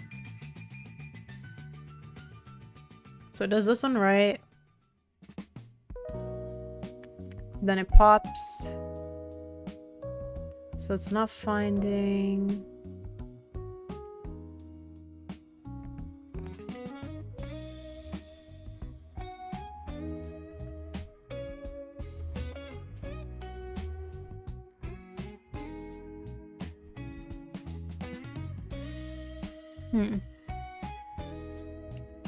Can start node before anything? Sure.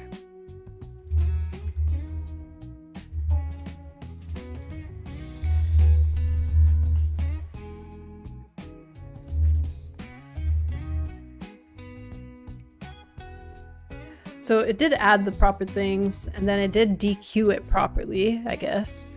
Oh no, sorry, it did add them properly, but it never DQ'd it. The new points. DQ'd the new points. When seems like occur was probably null. Why? That's very strange, if that's true.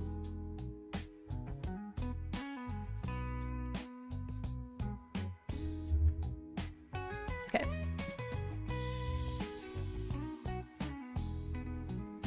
Kind of hard to see where your nodes are, yeah. Let me see.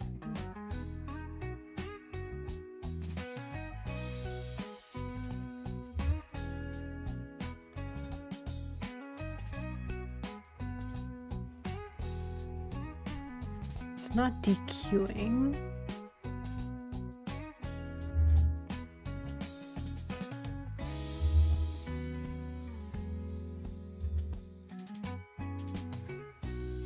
No, it's not adding one last point.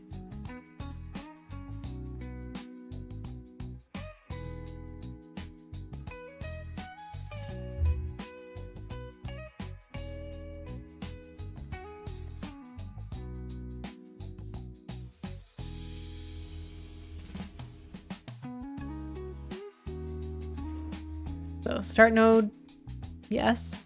Current point node, yes.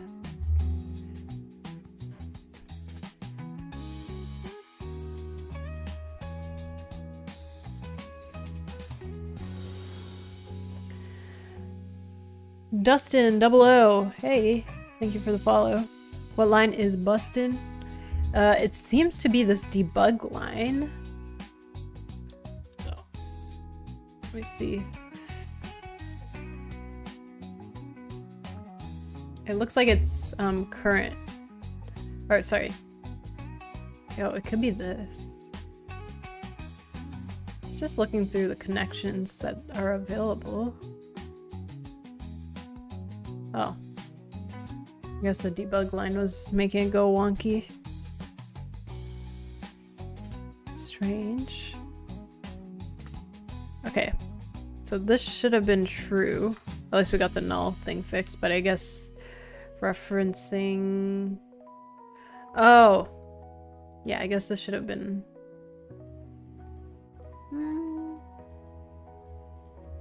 Yeah, my bad. Sorry. I should have checked if the connection was null or not before printing it.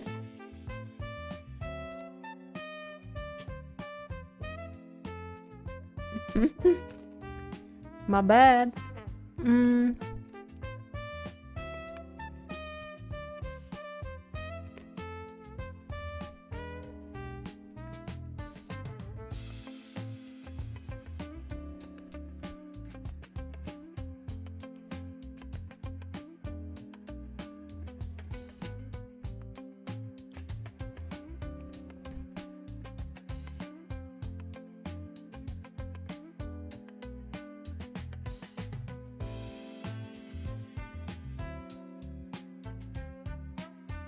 It's not going one.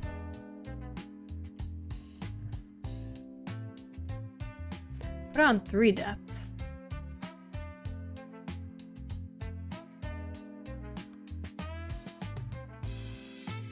Two should have worked though. My count might be wrong. Depth plus plus.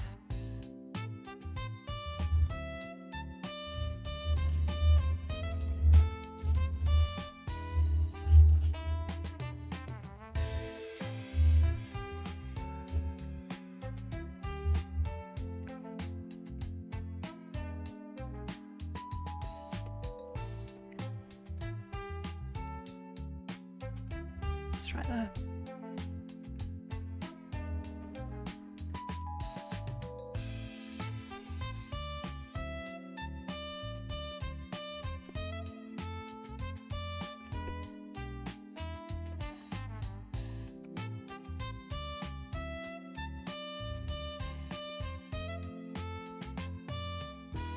Huh?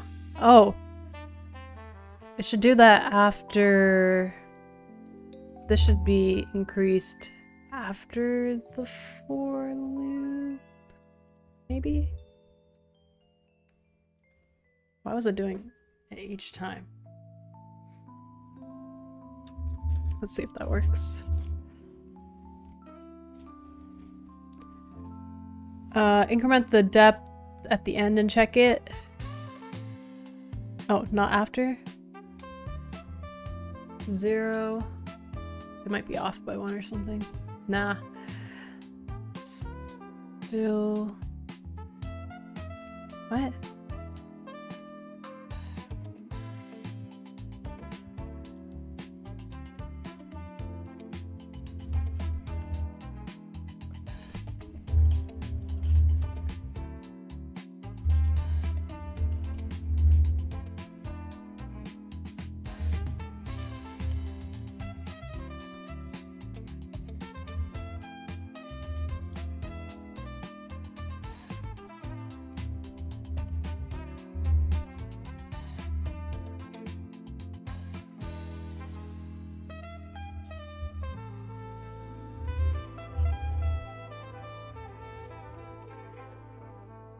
Outside the wall loop, do depth plus plus.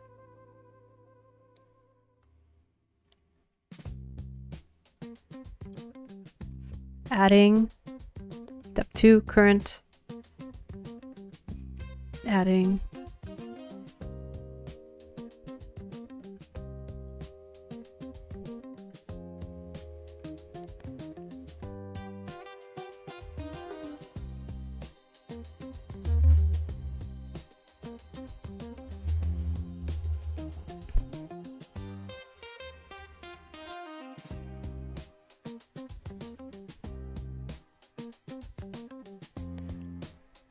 it's adding a depth per check.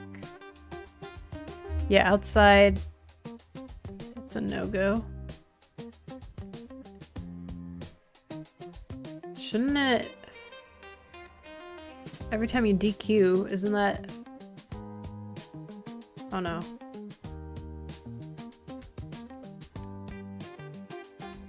It should be every time... Ooh, it's kind of tough to check, right? Start node, add, add, add. Thought it would be at the end.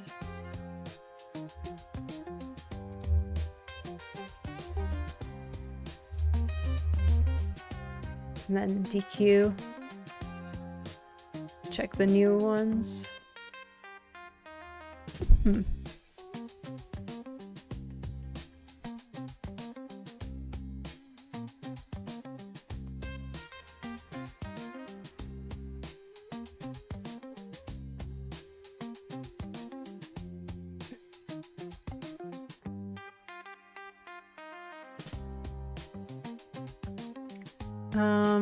Every time you go through an add process. No, those are the connections. This is node, connection, connection, connection, connection, if possible, which is the for loop, going through all those, which is technically one depth. Then you add all those into the queue.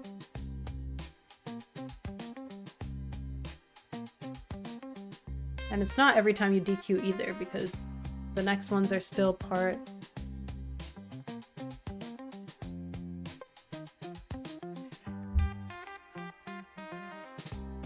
The next ones are still...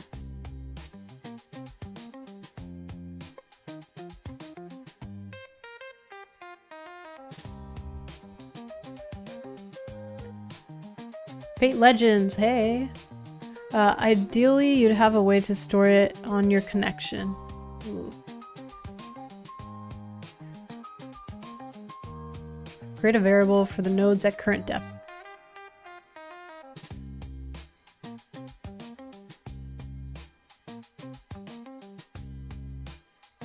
It will go depth first in the connections, as it will always enter in the first connection, no? Yeah.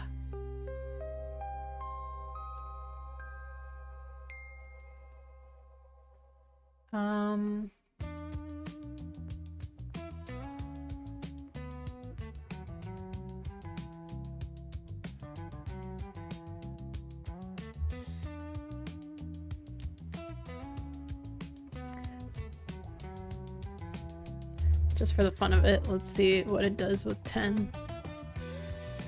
If it is doing X amount of checks. Need another loop, damn it.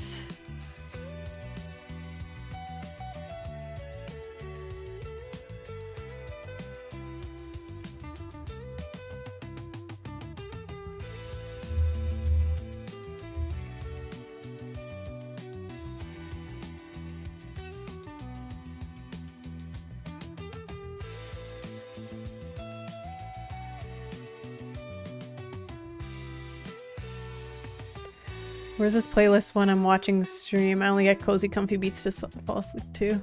I know. I found the bop playlist, so.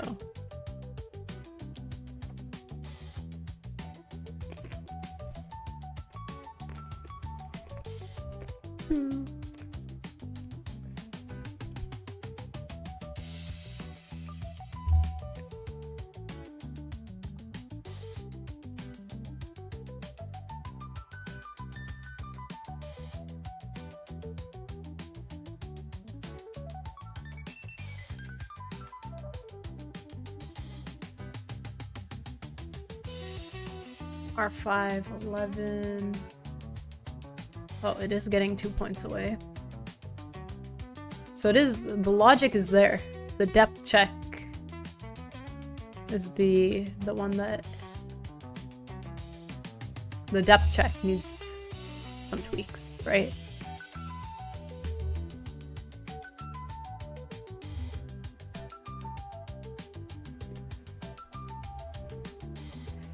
Yeah. All good. Let's see.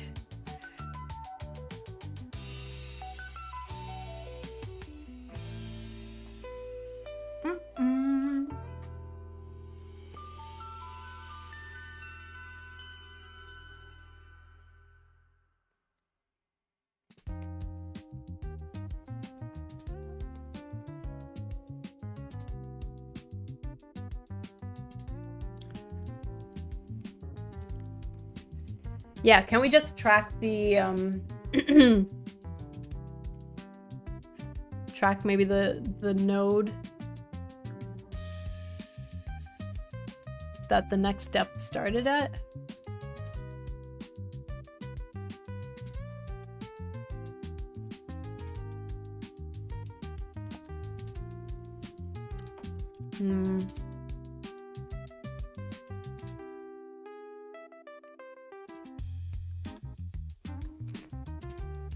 Trey Swiss, hey, what's good? Not much.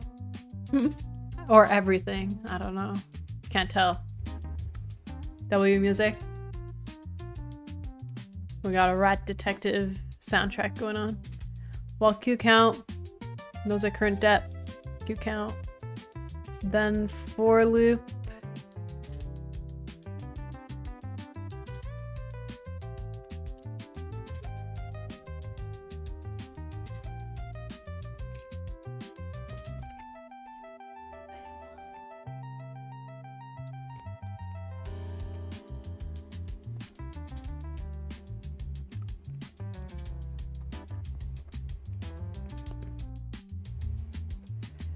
Are we gonna have to do a for loop then instead of for each?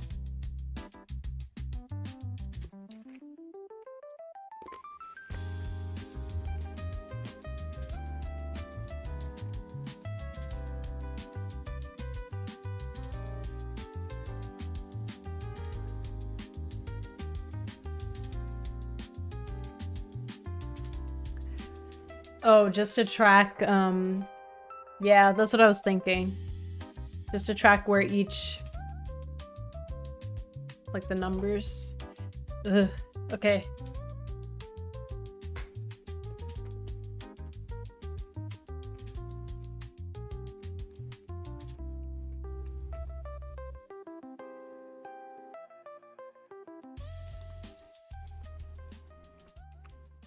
Okay, let's attempt.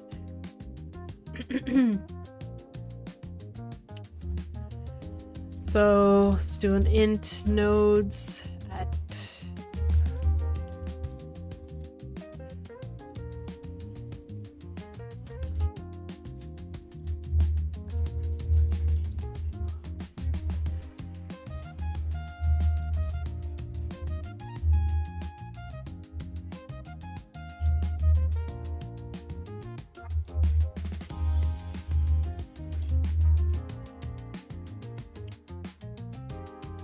sorry.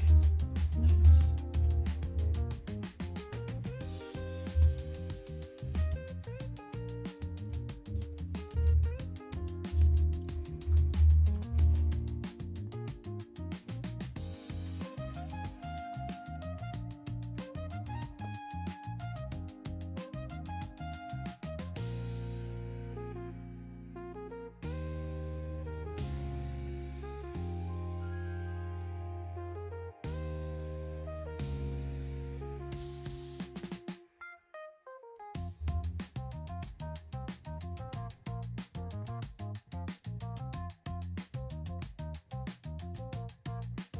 Move all the logic inside that for loop except for depth plus plus.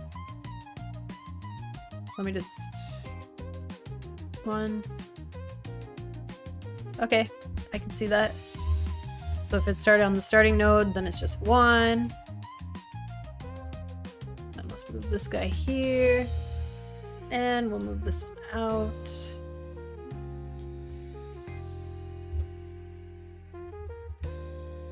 What an unexpected challenge I took on today.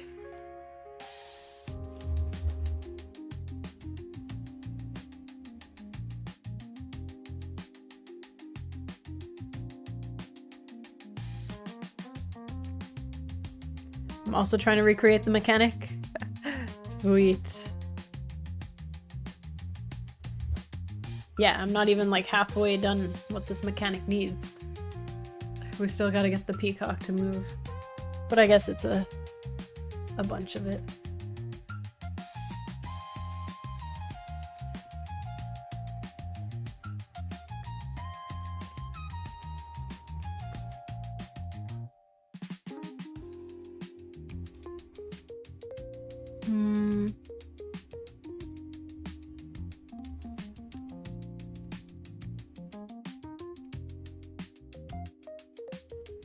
What the hey? -1? Oh.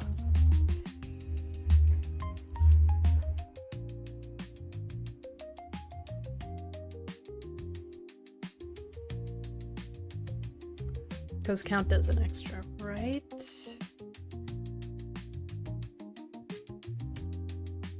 Actually, no.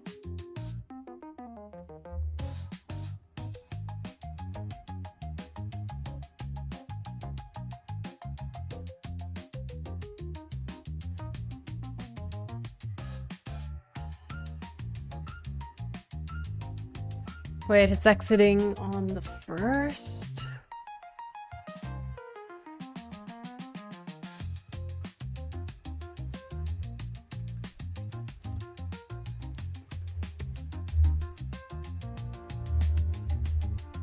Authority handles it.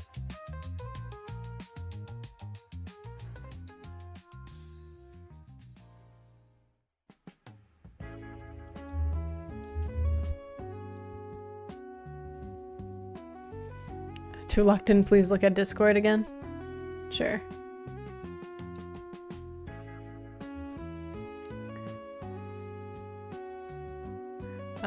It was DQing something that was null here.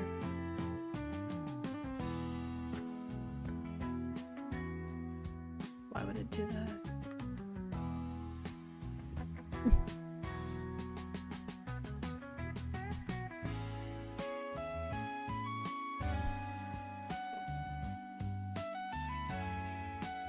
Oh, what are we eating? Popcorn, popcorn. I shouldn't finish the whole bag though, because it's my sister's.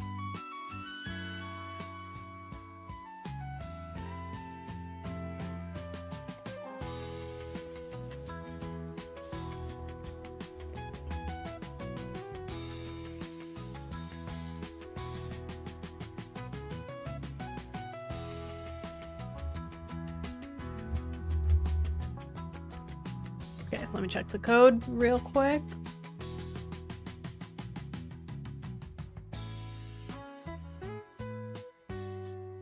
Oh, we're gonna do it recursively, you think? Yeah, jalapeno cheddar. Highlight the null ref line in the console.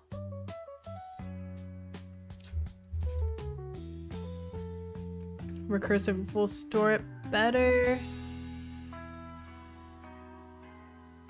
Okay, let me just try this real quick.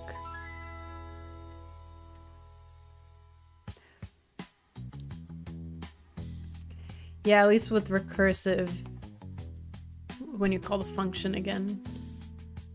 What the heck? That's the line.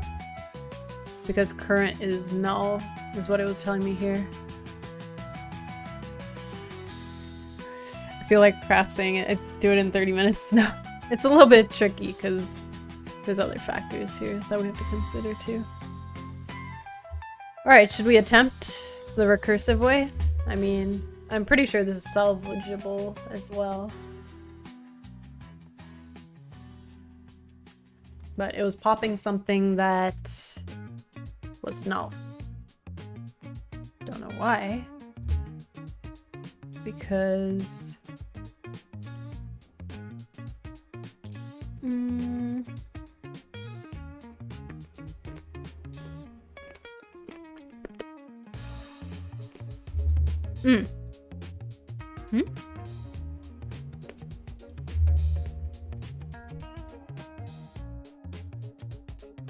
Okay.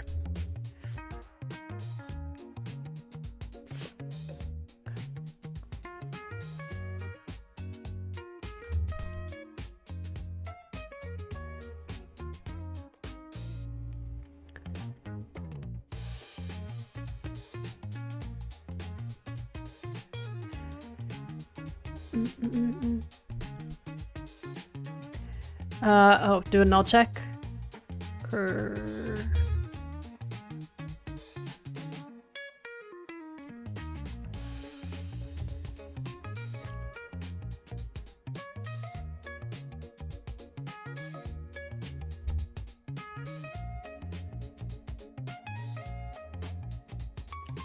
I guess it should only be adding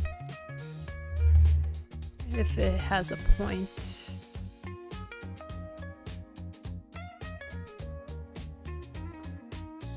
Because I forgot as well. There's always 4 connections, but it might be null, the point itself.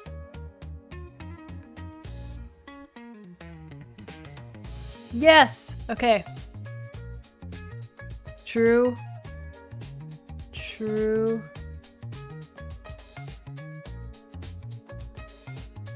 False? Yeah! Okay, guys. Alright, I'm out. For real, good luck with the programming. Just on time, Axel. So when Axel leaves, the program works. Thanks, guys. I forgot about the null checks too, because connections can be null. They're not always filled in.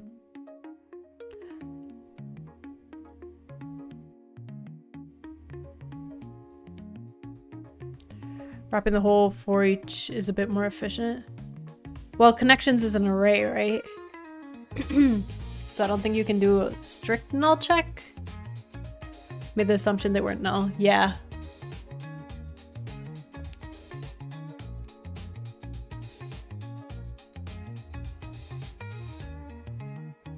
Cool. All good. Thank you. Let's try with 3, I guess, just to see. Did you check the other version? I could quickly check it.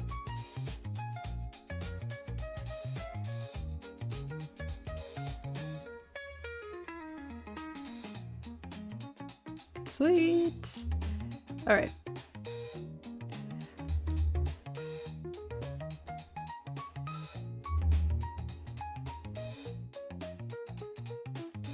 I mean, we could try it. Some sweet, sweet recursion.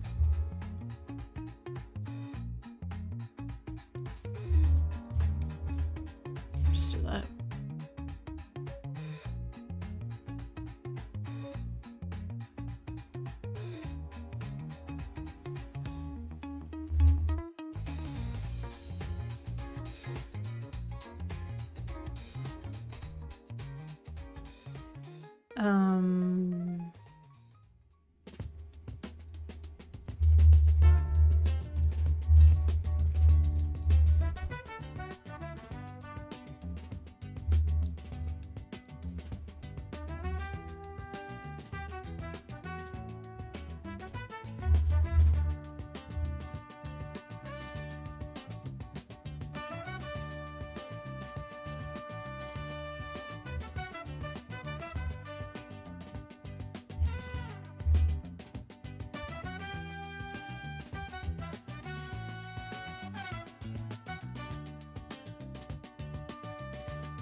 Wait, what goes here again?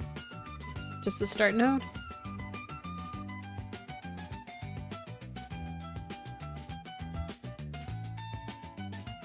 Let's try that.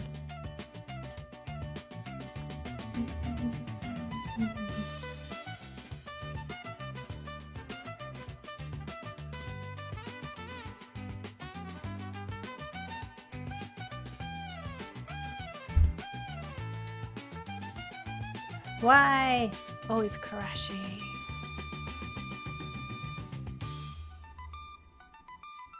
Would it not be the current node if recursive?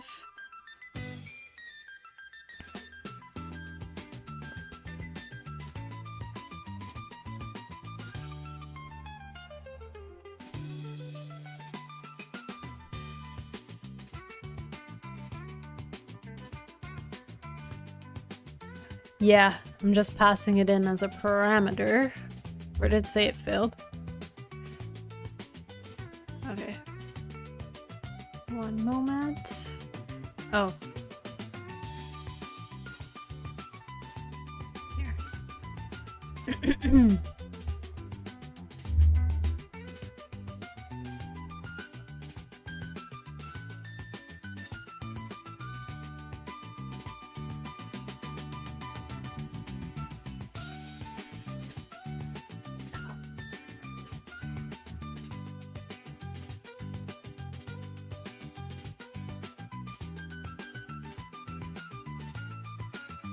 Swap the true and the false returns?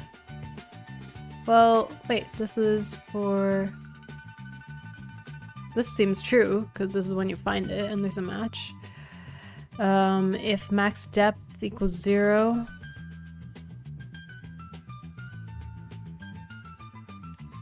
That's fine.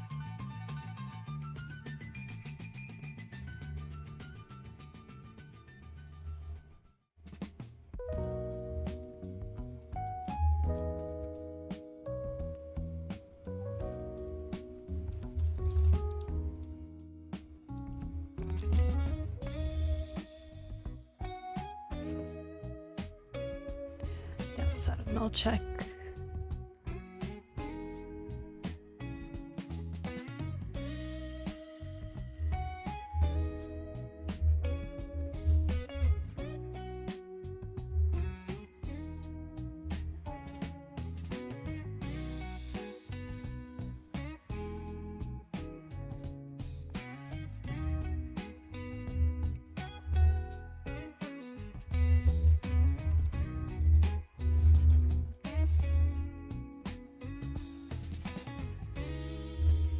I guess I could have just pasted that whole thing. Whoopsie-doodle.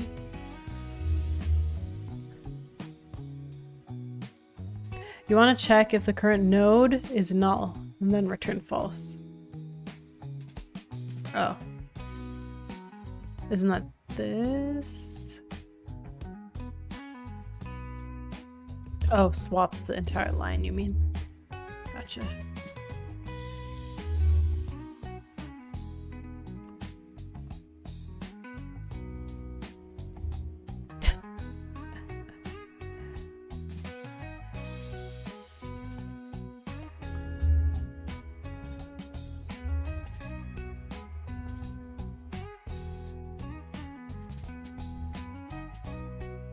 Delete what I added? Oh. Outside of that? Did I add this or did you add this? I can't remember. These guys? That should be fine, I think.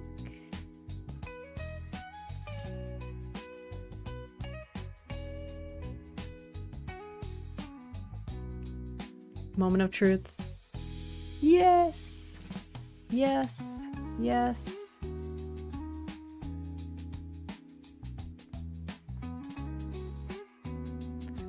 Absolutely lovely. What did I add? You mean this? I only added this line, I think.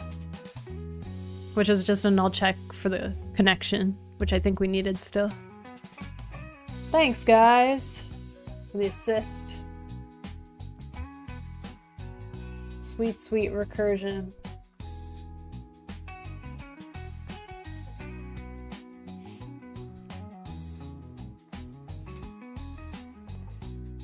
The null check isn't needed there?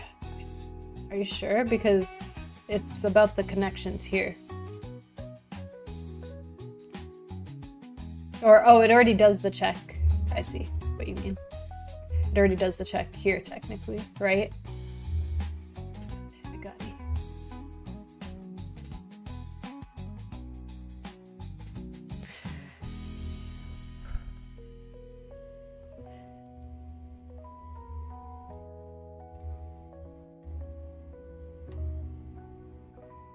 Okay.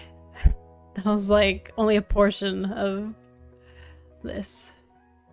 But I guess we did encounter a couple hiccups. Now the peacock should move. Oh boy.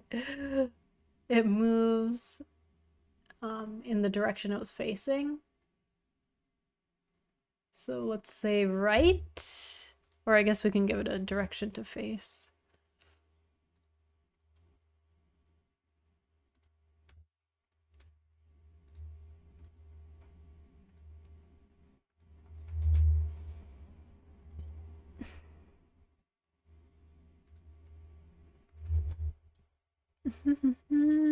Can reuse it though.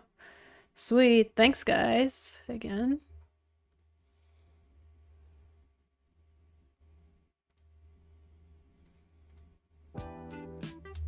Okay, I'll probably have to wrap up kind of soon. It's almost 7:30. Let's see if we can get the peacock to move at least. So we'll give it a direction that it's facing. Yeah, so we have to make sure this works while it's moving too.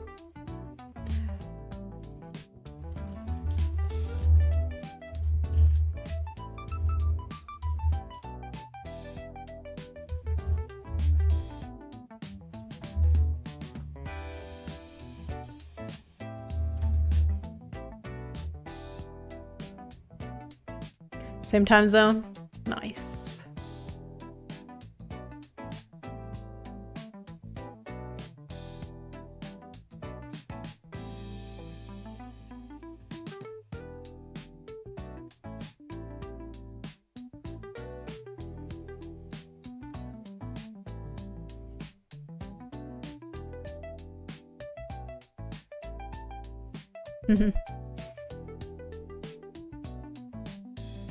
True.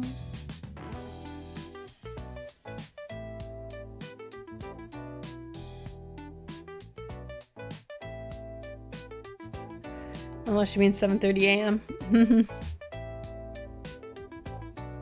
Okay, so we'll give the peacock a direction. Where are you? We'll say go this way to start. So if it gets triggered, true.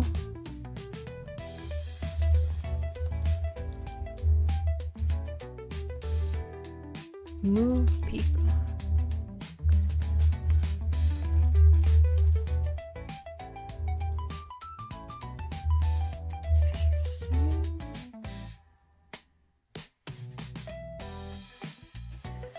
Oh boy, okay.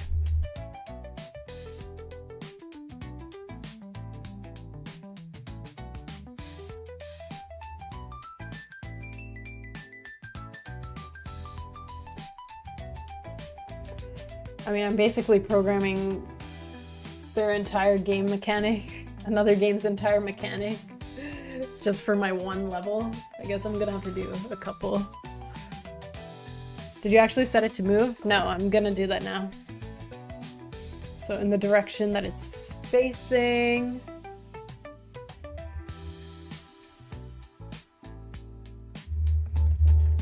Something like...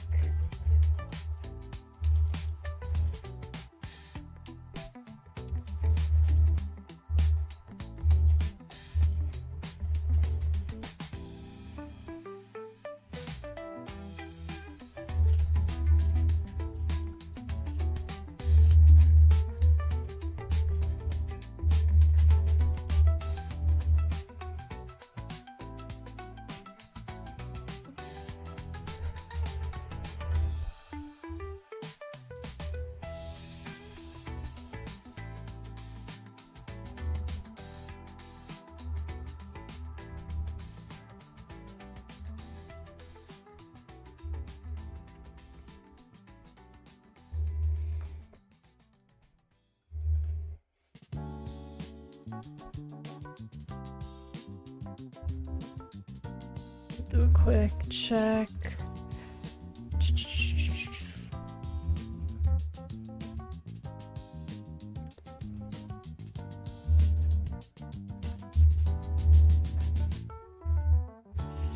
But the thing is, there's a little bit more logic to this.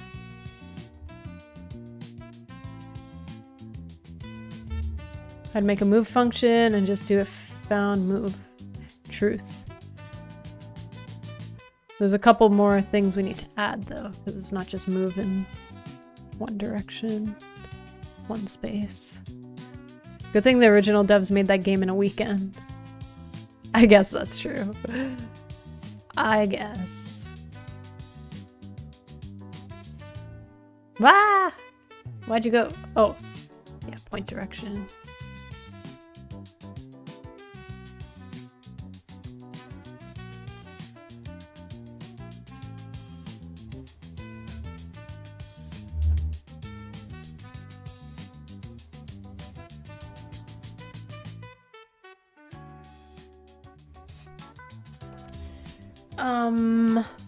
Is it supposed to turn or something? It's supposed to turn.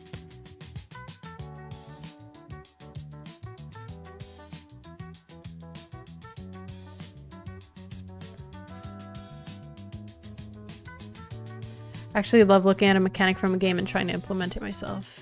Yeah, it's pretty cool for just to replicate it. Oh no. It shouldn't have moved when I did that, right? Or would it have? If I land here?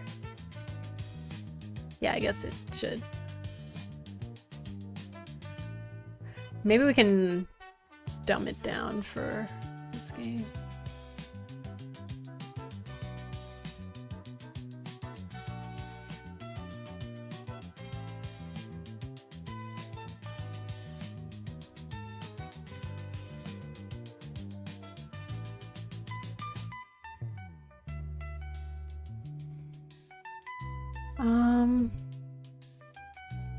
It doesn't know what direction.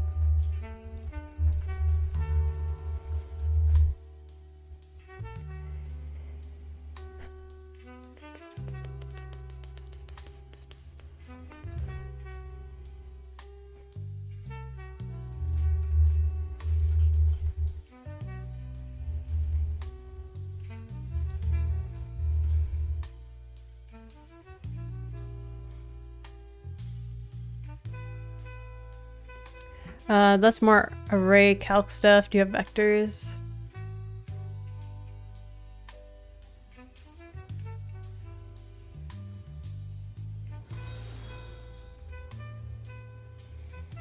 Guel Codes, hey, thank you for the follow.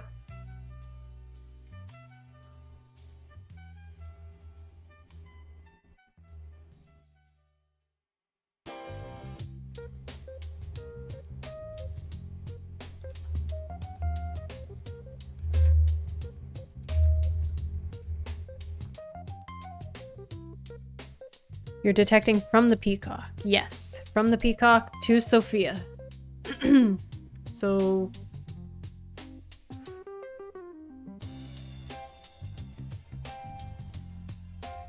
I need to let it decide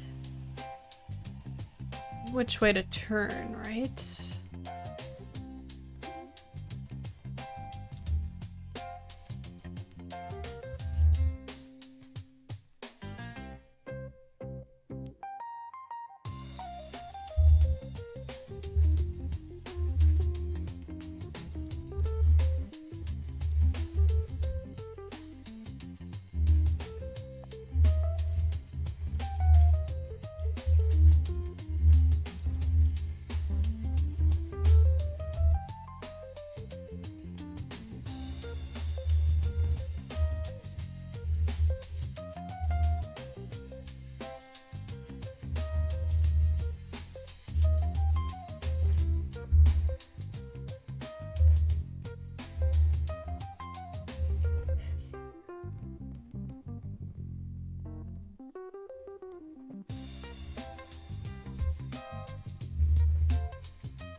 Subtract the peacock's y and x values from the player. You'll get an x and a y. Based off that negative value, you'll be able to turn if you're north, south, west, or east.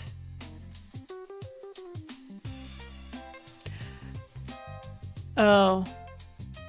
Is that how it did it? Like if you're coming from above or below them, turn accordingly? I guess that is probably right.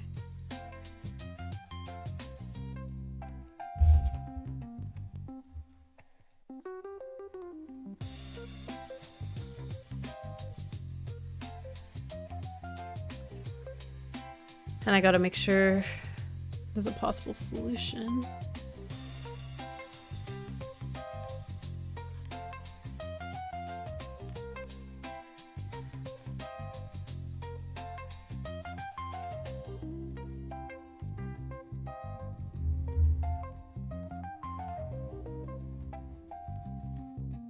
Get the game mechanic working. Truth.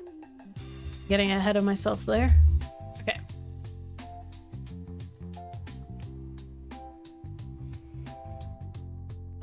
But it only turns if it hits a wall, right?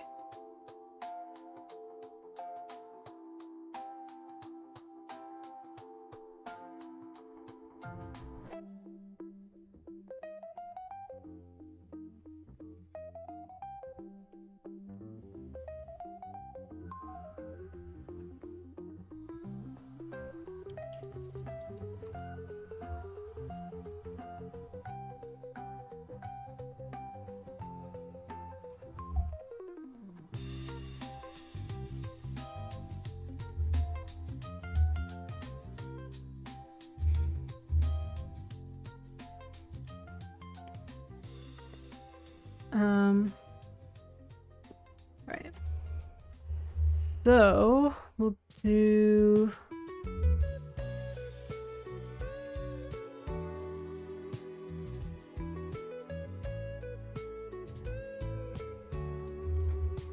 is that what it was? I just need to wrap my head around the changing of directions.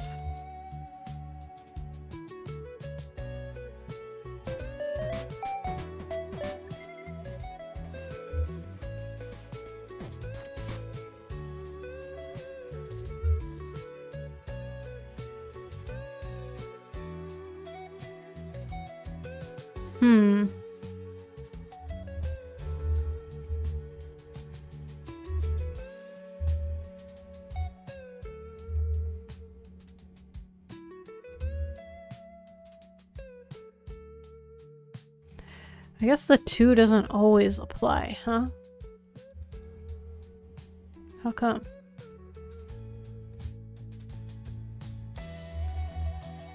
Only if it's 2 in a straight line?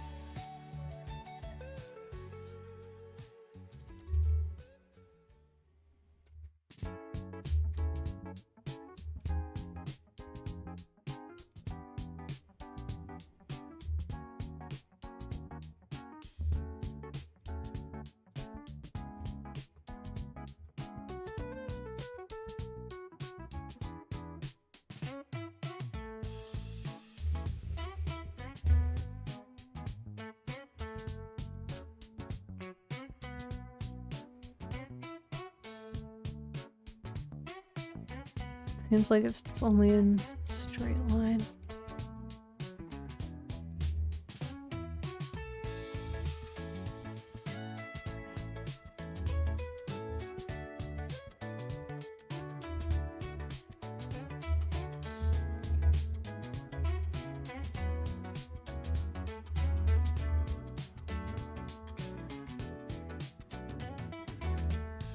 I made it, but the bunnies are fleeing into the player. Oh no! That must be fun to witness.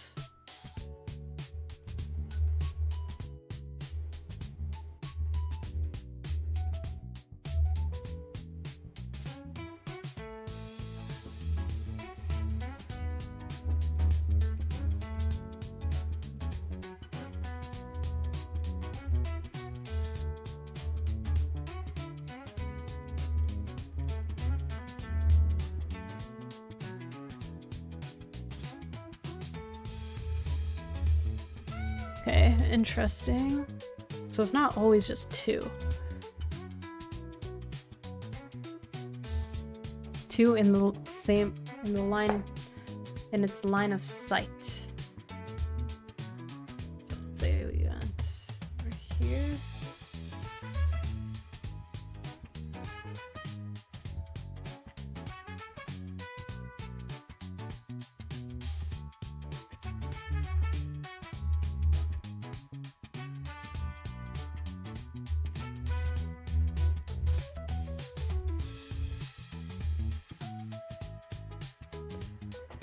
Do you want that behavior? I don't know. I don't know if I should like kind of dumb it down for what I have. But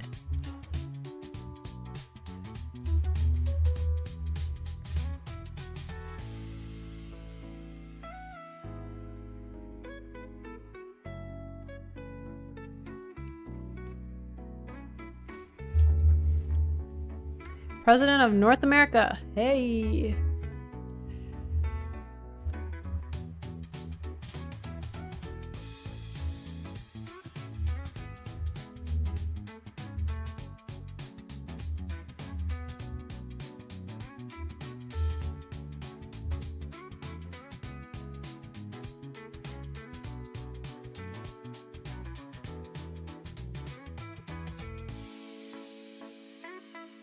How come when I go here to the next spot, the bunny doesn't go to the right? Like, why does it go up? Do you guys remember?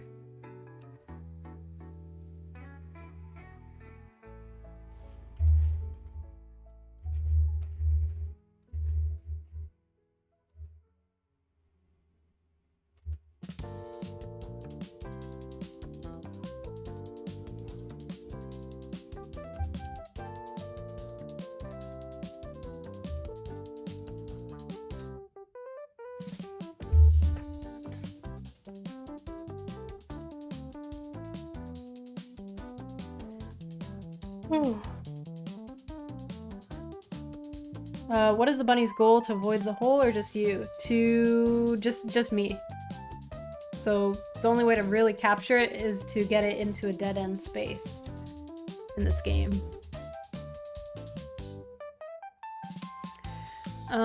Just make the bunny go to a random adjacent tile unless there's a player there. I mean, I guess that works too. We probably programmed it that way.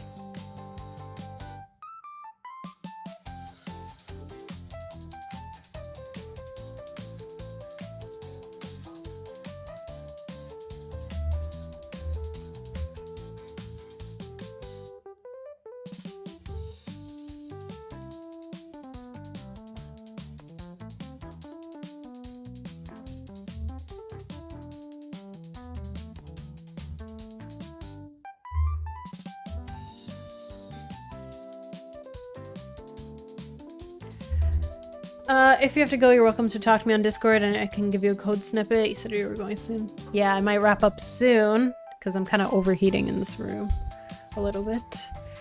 But this was handy. I do think it would be a cool level to add.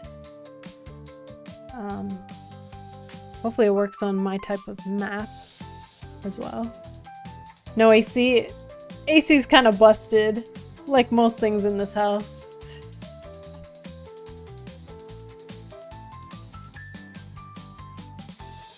Works sporadically. Hey, Seth! Akpe! Hey, hey! What resources do you recommend to learn coding for game dev? Learning blueprints on Unreal. I'm sure there's a lot of YouTube courses, free ones that you can follow. Anything with the project is usually nice to follow along with, because you get to make things on the way. Other than that, I'm not sure about blueprints, how the best resource for that. But Unity has like documentation, so same with Unreal. I'm sure that's handy. You're still streaming Productive Day? Yeah, I got like the boulder mechanic done and the like a charging bull mechanic done, although I might extend that a little bit more. And then I started making this this new type of level, which I hope is worth it. We'll see. Maybe I can dumb down some of the stuff and like hard code some points if I'm only doing like a level or two, you know? Steph feeling like summer, indeed, indeed. Maybe I'll just hard code some points. Will that make sense? Not really. Unless that's what they did. Like if you hit this spot. I don't think they did that though. If you're leaving, let me go first. I have things to do. Adios. Adios, amigos. No way they did that? Yeah, no.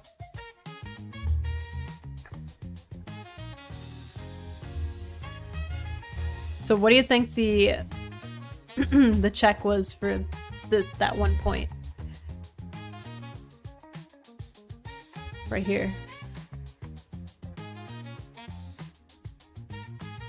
Why does it go up instead of right? Like, what has it been checking? Maybe it can't backtrack? Do you think?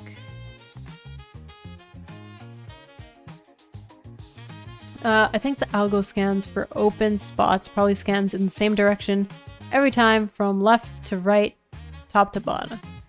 That could make sense. So left is unsafe, forward is bad, and then right seems to be the way to go. Maybe we can just do that.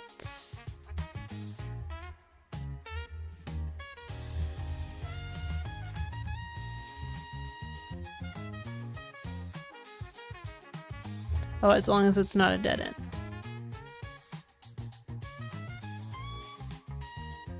And go to the next node with more options.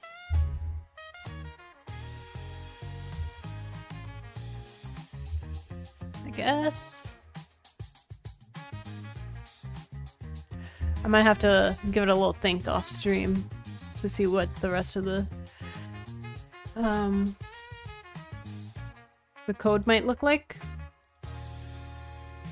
Zone in, lock in, you know. This was cool. Very interesting to recreate.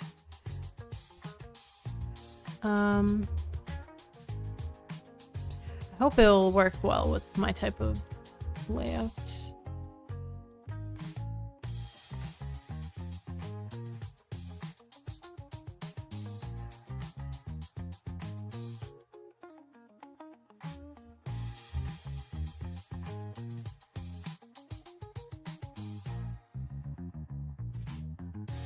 I think I get it, yeah. So with my node system, I can just check like connections to see which ones have the most available.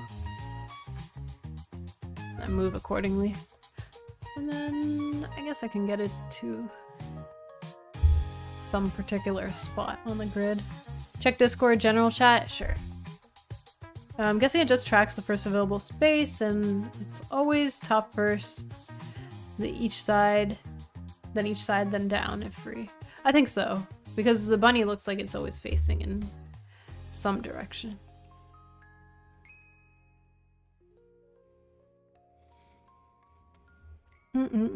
Detect direction. Bird, comparing entity. Cool.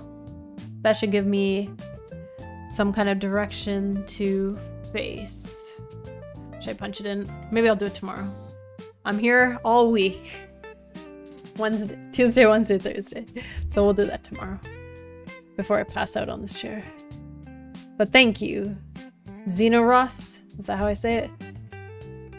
Thank you so much for your help today, as well as many others. Rook. Thank you.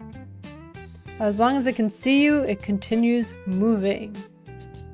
Zeno? Oh yeah, Zeno. That makes sense. Cool stuff. If you're building this, you really have to figure out a way to use every zone. I know. That's why I'm like, is this worth it for just one level? Hopefully. I guess I'll be done the mechanic by tomorrow, so it's not an issue. Hey Kev, nice looking game you got there. Not mine, unfortunately.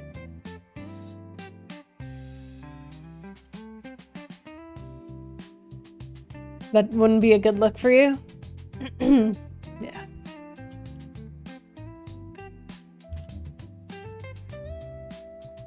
Cool stuff. So we'll see.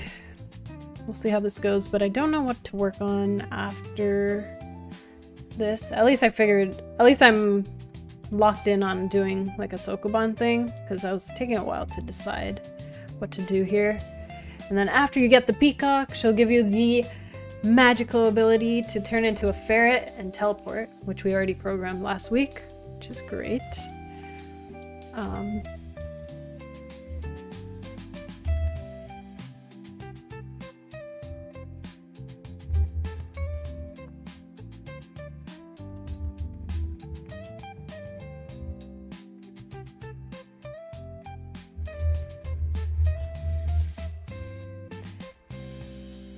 Passing out on your chair. Yeah. Worst case, again, you're welcome to get my advice at any point. Sweet. If it's programming, I got you. Don't ask me to draw anything. No, it's cool. I enjoy, like, I mean, usually the programming has been, like, fairly simple.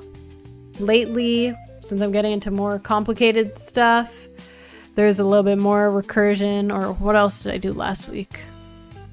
If you saw Medusa, the final stage, it was like something like this, where you kind of had to redirect these shields. This is not the final art, guys, but this was also a little bit trickier.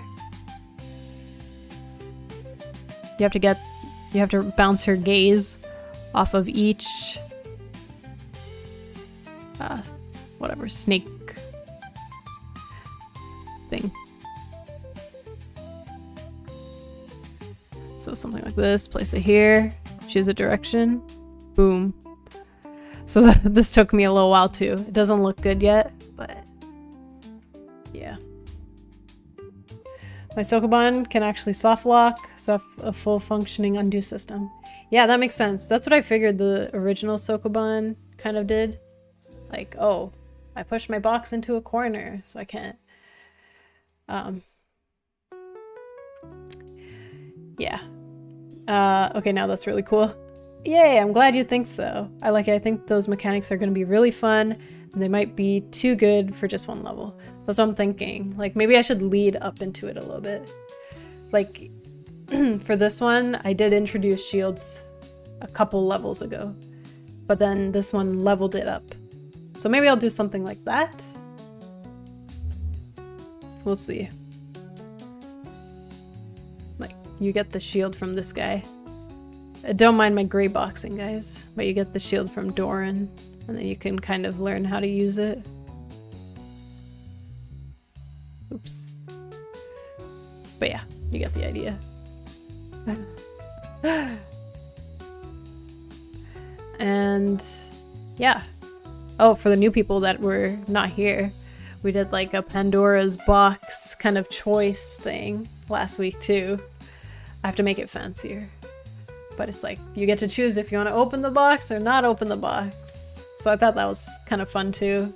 And just aligns with the Greek mythology stuff. So I'm really trying to add like interesting mechanics. The usual gameplay stuff is just, you know, obstacles and interesting enemies. Like a snake that you can attack from its blind spot, stuff like that.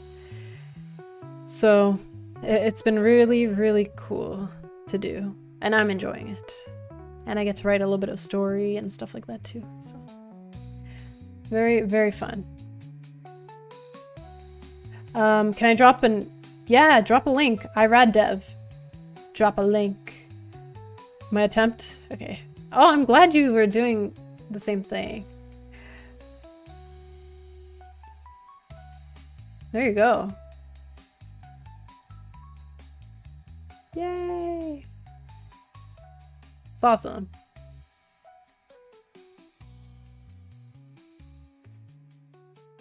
Cool. Is that what you did with the direction thing? Kind of just go in the opposite direction of where the player's coming from? But that's neat. Yeah, so we'll finish the peacock moving tomorrow. Do you want to see my puzzle? Yeah, drop it! Like, I have a forum channel for anyone who wants to share progress about their game and like do logs and stuff. So feel free to do that, you guys. If you ever want to share stuff. We also have some cool stuff in the Discord where you can do like 100 days of game dev, kind of logging your daily efforts. So if you are interested in that, take a look. You can learn game dev from Manisha's videos alone. That's not true. You have to sometimes back up and approach him from a new direction. That's true. What can I say? I'm a fan of realism. Random direction each time. Like a real bunny. Yeah, even backwards. A backwards hop. Anywho. Yeah, hopefully we'll finish it tomorrow. That would be nice. Because I have so much to do. Look, the next big puzzle. I should start building out the puzzles with what I have though. Like the lightning bolts and the teleportation and stuff. I also need to figure out how to ramp up the difficulty there. But the Cyclops, I gotta think about what kind of puzzle I want to do there. Which is technically the boss area, like how Medusa was the boss area. So the Cyclops. And Doran gives you something as well that assists in the next level. So we'll have to give it a little think, you know? Cratch Womb. Hey, thank you for the follow.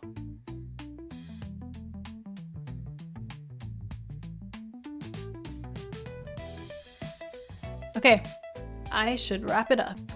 You could go funny with Cyclops, like maybe he's missing his glasses or something. Yeah. I mean, I'm trying to make it charming and like fun, but also, you know, still play into all the Greek myth. I definitely need to get on my Milanote game. Yeah, look at this. It's very handy because I can even map out like, oh, these are all like the UI stuff that I probably have, or that I have right now. And like, you know, I should replace how this looks. And we should probably do something about this. This is looking all right, but there's some tweaks to be made. This is like the relic found for world building stuff. But yeah. So it's like nice to see at a glance. Manisha has the last 20 years on Milanote. Before this board, she would draw on her walls. Not untrue. At some point, Cyclops must say, I got my eye on you. Yes, we definitely need puns like that. But yeah, guys, we're getting to the 50% stage for gameplay. And then hopefully some new art from Laura this month. Very, very excited. That's a good one, Chromatic Cobra, though. Your first comment in chat is a banger. Okay, I'll see you guys tomorrow then. That was a good 5-hour stream. Literally frying up in here. Cobra just drops bombs, right? Sent the video? Oh, let me check it real quick then. Where is it?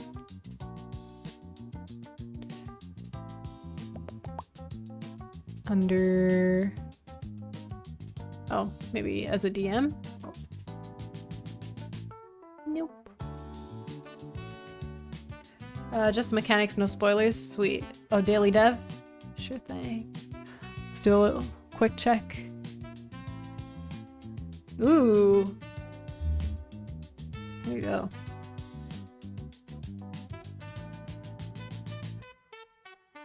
Cool stuff.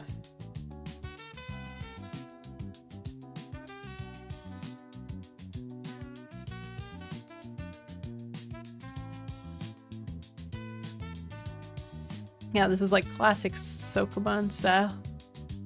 Sweet. Alright, guys. Thank you for sharing. Alright, I shall catch you guys tomorrow. Yes, remember to raid. I shall. Alright, see you later. Bye-bye. Well, I guess I should find someone to raid, but... see ya. Lasers. Make the theme of your jam Sokoban. It'll be fun. Maybe it might get too repetitive though. Okay, later.